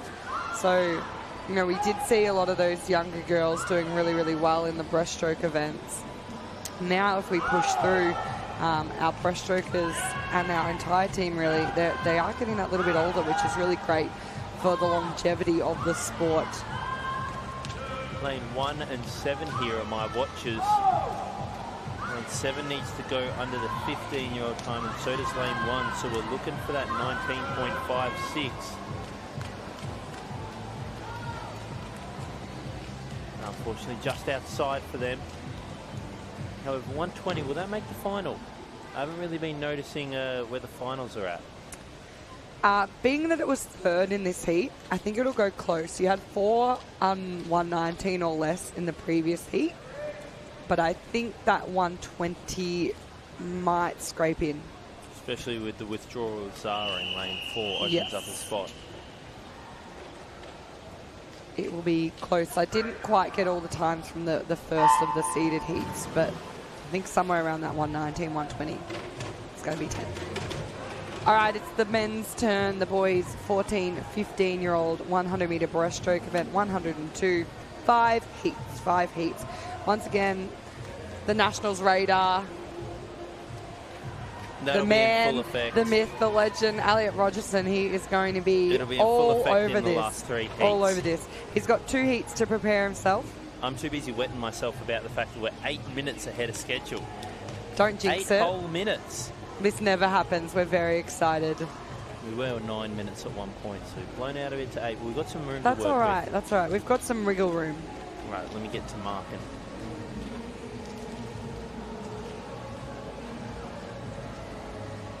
We are really powering through our program today. We've seen some great swims again. On the third day of competition, it is quite a challenge to lift and to still be putting on these incredible performances, but it hasn't seemed to slow down too many of our athletes. Nathan Rogers here doing a great job.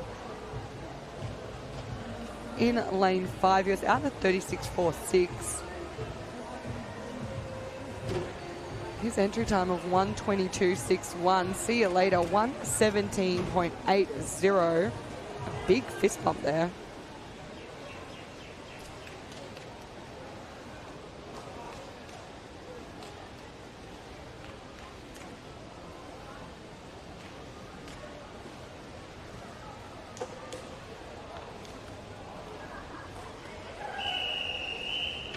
We do only have a few events left on our program. So after these 100 breaststrokes, we've got our 16 and over 100 breaststrokes. Then some more medals on offer in the 11-year-old 200-metre individual medley. 16 and over 100 breaststroke, so I'll shoot myself in the foot if Josh Hargraves isn't in here. He's got to be. Where is he? He's in heat 4, lane 7. I knew he'd be somewhere. Breaststroke was his specialty. 200 more than the 100, but you got to make do at the end of the day. Breaststroke is breaststroke. All right, you enjoyed that Super Duper, throwing it everywhere? I just thought, look at the mess you created. Since you'd been fighting with the pen for 2 days straight. Yeah, I made some artwork on the table over there. Yeah, I thought I'd make you feel better and, you know, enjoy my Super Duper as it should be enjoyed. Everywhere. Thank you to the Swimming Victoria staff for taking care of us, providing us with those icy poles throughout the day to keep us cool. Big shout out to Josh, our events experience manager. He's on the Super Duper opening duty today. And I'm actually going to say it was his fault that it went everywhere, not mine. Yeah, his cutting skills need a little bit of work. You know what's the worst is when you get that extra little bit of plastic on the side. What is this? What's all that extra plastic for? Callum Otto takes out the second heat in a 1:15.86. That looks like a nice drop from him. Not far over that national time, actually. Should we see if they have it in the budget? It's only 0.6 over. I want like a stylus so that I can draw on the screen like what athletes are doing well with their technique and like, hey, look at this person here circling around. Do we have that in the budget? Well, you think that's going to go through the live stream as well? Yeah. Okay. I mean, I think that's the thing. You might have to consult the incredible team at Big Voice Media who helped put our production together. We've got Liam and Ian helping us out this weekend. They are doing all the hard work, very focused today. I think they're tuned out of us. They're not listening to us anymore. They've gone, this is absolute drivel. I think the one point they were properly listening, we were singing songs. So yeah. That was a bit odd also on Saturday. Got a phone call from the Swimming Victoria CEO saying we were doing a great job, and I don't even think we were talking about the swimming. Jason Halwig, incredible CEO of Swimming Victoria. Great man, doing some fantastic things for the sport. Oh my gosh, sorry, I didn't realise we're in the seeded heats. Lanes number 7 and lane number, God, which one have I circled there? Is that 1 or 2? Let's say 1. Really see nice. If these guys can get close to their times. Both Xavier looking for that 14-year-old time. 1:08.88 for Zave. PB, great. 1:09.1, and then third was a 1:10.44. We've got one. We've got one. He threw his head back in almighty victory. Lane number 7. And absolutely stunning swim from him. Lane 2. What did lane 2 need? It's a 2-second personal best as well.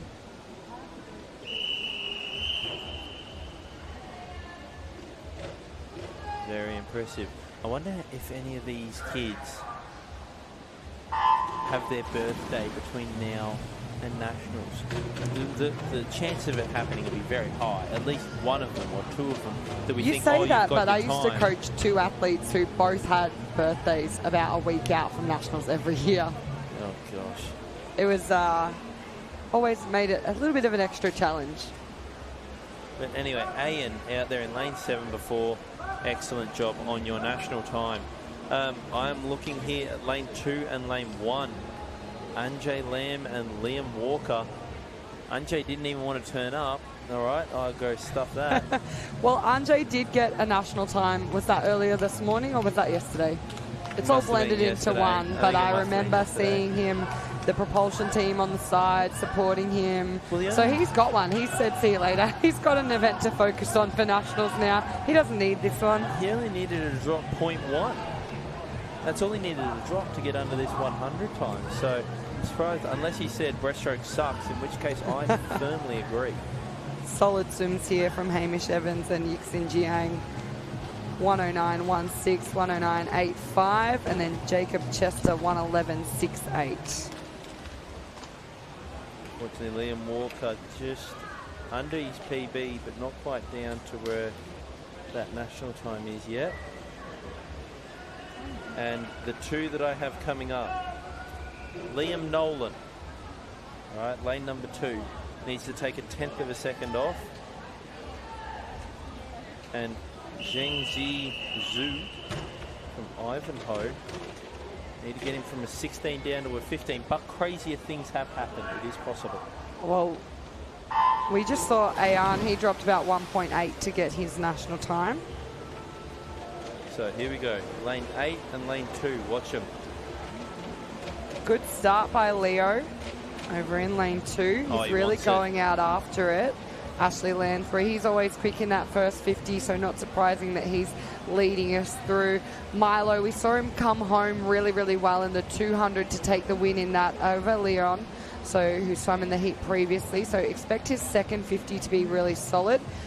We've also got Sammy Mills in the mix here too in lane 3, who we got to speak to on commentary a little bit yesterday. Really liking what I'm seeing from Leo Nolan. I don't like how high the stroke rate is, because he looks like he's slipping on the water now. Can't afford to be falling too far back. 32.47. So long as he comes back below that 40 marker, he'll get under this national time. He's entered in a 113.00. He's still looking very solid. Really nice finish from Milo. Milo dressed with the groin. Absolutely stunning finish from him. Just want to keep an eye on how close Leo can get here. He's really slipped back in the pack, and he's done just enough. He's got his national time. Congratulations to the young man. Out in lane 8, unfortunately, he just missed it. Devastating stuff. Oh dear. Brilliant PB from the young man, and 1 second PB out there for Zhenji. But in lane 8, he misses the qualifying time by 0.4 of a second. So I think based on that, I believe Leo might be sitting in 10th as well, so he's got a chance to better his time. Even though he's already got it. Yeah. Well done to the young man. Well I done. think that's some quick maths. Oh, we like quick maths. It was very close. It's going to be super close. There was quite a lot sitting on those 111, so 112, I think, makes it in 10th, and he was, I believe, the lowest of the 112s. More 100 breaststrokes. This time, 103, the women's 16 and over. We've only got 3 pages left. That's what I said. We're almost done. Albeit 2 of them are 1500s. Hey, come on, Elliot. That's one of your favourite events. Favourite main. Do you think I enjoyed it? Do you think I had a choice? I accidentally did it well one day, and my coach went, we're training this for the rest of your career. And I think I only did it well because no one else does it. Everyone else is smart enough to say, no, I'm not doing that. Or if they do it, they tank it. That's a smart cookie right there. Alrighty, in this heat 1, Eloise Pride was out fast early, but Kate Golby really done a lot of work down this second 50. She's going to take this one out just ahead of Eloise, 124.38. Eloise 124.51, and Emily Krellen in third, 125.39.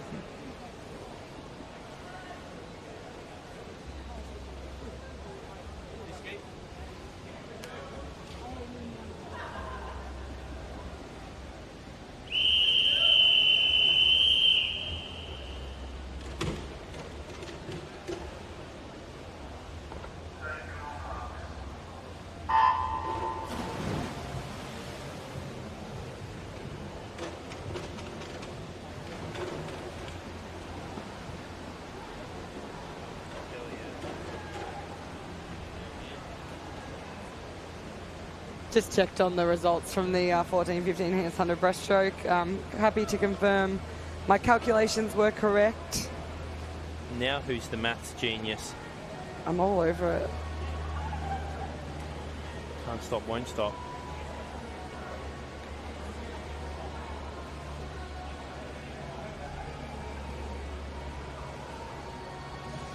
You know something I wonder, it's a legal requirement that there's always a lifeguard on deck, but I couldn't imagine something much more boring than a lifeguard at a swimming competition where you're literally, that's the main thing you do.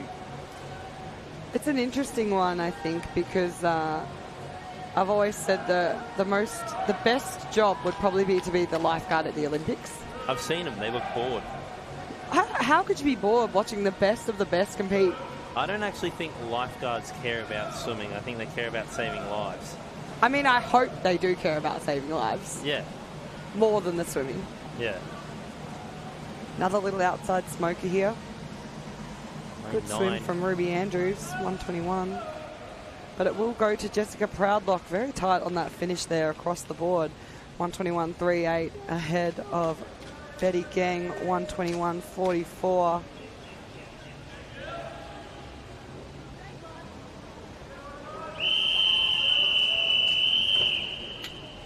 Circle seeds. Seeded heats. Couple missing.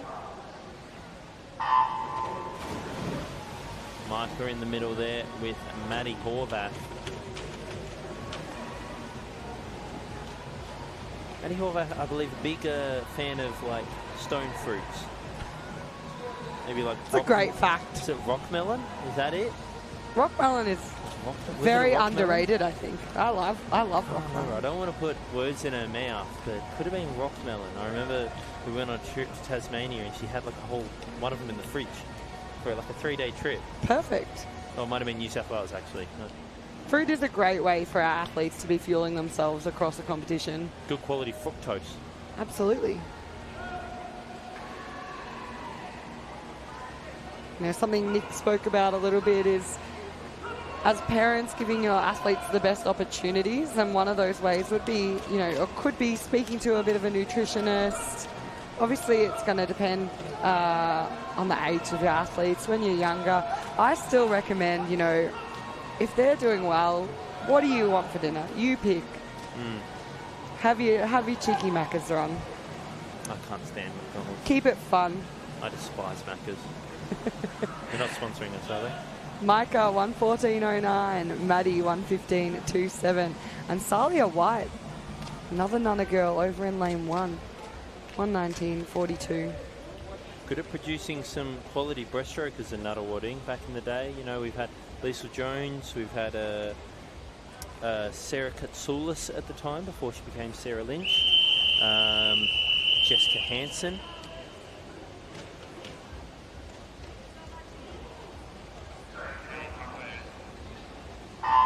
Michaela and Riddell Smith. Some good breaststrokers on the national stage. Some of them going international as well.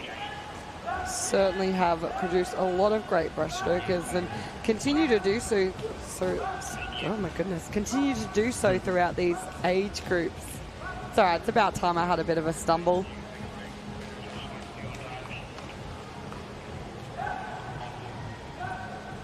This is where we're up to in the day. It's 12:30. See, normally we'd have about 3 hours left. Now we've only got an hour and a half. This is fantastic. That is fantastic. This is absolutely great. Last night felt like a breeze. Just a 3-hour session. Oh my word. Cruise through it. Thank goodness we got you to read out the names instead of me.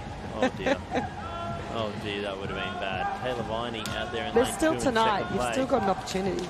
Nope, because Farida Taha, which I screwed up so badly. Listen, you've last got night. it though. Yeah, after I absolutely muggled it up about 4 or 5 I'm glad times. you've got it because she's having a really great swim here. Definitely. She's got great extension through the kick there. Very impressive. Beautiful. 14.67. Missing quite a few swimmers, especially out of the middle lane, but it looks like we're going to be finishing with a full heat here.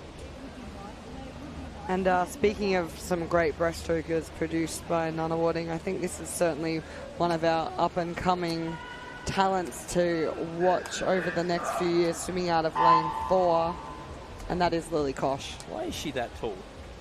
How has she done that? She's absolutely dwarfing her competition. Nice long arms out in front and stretched to the wall.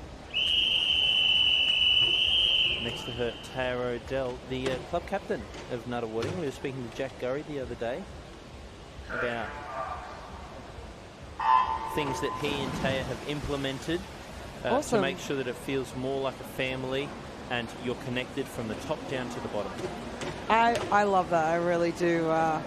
Jack Gurry, one of the quickest turnarounds from retirement I think I've seen in swimming. Did he retire? Swimming Victoria announced that he retired on the newsletter. Don't know how they got that information, but he was racing the next day, which was a nice, funny one for Jack. He just wanted to let everyone know that he hadn't actually retired. I think I can one-up him. Oh, I think I can. You got a quicker one? My last swim was the 400 IM at trials. I missed the final. I was 11th. I thought you retired. And I'd retired. And then someone pulled out of the final and I got in. So literally 5 hours. Oh, okay. After So I was you crying in the back of my car about my retirement, I was then swimming again. I didn't find out until about 45 minutes before my race. So the adrenaline was pumping. I was second after the turn at the national trials, getting ready for the world champs. Could this be a more world-class swim right here? Oh my goodness. I don't know. Sub 110 in heats of Metro Championships for Lily Kosh. 109.21. Cap was starting to come off there for Taya O'Dell. Didn't slow her down too much. 114.80. She'll easily be in that final, whether or not she's one of the ones racing in the finals or not. We'll see. We'll find out. And then Amelia Otto finished in third at a 116.71. Now on to the men's.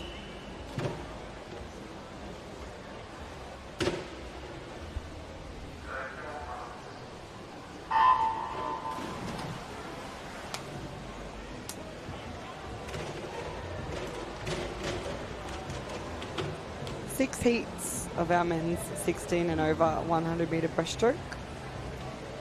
This is event 104 on our program. Ever so close to wrapping up our heat session for our third and final day of the 2025 Mattioli Victorian Metropolitan Championships. Still held on to it.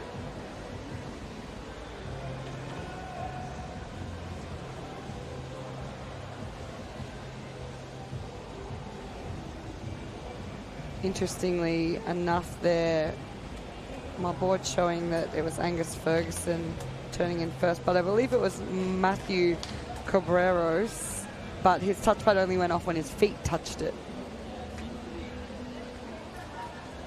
Yeah, there seems to be a bit of a problem with some of these touchpads. You know, as I said, touchpads are meant to be, if you generate a kilo of pressure onto the wall, that's when they should trigger. So actually, there's a very famous race back in 2008 with Michael Phelps where an athlete got his fingers onto the wall first, but Michael got the palm of his hand onto the wall before he did and won by 1/100th of a second. So we just seem to be struggling a little bit today with making sure we have clean touches on the touchpad. But I think they were all good there for the finish. It looked really solid on the finish with Matthew touching in first in a 117.80. Once again, just waiting for one of the previous athletes to grab their cap out of the water. But we're ready to go and underway now for the next heat.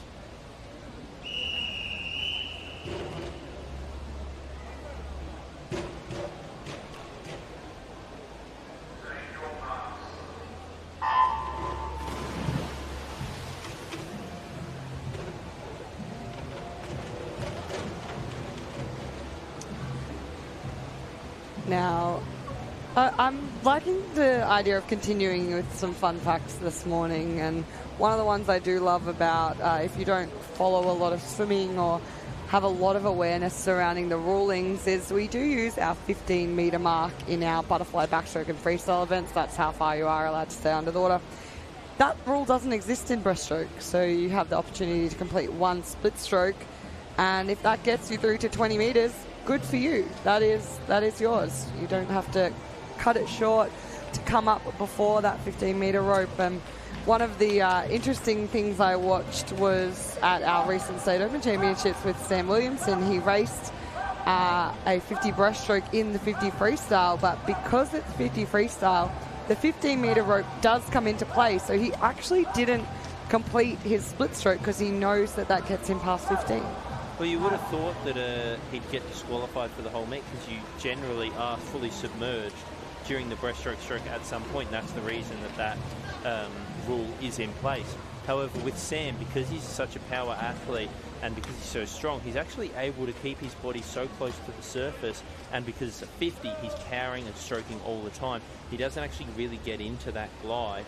So I'm assuming the time was able to stand, like he didn't get disqualified for it. So very smart use of his ability there. And it was a little bit of a fun thing to watch for our viewers, I'm sure. It's not often you see someone swimming breaststroke in a 50 freestyle race. You say fun, I would call it psychotic. There was someone I knew that used to do a 400 butterfly at the distance meet, so instead of freestyle, they did butterfly. I believe Ruby Halliday, who's in the program, it was her brother Thomas Halliday. You know, I am not surprised by that. Yeah, bit of a weird cat. What's the most niche name you know from back in the day? It's like, wow, this person was a good athlete, but people today would have no idea who they are. Oh, you're really pushing my brain there. There's one that I mentioned last night that Jordan Merrilees knew was Benno Negri. I love Benno Negri. Oh, he's such a and sweet Dante, soul. The whole family, Yeah. Seba. Yeah. Lovely people. I went with Benno on a trip to America. We were part of the Victorian team that went over there. And then the Australian team a couple of years later, actually, him and I went as well. This is a close one. Really nice swim out in lane 1 from Lachlan Gilbertson. Seen his name before in the program. 16 years of age. Are we on? He's really happy with that he's one. given the point. Did he get it?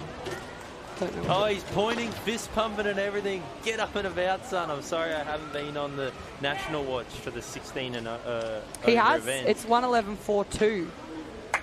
Yeah, boy. That's it. Get up on the lane rope. Let him know. Yes. Very happy there, Lockie Hell Gilbertson. yeah. Congrats. Enjoy your I have trip to no Brisbane. idea what anyone else did in that race. Don't even know. Lucas Chan was second, 1:12.58. Dylan Skinner in third, 1:12.77. Thanks to our production team at Big Voice for carrying us with some graphics there of the results. Good to see it. All right, heat 4. This is where we get a little bit faster, only 6 heats. Top 30 athletes in the water. Felix Drossel de Bruin in lane 4.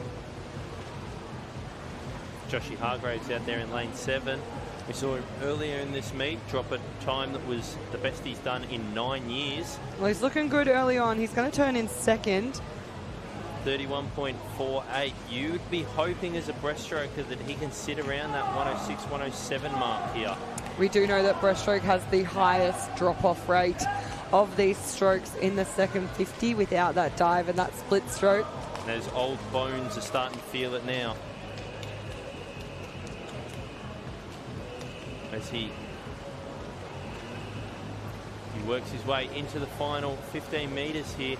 Felix Drossel de Bruin is going to touch first in a 105.34. Unfortunately, just a bit of a drop-off there from Joshy Hargraves, back in at 38.08. We'll need to improve that one. But the majority are very good swims there.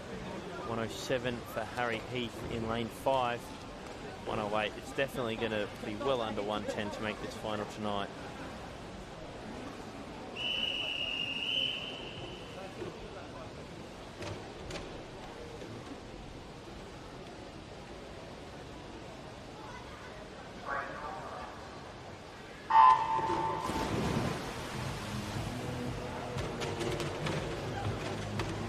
We watch Heat 5 get underway. It was a really long underwater there from Sam Matheson. We saw him do a really great 200-metre breaststroke. He's got that really long stroke that we've spoken about, that ability to extend out into that full streamlined position. In the 100, we don't want to be holding it quite as long, but you still want to make it into that alignment every single stroke, and he does a really good job of that. He sits very high, so he gets up nice and vertical, like Christian Springer used to back in the day. So nice turn there in a 31.66. It's obviously so many different ways to do a breaststroke. It's one of the most unique strokes, and what happens above the water isn't necessarily what happens below the water. Just because it might look odd doesn't mean it's inefficient. Obviously, swimming is all done below the water. It's called recovery on top of the water, just because it's not the part that's propelling you forward. Going to be a very good time here. Solid. 106.83. Second goes to Max Malone, 109.03, and then third Jack Gonzalez, 109.60. He had one of the fastest second 50s in the pool there. So good to see him coming home with that speed. Stuart Darcy, how old is he? Darcy Stewart. Darcy Stewart, damn it. Two first names, they always throw me. How old is he? 16 years old.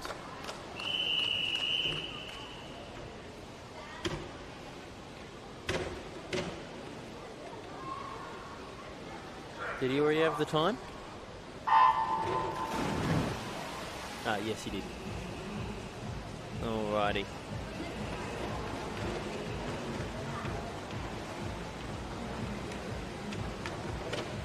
Ladies and gentlemen, I don't want to freak you out too much, but we've only got one more page after this. Here we are in the final heat of the 100-meter breaststroke.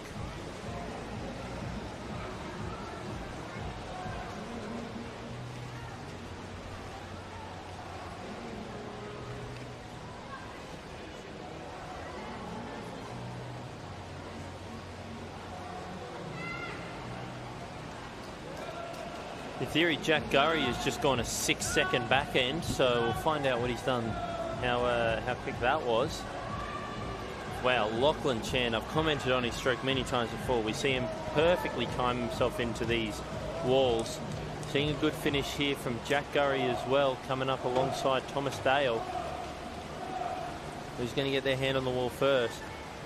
Jack coming from 6th up to 3rd, made up over half a second on Thomas there. The rest of the field just dropped away a little bit. Eugene 2 there in lane number 2. Coming in 4th position. Lachlan Chan, 104.81. Is that going to be the fastest into tonight's final? Very well could be. We will move on to the girls 11 and under 200-meter individual medley. 4 heats in this event. This is the final time a medal will be handed out in the morning, and what better way to do it than with a 200 IM, combining all the skills together.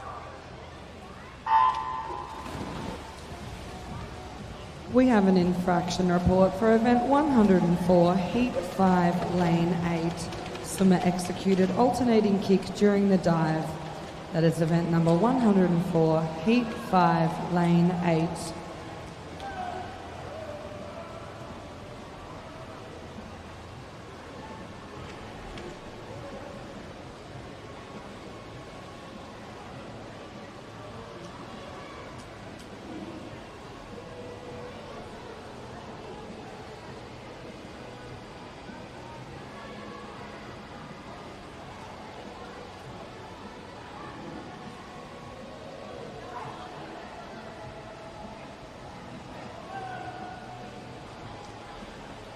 Unfortunately, having to read out another infraction report there. I've always said sometimes you bada bing, sometimes you bada boom. Yeah, unfortunately on a little bit of a roll with those today, but that's okay. Day 3, it's sometimes going to be a little bit easier to make mistakes. And anyone who gets upset at any official for just doing their job, you know, these guys are making sure that it's a nice, even, fair playing field. You know, we wouldn't be able to run any of these competitions without these officials, so a big thank you to them. Also, one final shout out to Albert Park Cake Gallery, who was able to feed them yesterday brought in a couple of cakes for them to try, and they thought they were absolutely lovely. So if any of you parents are out there and go, far out, I've got to drop my kid off at a meet on Saturday and then got nothing to do for 6 hours until they swim a 50 breaststroke, you can head over. It's down Dundas. Is it Dundas? Or it's near Dundas and Fawcett, along there. Highly recommend you give them a go. Nice little bit of cake. And the owner is a mum of one of Victoria's own great swimmers, Catherine Petrie runs her little shop there. One of Victoria's newest Olympians. Yes. The newest Olympian from Victoria. Any other new Olympians this year that didn't go previously? Did Sam go in 2020? No, he didn't. Wouldn't have. So Sam's won. I think it was just Sam and Will. Obviously, Cole went for para. I'm trying to think if there was any more able-bodied swimmers. As we quickly turn our attention back to the race at hand in the pool, it is Anne Dieppe over in lane 1. She's led start to finish. She's being a little bit challenged by Alyssa Kostopoulos here. Down this final lap, Alyssa making a late run for the finish. I think Anne will just hold her off at a 3:01.01. So close to breaking that 3-minute barrier, but a massive, massive drop, 12-second personal best. Well done. Alyssa in second, 3:01.50. And it will be Gia Yu who finishes in third at a 3:05.57. Some good PBs there. We're looking for the next heat to try and get under that 3-minute barrier, and I can almost guarantee you it's going to happen. You know why? Because I can feel it.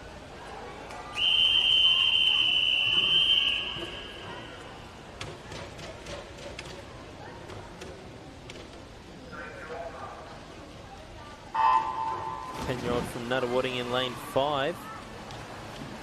And that we also have another 10-year-old from Nuttawading in lane 8.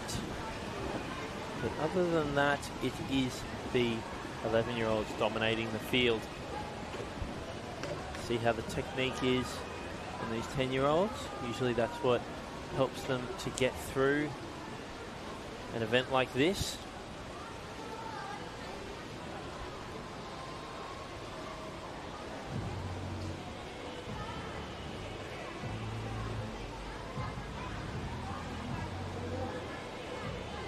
As we've spoken about earlier, especially when we're talking to Jack Gurry before his 200 individual medley, the main plan around a 200 is to use your strengths, but the simplest way that they suggest you do it is easy speed in the butterfly, high rate, high rotation in the backstroke with minimal legs, then breaststroke is a leg dominant stroke. So you then want to use the legs, power into it, and then just whatever you've got left in the freestyle. Get really up there competitive, find someone to race even if it's yourself, and go ahead with the swim. I really like the kick here actually from lane 6. Who is that? Lucy Olsen. Yeah, Lucy, beautiful backstroker from the Melbourne Swimming Club. She's going to turn in first now. Oh, having a look during this breaststroke. She had 2 looks to the right on her first 2 strokes. These girls, they are only 10 and 11 years of age. I mean, we do have to keep that in mind. But as you're saying about the breakdown of the race, we did get to talk to Jordan Merrilees about how to get that rate up in backstroke and doing a lot of pull and really utilising band work. I'm also a bit of a fan of band work over paddles for pull because the band actually makes athletes really focus more on their core and that ability to keep their hips up high, otherwise it's going to be a lot harder. And then really good sets around medley, I think. Not so much, you don't really need to work on the butterfly as much. I think sort of just little bits and pieces when you're feeling fresh, the same way you would come into an IM, but then lots of backstroke pull work and lots of breaststroke kick work. Very important. I remember being over in America and Wayne was talking to one of the American coaches over there. He went, all you need this kid to do is just work on his breaststroke kick. And then I proceeded to spend the next 4 years not working on my breaststroke kick.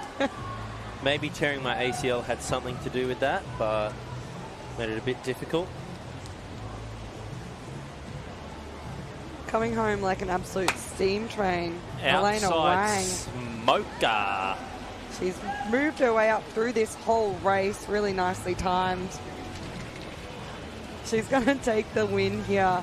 2:58. We've seen two girls go under the 3-minute barrier. I told you it would happen. People really doubted me. Exciting. 38 seconds on that final From 50. heat 2. Both. Lucy Olsen there, also under the 3-minute mark. And then third was Christine Chi Vuong. We love it. We love it. What do we love? It.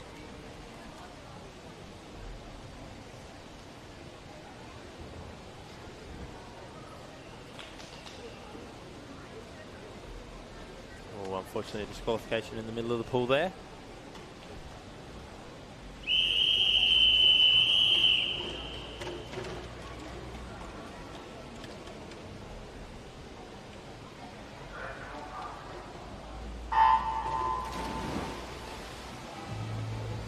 We have an infraction report for event number 105, heat 2, lane 4.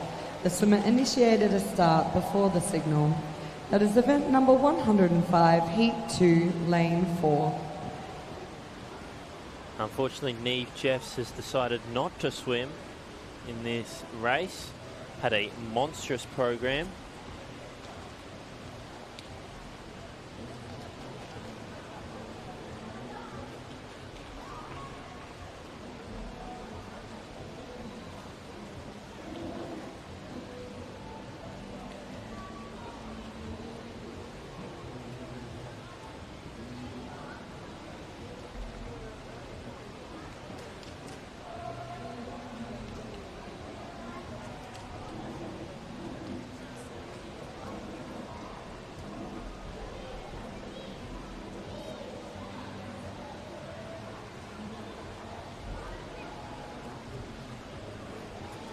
Alrighty, here we go, here we go. Satellite radio.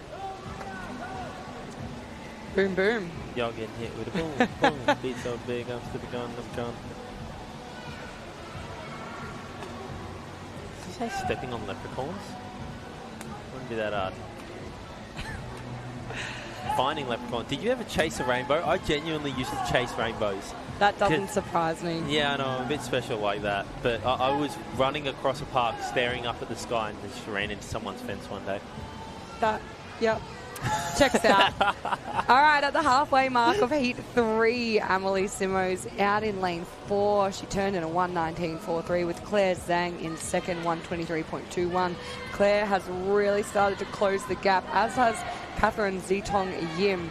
Okay, so those girls really starting to come up alongside Amelie in this breaststroke leg. We know that this can have a lot of impact. The more distance in front you can get in the breaststroke, it's almost doubled as we come into the freestyle. So you want to have that advantage.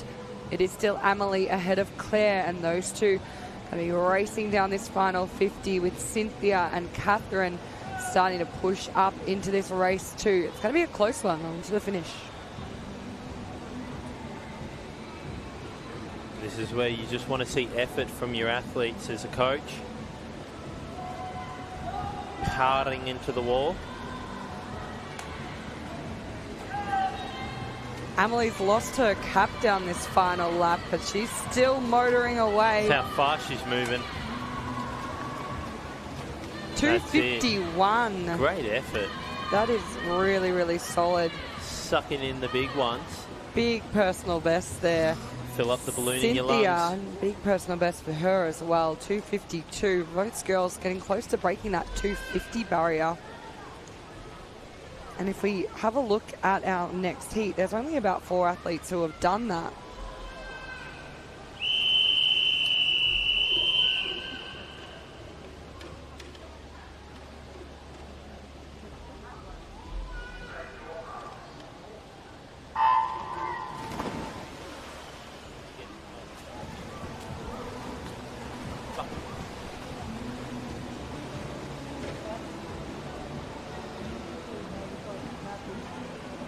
So our girls in heat 4 are underway. It's our final of the 200-meter individual medley for 11 and unders. This is where the medals are handed out. With a quick start in lane 1 by Ali Wang. No surprises. She won the 100-metre butterfly in this age group. Amber Liu goes through in second. And it's Angelina Shang in lane 6 who's turned in third. Watch out for Victoria Dang in this backstroke, as well as Cadence Power. Kahika Lewis both really strong in this particular leg of the IM. As we've just seen Victoria shift from 4th into that first place spot, and she's not slowing down anytime soon. She's had a great weekend of racing.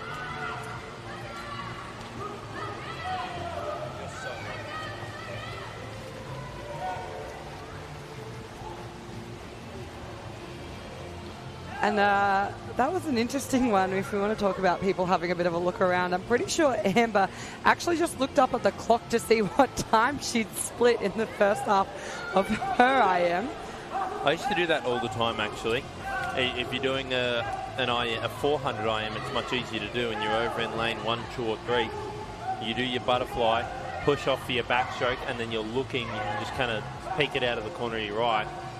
The best place to go is New South Wales, because they have it up above the blocks, but at the 50-metre end. So you do the turn for your backstroke, and I went, okay, I need to be 131 at this point, and you are looking at it and it says 134, and you go, oh no, this is going to suck. Yeah, I wouldn't really be encouraging people to look up at our board. But if it's there, it's a little bit out of the way. It's behind the athletes. Also, I don't know if you're actually allowed to, because you're not allowed to use any form of pacing. So, for instance, if there's a clock on the side of the pool, there used to be... Well, are there actually still? I'm going to check right now. But there used to be digital clocks on the side of the pool here, and they have to go and turn them off before competition, because you're not allowed to use any kind of pacing while you're in the middle of a race. No pacing needed here for Victoria as she comes down this final 50. She's going to take out the 200-metre individual medley in a 2:42.44. Amber Liu finishes in second, 2:45.28. And Erin Paris in third, 2:46.17. And those 250 and 251s from before will finish well and truly in that top 10 at 8th and 9th.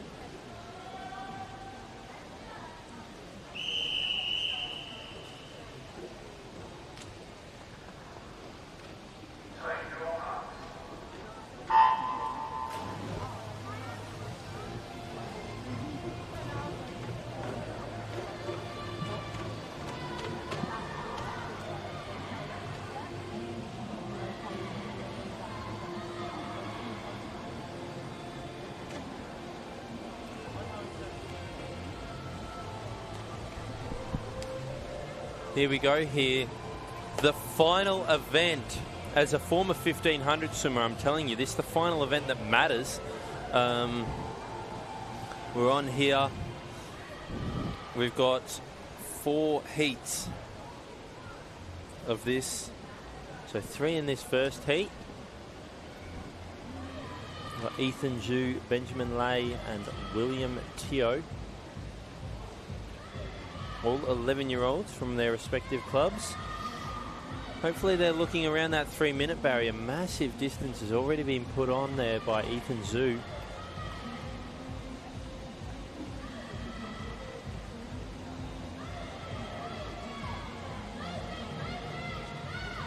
Got some people in the crowd getting up and about right above us. Wanting the best for their kid.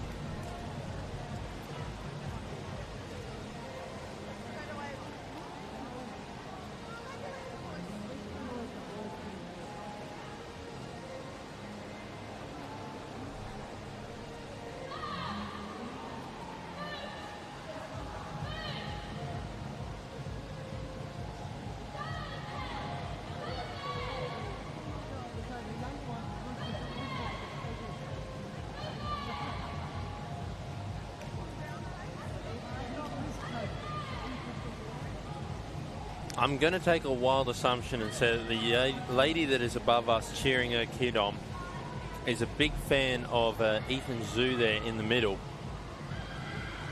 He's having a great swim so far, out there in a 1:27 for that first 100. Ethan is smashing this race. His entry times are 3:13.38.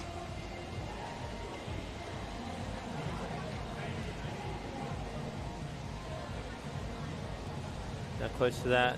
So 1 minute and 1 second for that breaststroke leg. Might be close to that 3:13 time. Struggled on the breaststroke. Yes, certainly can be a little bit of the downfall within, especially the junior athletes. It's a bit of a trickier one to master, the old breaststroke. I'm going to get out from behind the desk and watch the mum's reaction as to whether she's going to be happy with his swim. There goes the 3 minute mark. It's going to be a PB. Under that 3:10 mark. 3:09.31. William Teo, 3:11.50. There are smiles being had. That's good. A 4-second PB is certainly something to be smiling about on day 3.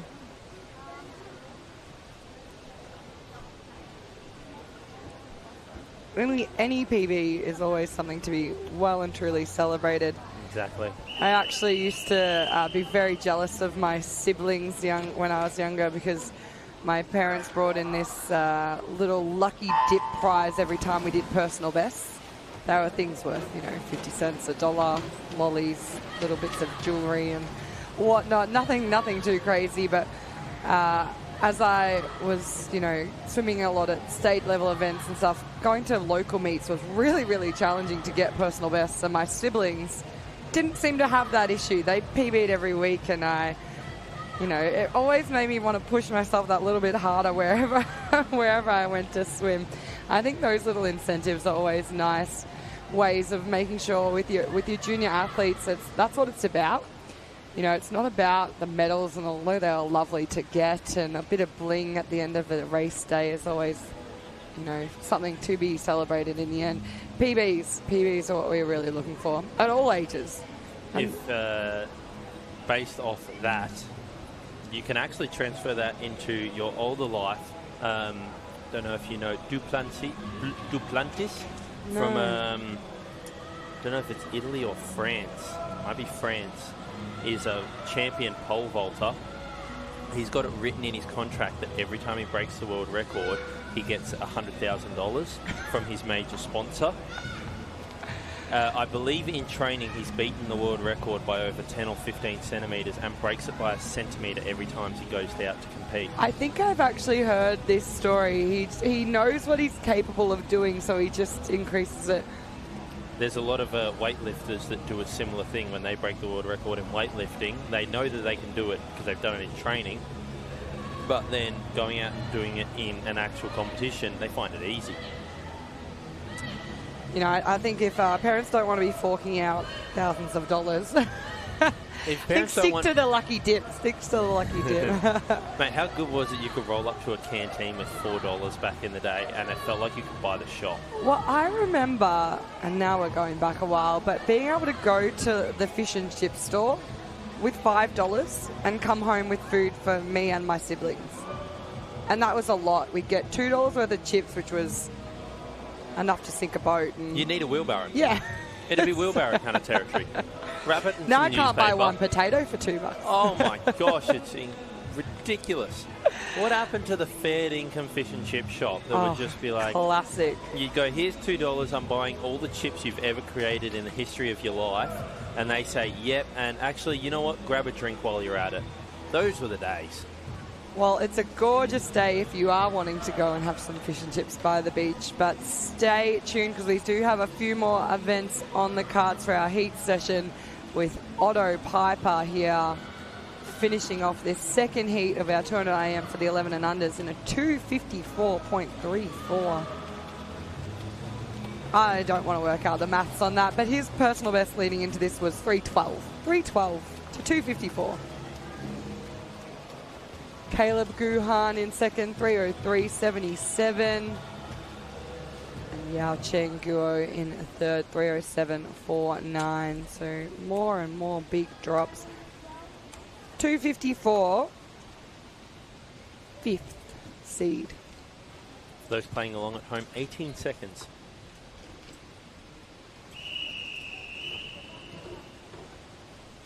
Caleb Smith we've seen quite a few times.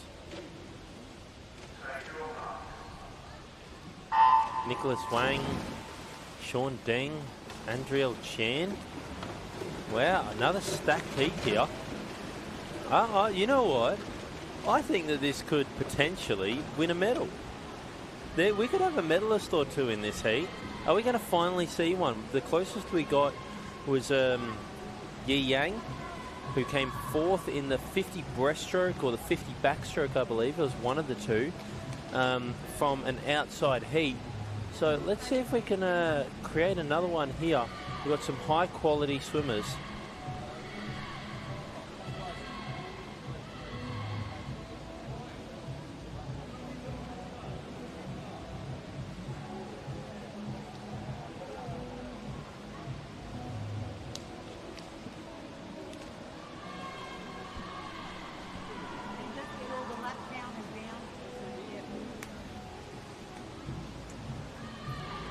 Right, so we've seen a good start there from Andriel Chan.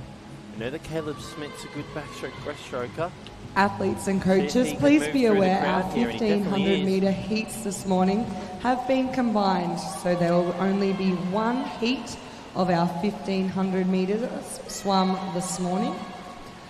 If you have your lap counters, they need to come down to pool deck now, thank you. If you are in the 1500, could we please have all lap counters down to pool deck now? There is only one heat of our 1500 metre event. All right, so that was probably the most joyous announcement that we've heard in the last 3 days. The 1500s have been combined. Both male and female will be swimming in the same race. So we'll be saving ourselves at least 20 minutes off of the finish time here today, which at 8 minutes ahead already, I think we could be finished closer to 1:30.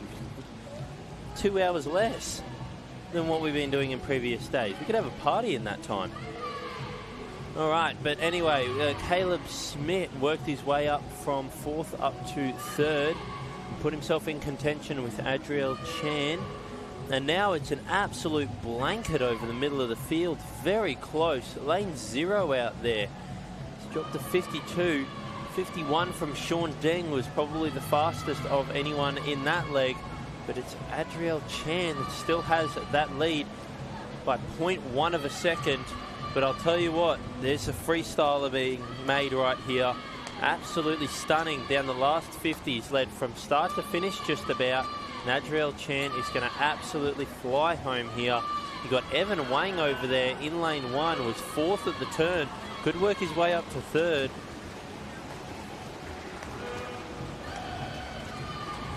$254.55 for that winner. Previous heat was a 254 as well, though, wasn't it? So we could have some really close racing here. Second place there, Ethan Ma in lane 3, 257.46.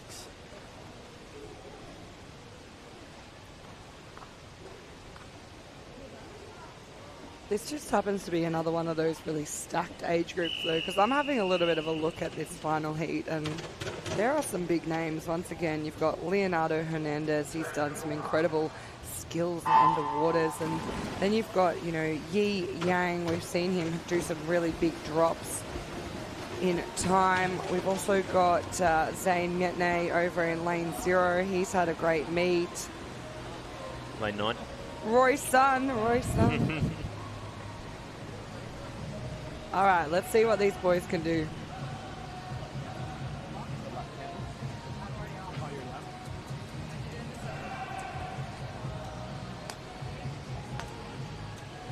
Just ask the left counters to come down again. Yeah. Good start there from Leonardo Hernandez. 36.57. No one in the 30. Oh, there is 2 in the 37. Sorry, I do apologise. Matthew Hugh and Zane Metney. Can we please get all our lap counters for the 1500 down to pool deck immediately? That is all lap counters for the males and the females in the 1500. You need to be on pool deck immediately. Thank you. Money moves being made here by Yi Yang. It was just seeing a bit too much knees unfortunately, from Leonardo Hernandez, and you can see the hand floating across the top of the surface. You need to get that as deep as possible. He's losing half of his stroke in his backstroke, unfortunately, and it's definitely cost him that 2-second lead that he had over Yi Yang. And here comes Yi, absolutely demolishing that back to breast turn. He's almost put a body length just about immediately on Leonardo Hernandez. Out there in lane 0, Zane Metney, been a very quality swimmer so far, been absolutely electric. I commented on his 50 freestyle earlier today where, you know, we just need to work out the timing of his stroke, but generally he's a very good swimmer across the top of the water, and he's making his move here in the breaststroke. Yeah, we saw him do an incredible breaststroke swim yesterday, I believe it was. So we know he's strong in the breaststroke. And then I believe it was him that come third in the 50 freestyle, or he was right up there in the medal. So we know he's going to be strong down this last lap. He's really closed that gap. He's pushed himself up into that silver medal position. But Yi Yang, what a phenomenal split there. 50 point to pull his way out into the lead by 3 seconds. We had a 48 there from Zane Metney out in lane 0, and maybe a couple of 49s here and there. They're a bit far back. That Harvey Huang there in lane 6 definitely got some competition. Now, does he know that Zane Metney's over there? He might have an idea. He's seeing all the splashes. Zane needs to look over and realise that he can't fall too far out of the medals here. Big movements being made by lane 6 and 5 here. They're going to sneak into the medals here. And Matthew Hugh in lane number 3 is going to work up a place as well. Just touched out on the wall, but comfortably winning it was Yi Yang. Very well done by the young man. It's Harvey Huang in second and Leonardo Hernandez in third. And those 254s from earlier sneak their way up the rankings into 7th and 8th. 7th and 8th. Very, very well done. Ladies and gentlemen, this is it. This is it. This is it. This is it. It's like nothing's ever happened. 100 metres freestyle. 1,500 metres freestyle. Now, you are going to see a bit of a difference. Now, what I'm really hoping is lane 4 and 5, they don't interfere with each other too much, because although you might say, oh, they're just kids, they're not going to make that big of a wave, there can be at least something, some kind of, you know, effect had from lane to lane. And you see it very much back in the old days. But if you had a swimmer swimming one way and another one going the other, the waves would sometimes interfere. I believe it might have been the favourite, maybe back in the 1980 Olympics or something along those lines. An athlete was doing butterfly, winning, turned around for the second 100, and her first breath was actually a lung full of water because an athlete was swimming the other way, cost her a gold medal.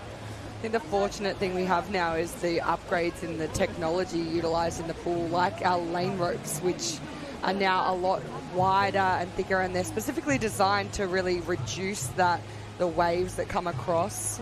They're actually designed to push the water directly down, so it doesn't affect any athlete going from side to side. It comes into the side of the lane rope and pushes it down. And that's also the interesting thing to call out. We call them lane ropes. They're not ropes anymore. Well, there's a rope in there, under there somewhere, but it's actually made of metal. Back in the day, it was literally just a piece of rope, the same kind of rope you'd use to tow your car. You're towing cars with rope? You can. Or a boat. There you go. Yeah. Anything's possible with rope. Rope and duct tape, and you can fix the world. I'm a big believer in the duct tape one. Yeah. All right. A lot of these boys have gone out very similarly in speed here in the 1500. The first 100, it's almost a throwaway 100, really. You want to be, you know, sitting comfortably, and then it's from here that we need to find that consistency. You want to find it as early as you can. You don't want those splits to be going here, there, and everywhere. The best 1500s, I sort of look at it like a bookshelf. You've got your 2 bookends, and then every book, you know, you want them all the similar size. They're going to look really nice in your shelf. Yeah, don't read them, just look at them. It's all about aesthetics here. Exactly. But your bookends are your first and your last 100. They tend to be that little bit faster. The last one, because you've going to give it everything you've got left. If the race is on, you're really going to try and lift. And the first one, because 1, you have the dive, but 2, there's that little bit of energy and excitement before you settle in. The middle ones must be the same. the same, and it's going to be really repetitive and probably really boring at training, but that is where your training comes into play. I'm sorry, I really don't like what they've done here with Lily Lynch in the middle of two boys that are up next to each other. I don't know why they couldn't just move her over into lane 3. She's going to have both of their waves coming back at her as she goes through, and that's going to happen for the rest of the race. I think it just would have been way smarter to move her into lane 3. Or is Casey Brand's in lane 3. Sorry, I do apologise. Still put Casey in lane 4. She's got a good race going on there. Sorry, I do greatly apologise for that. Very close race there between Casey and Jacob. You know, I'm of the opinion as a female athlete who did a lot of these 1500s, I actually used to love it when I was in with the boys. So I think there's that extra layer of competition, especially at this sort of 13, 14-year-old age group. If I could just target one of them to try and keep up with that little bit longer, or if I had the opportunity to even beat one of the boys, it was always kind of that exciting moment in the race.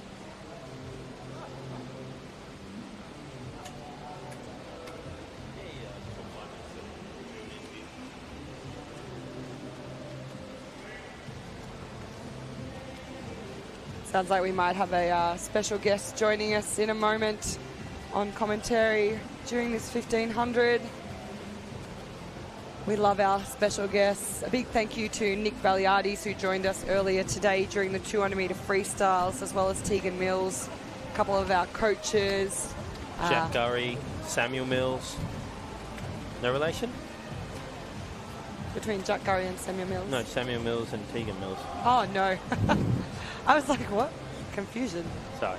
It's the end of our heat session. Yeah, and I'm sure that so many people are sick of listening to us at the moment. Now, I just wanted a very, very quick overview from the man, the myth, the legend, someone that's been around long before I was here and will be around for long after I'm gone. We've got the great Nick Baker here from Swimming Victoria head office. Now, Nick's a bit of a seasoned professional on the mic these days. We got him on at our state open championships. You know, I think you're pretty comfortable behind the mic. Well, I hope comfortable on the mic. I can't even get it. I need adjusting, don't I? Technical difficulties, and I've been in here about half a second. It's been worn by a few people who are a little bit smaller in stature than Nick. Yeah.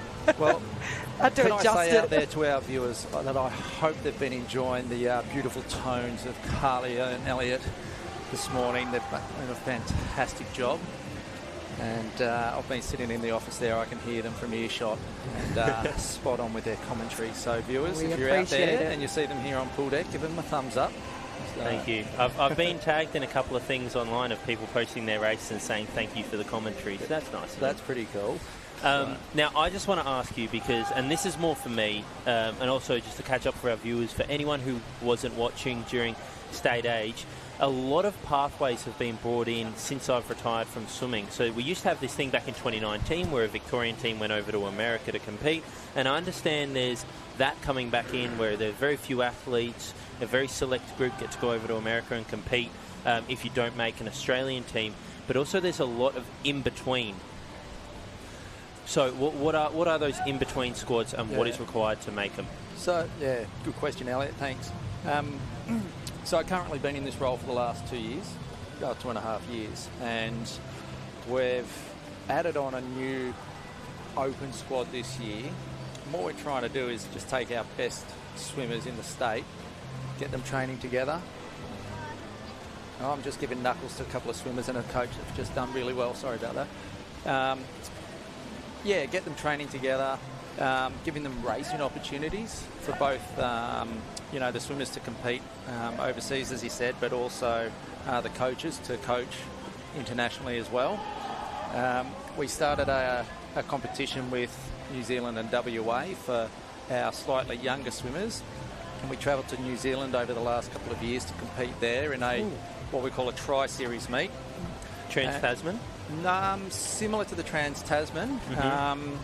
When we came out of the 2 years, there was a huge gap and probably underestimated how how Victoria was affected, with After COVID. with not competing, and so this was like a stepping stone to, because they took away our state teams, which was Swimming Australia led initiative, and this was sort of like a next stepping stone for our kids to get the experience and competition practice.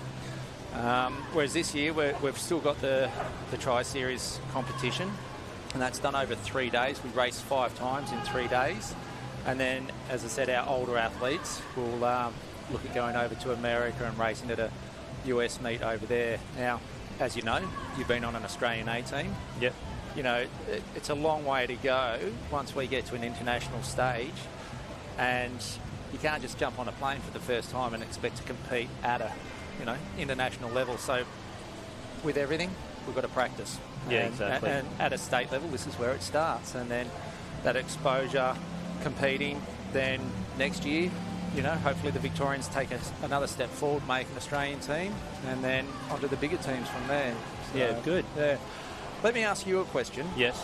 How did you find your experience, and maybe explain to people what the Australian A team is and where you went and what you did? So they call it the Australian A team, but it is the B team, quite literally. So what you have is you have certain times you need to hit and a certain criteria. You need to be finishing in the top 2 in your event and hit a certain time in order to go onto the Australian team and represent the Dolphins. So that's representing the Australian Dolphins. You get a pin number. Such an honour to be able to do that to anyone who has. Now, the Australian A team is people who are within either 2% or 3% of that time. And so I got quite close quite often. So I have done 3 trips over to America, 1 with Victoria, and I've done 2 with the Australian A team. And they're just incredible experiences. You do like a week or so training camp leading into the competition, and then you do this 6-day competition off the back of it in America, facing international athletes in different pools, in different environments. And as I've spoken about during the competition, self-marshalling was a thing they did over there religiously. Like going into a room and sitting down for 20 minutes wouldn't even fathom to them. It is the whole meet runs on time. If you're not there for your competition, that's it. That's your problem. And it's on the responsibility of the athlete. So I do really like how we've changed that in the last 5-10 years to be more like the Americans. And I've been speaking previously, Rowan Taylor did a lot of work over in America with... Rowan Taylor being our head coach of Australia. Exactly. So he did a lot of stuff over in America before coming back to Australia. Now, for me personally, on those Australian teams, made friends, incredible memories, and just going to America was, lovely. I got to experience America in a great way. And, getting to make new friends who are also high-quality athletes from different states you might not have spoken to previously. I'm not going to talk to a random 100 freestyler from Queensland, but when you're training in the lane next to them in a refined pool to yourself, it's absolutely stunning to realise who you meet. And some of the people that have been on that team have then gone on to the Dolphins team. Most notably, Kai Taylor is the first person that pops to my head. David Schlicht has been on that team and has gone on to represent the Dolphins. So you've got quite a few people in that environment that then seek step further up into the exactly. The and so these programs that you're doing are exactly like that next stepping stone. We're underpinning the like the Australia A team. Yes. B team, if that's what you want. That's what we want to call it. And it is. It's all. The more I've been working in this role, it's how much can we educate the coaches? How much can we support them? There's, I think, first and foremost, and then second of all, the athletes, because without the coaches being in the right place, the athletes aren't going to be in the right place. And when I say that, I refer to, training cycles. Are they prepared properly? Have they, had the correct testing throughout the cycle, throughout the season? And then, i.e. performing at a metro level like this, performing at a state level, and then up to a national level as well. So, if you don't mind me asking, so we're talking about, people who are just below that Australian A team. We're then sending over people just below them. What about a lot of these 12 and 13-year-olds that aren't there yet? What are they looking for, and any parents that might be listening to them? Yeah, kind of a little bit similar. We don't necessarily take them away for a competition, but we select a team off our age-long course, which was in December. And what we'll do is we'll have a squad of our best 12 and 13-year-olds, and that's what we call the junior talent. They'll have 3 to 4 sessions throughout the year, and within those sessions they'll be like a bit of a screening for their mobility and strength. Yep. They'll also be sit down, have education pieces with the parents on their nutrition, how to handle race days. We'll put them through skill sets with respect to refining their technique. And then at the end of the year, as we get closer to December, we'll revisit any of the testing that we've done to see if we've made a significant shift in their, whether it is their flexibility, in their technique, in their, timetabling, like with school. They get up, they train in the morning, then they go to school, and they come back, they train. Are they coping with that? And if we haven't made a shift in the right direction, why not? Yeah. So that's the kind of things we're doing with our junior athletes. The next level up, it becomes a little bit harder. If you want to stay into what we call the Pathways program, you basically have to win, top 8, top 10 at nationals. Okay. Yeah. And this is what we refer to as the Marlin squad. Is that age group nationals? Or yeah, open? age Yep. nationals, yeah. And we'll probably have about 22, 24 athletes be selected for that squad. We'll go away for a training camp, but again, exposed to more high-level testing, where this year we did a session where, we came in, we did a absolute race pace set, and then we got out of the pool and we took their lactates, okay? And then we got the athletes to get in and swim down, come back and took another lactate. And it was an education piece to say, right, well, you do your normal swim down, come back, because we'll know whether your swim down's working or not. Yeah. Okay? And then all of those results were sent back, the coaches were there anyway, but distributed back to the coaches. But now, after that one session, I was speaking to Dan Gill from Nunawading, his athletes have responded so well to that. Yeah. And the ones that were there doing that test, he got to come back and actually talk to the rest of his squad on what they did, what they took away from it, and the importance of, proper cool down. So that's just one example of some of the testing that we might do throughout the next 12 months. Well, you can see that if there's a trend that is relevant over all the good athletes, then you want to give that to those aspiring athletes that want to come up as well. So it's not just about we're paying attention to our best athletes and that's it, everyone else is excluded. Yep. It's about giving the coaches something that they can improve on to make all the athletes better in the squad, and therefore make it a more fun environment for the athletes to be in. That's it. I'm going to go back to America and the importance of swimming. Sports, but swimming especially does offer huge opportunities, right? Mm-hmm. One of the things Americans have got is the college system, the collegial system, and that's in short course racing, short course yards, right? So smaller than 25 metres, but 22, 23 metres or so. Yep, correct. Still with a 15-metre rope though. Correct. Yeah, which is really odd. Yeah. Your skills are really important. If you don't have good skills, you can be as strong as an ox, but still not swim as fast. All right? But yet, the athletes over there can get full scholarships to very competitive swimming schools. So therefore, the emphasis on good skills is critical. And I feel we're lacking that here in Australia a bit. So this weekend we've got coming up, we're actually turning one of our pools, our private, one of the private schools, Camberwell Grammar, and we're taking the top 2 squads in the Pathways program, plus a couple of other open-aged athletes, and we're going to race them in a 20-metre pool, so even shorter than the short course yards. Wow. Yeah. So very short, sharp events where you're going to be completely exposed if you don't have good skills. So we're going to trial that this week, next weekend at Camberwell, and see how that goes. And if it comes off the way that we want, then hopefully we'll see a bit more racing like that as well. Is it going to be something like 4 laps, or are you 5 still lap going to do 5 100? laps? I would love to see. So correct, like 5 laps, 100.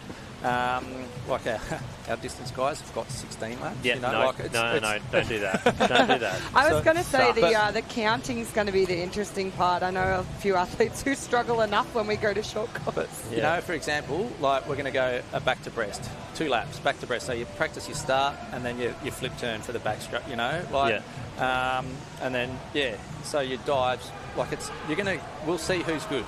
Okay, so I really liked it. I really like. liked the way that Swimming Victoria, because with all due respect, it just felt a bit, kind of just getting through it, especially, and that was most likely because coming out of COVID, there were so many more big things that needed to be addressed rather than just, these kind of programs. But I always wondered where that squad went. That squad that I made back in 2019, the Victorian one that went away. Yeah. You had one that went to Singapore, and I think that was mostly due to Matt Temple and Bowen Goffer on that team, and they wanted to race Joseph Schooling, didn't they? Yeah. So although the others didn't have the greatest of competition, you got to race Joseph Schooling immediately after that Olympic gold medal. But because you had all those teams, and then I just basically wondered where they went. Well, like as we said before, after the lockdowns, everything was stopped, and then, if you're going to invest a huge amount of money to travel overseas, then you've got to get a return. Yeah. And to be honest, the last couple of years we haven't been there. No. But our better swimmers, sure, they've been, competing with Swimming Australia, but we've got this massive gap that we have to try and bridge, and we're bridging it, and we're getting there. So, this year should be a big year for us. I really like the way that this is moving. This is going very well. So. Yeah, some really incredible things happening within our Pathways program as we watch Oliver Searley. He's ran away with this final 100 in the 1500-metre freestyle out of the first heat of boys. Remember, the top 10 will be coming back later on today to race in that final, but his time there, 18:50 flat. It's a really, really impressive time. 8-second personal best for Oliver. Onto the wall in second for these boys. 19:00.50 for Thomas Kiam. And we're just looking at another 10-second drop. 10 seconds off. Wow. Big efforts from the boys. Very impressive. Our leader from the females now, Casey Brand, getting that beautiful sound of the bell, signalling 100 metres left to swim. I think is that Piper Hall? Yeah. Oh, my apologies. I'm one lane away. So Casey Brand coming into finish for the girls. So she will be the leader after the heats, 19:40. How does that stack up? Because the coach has already been giving some claps over there. Liam Fisk, he's got a smile on his face. Okay, here's a good one for us. Her entry time. Don't tell me it starts with a 2. 21. 21:06. That is huge. Wow, that's just stat padding. That's 1 minute 26 seconds.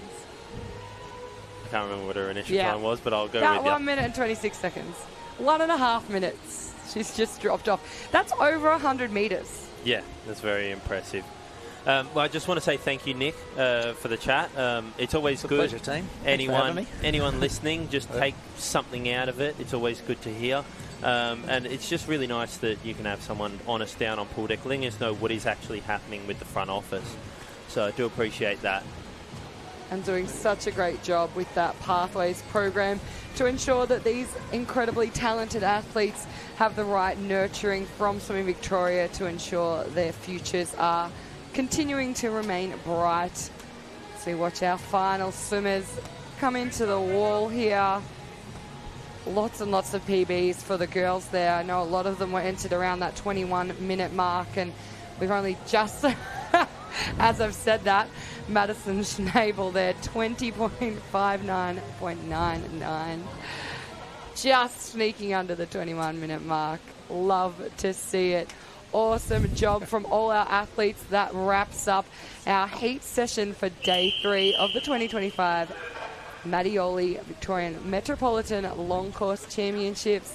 Thanks so much, Elliot. We look forward to welcoming you back at 5 o'clock for our finals tonight. Thanks, team. Thank you. Right. Half an hour early. How good was that? Woo!